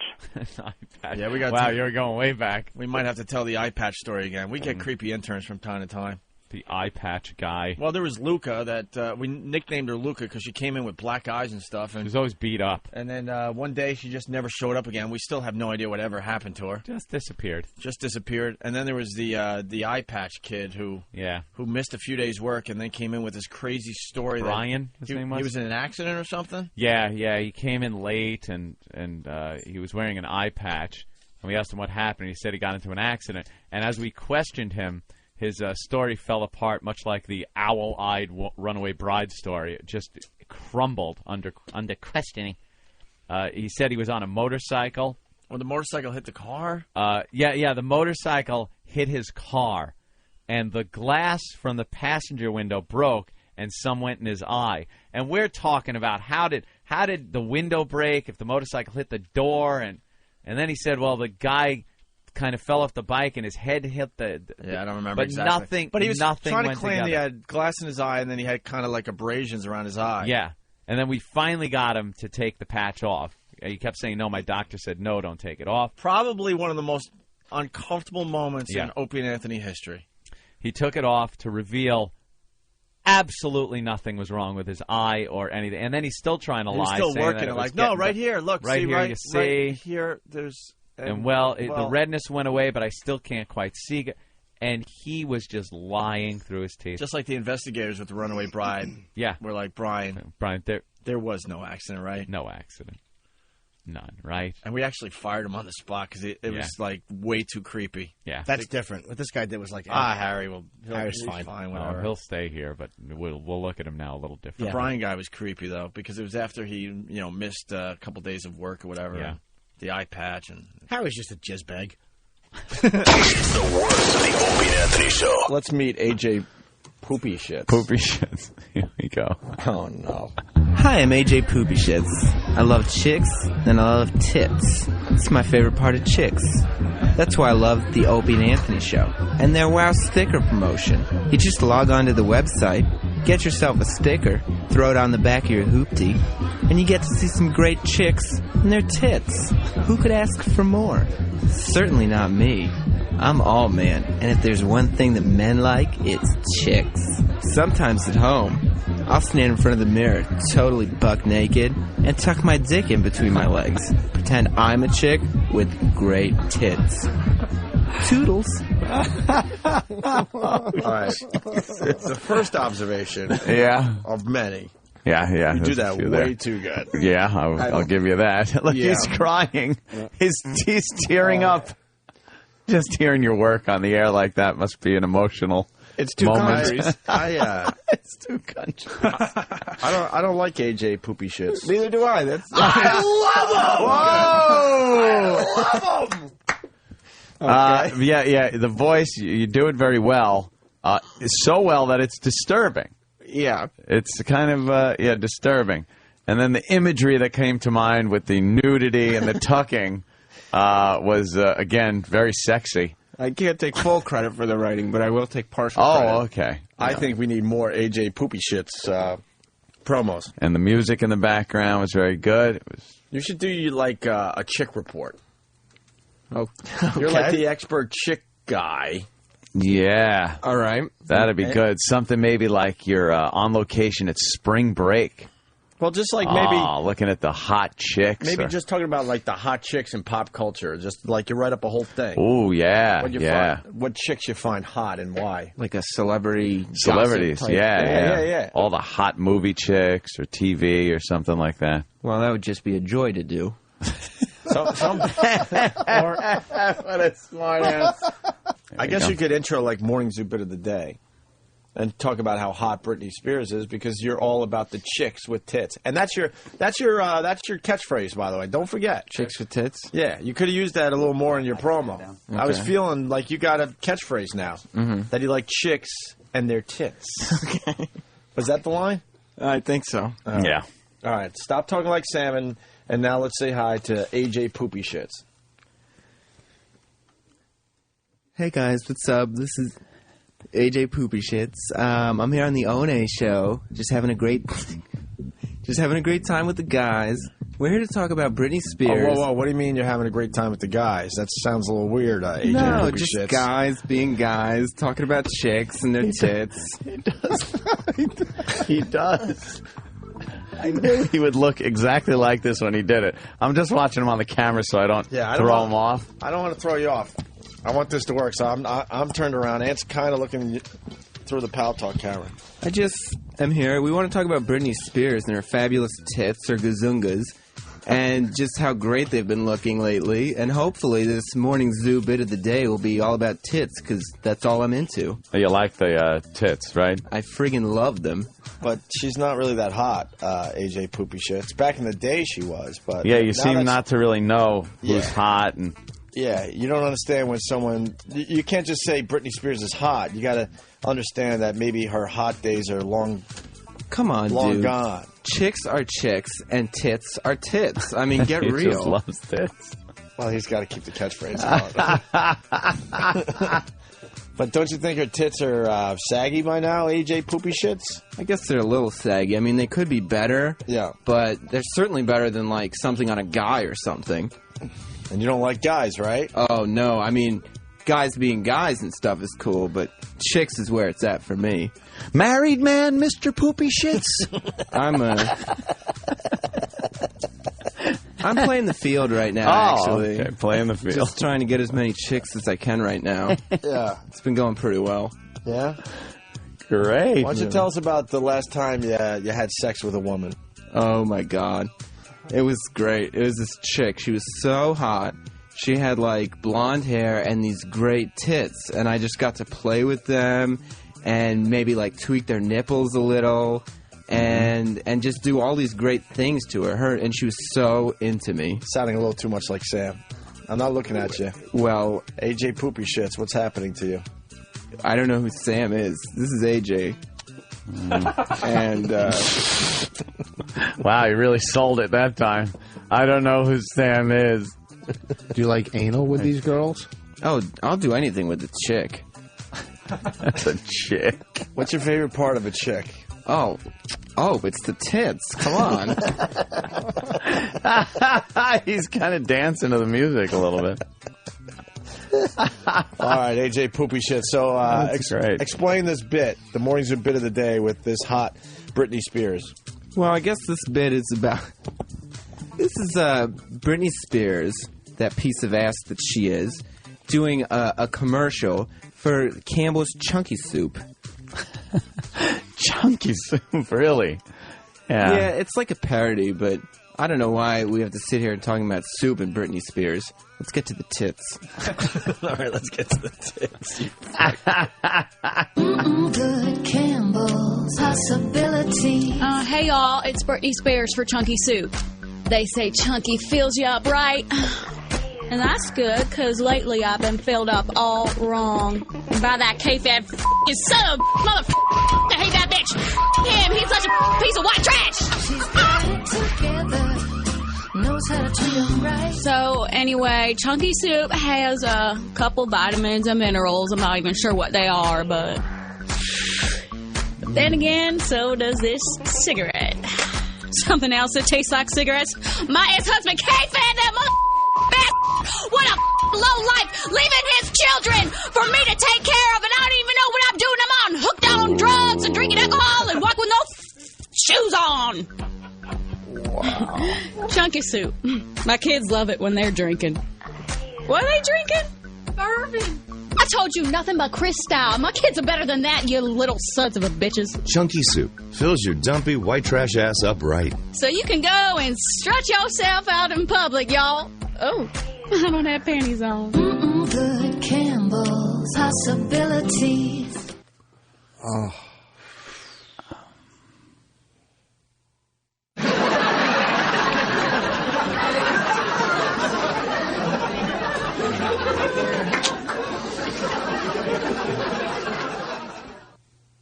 Does anybody remember last time? Shame, shame, shame, shame on you. Goddamn rich cunt. That's terrific. That's terrific. Wow. And that's being played on a lot of stations, huh? Oh, sorry. That's good, huh? Can you dig that? I knew that you could. Yeah, I knew that you could. AJ Poopy Shits, what did you think of that? Well, I mean, it was not funny. The song was all right that they were playing in the background. But just, I mean, my favorite part about that, the only really redeeming quality, is you get to picture Britney Spears. You know what I mean? And what would you picture about Brittany? Oh, just everything. Her curves, like, that comes right up to her tits. I just, of course. I just love those. Don't you guys? You know, yeah. Hey, we love tits, but AJ Poopy Shits, you say that you love tits so much, it's a little suspicious because if a person didn't know much about women, they probably would go for the obvious, which would be that they love tits. Well, what else do you like on a woman besides the tits? Well, I like a woman with, like, a nice ass or something like that. Good thighs, pretty hair. Like a nice mascara or something like that to bring out their features. Mascara. Do you like their shoes? Oh God! If a woman is wearing awful shoes, they just have no shot with AJ. I will tell you that right now. All right, AJ, let me let you in on something. Yeah. Men. Yeah. You know, men like us, like most of us. Yeah. Mm-hmm. We don't look at the shoes. Really? Nope. You guys are missing out on a lot. I mean, I think chicks with tits buy shoes to show off to other chicks. Yeah. Well, that's They're not doing what it for I've the heard. men. Because men in general do not look at the feet unless you have like a foot fetish or something. Well, yeah, that's what I have. A foot fetish. For chicks. Right. That's why I'm looking at the shoes and stuff, because I have a foot fetish. I love women's feet in a sexual, heterosexual way. Sexual, heterosexual way. Well, I gotcha. Now, AJ Poopy Shits, it seems like you've banged a lot of broads. Oh, tons. Where's the G-spot? Oh, it's right around the pussy. Like, right. It's right around the pussy. Right, like, under it. Okay. What do you mean under it? It's really hard to describe. And I think, like, a lot of chicks, if you've been with as many chicks as me, you know that it might vary from chick to chick. Yeah. Yeah. But it's right around the pussy area. Mm-hmm. Right around. I mean, dude, if you don't know where the G-spot is, then maybe you haven't been with a lot of chicks. Oh! And that's, to me, that's suspicious. But I asked you first. I know, but what I'm saying is it's suspicious that you don't know where it is. I know where it is. All right, then tell us. I told you. It's right around that area. Mm-hmm. Yeah, but where? Like right around where the pussy and the clit is. Give some advice to the guys out there. How do they find the G-spot on a woman? Well, and how do they work that G-spot? AJ's having a little trouble with the G-spot because Sam doesn't know where it is. I don't know who Sam is.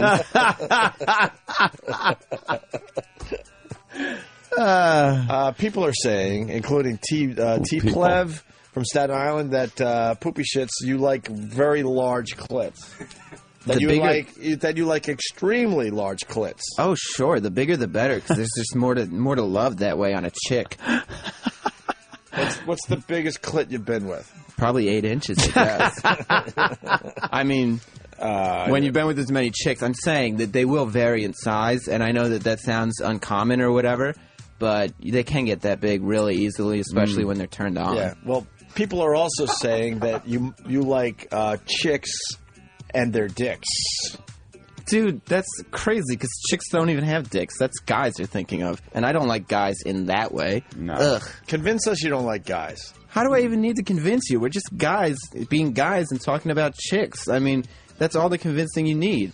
I like tits on chicks. What else would I even be talking about? That is so gay that you guys want to even talk about this. Whoa. Hey, throwing that gay word around. Well, we're guys. We can throw around words like gay and tits. They don't go along with each other. No, not gay really. And tits, I know. They're total opposites.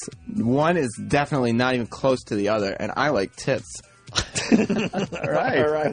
Enough about the tits. He likes tits. Do you like tits or do you love them? I love them. Yeah. What do you do with a tit?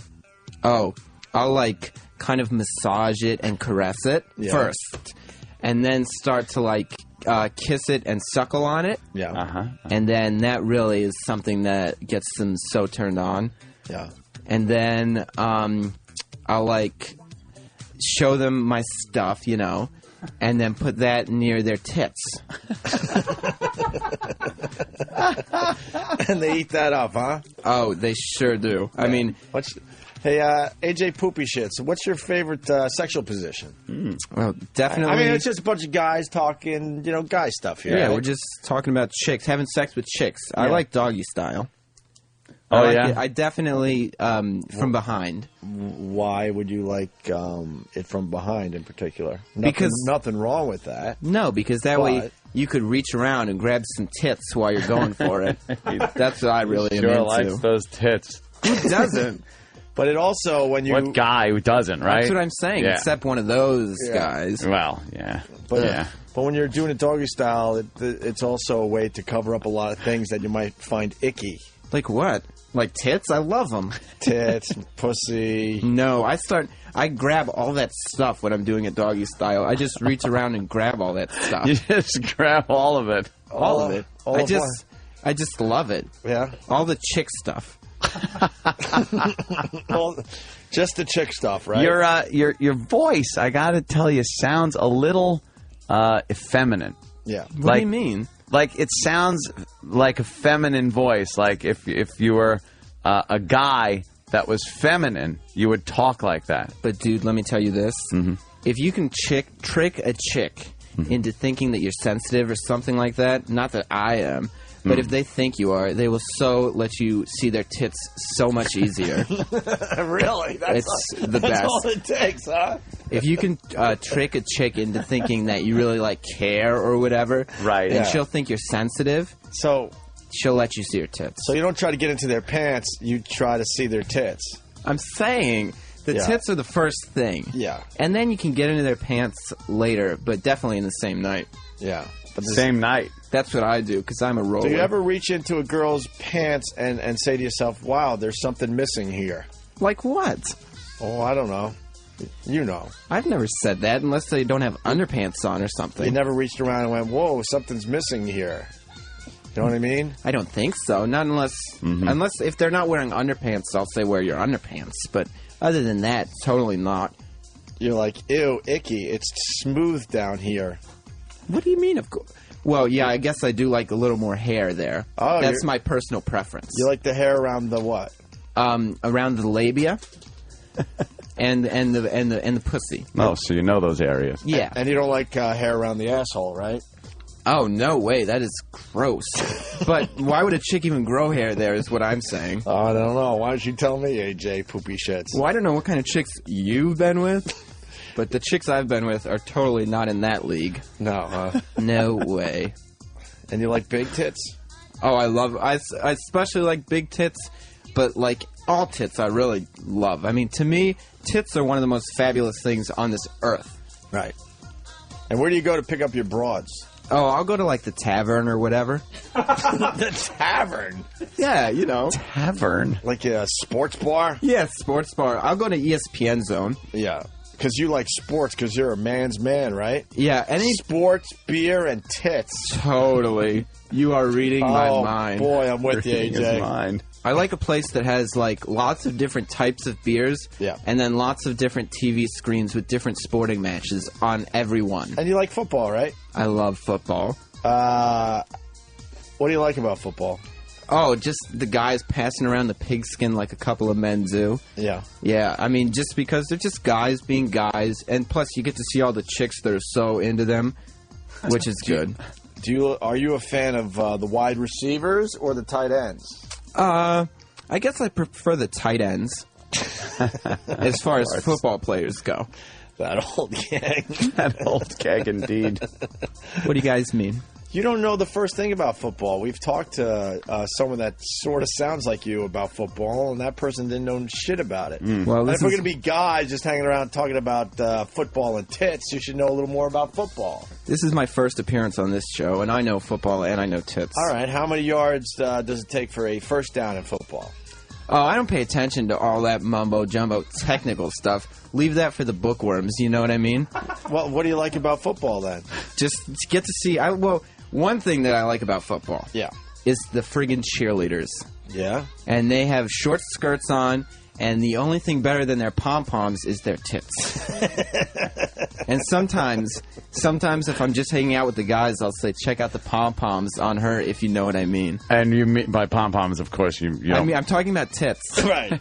It's just like a jokey thing we do. Yeah. The Opie and Anthony show is now over. For real this time. Check out the O&A show on Facebook at facebook.com/Opie and Anthony. And catch Opie and Anthony live Monday through Friday from 6 to 10 a.m. Eastern. Ron and Fez are next. Hey!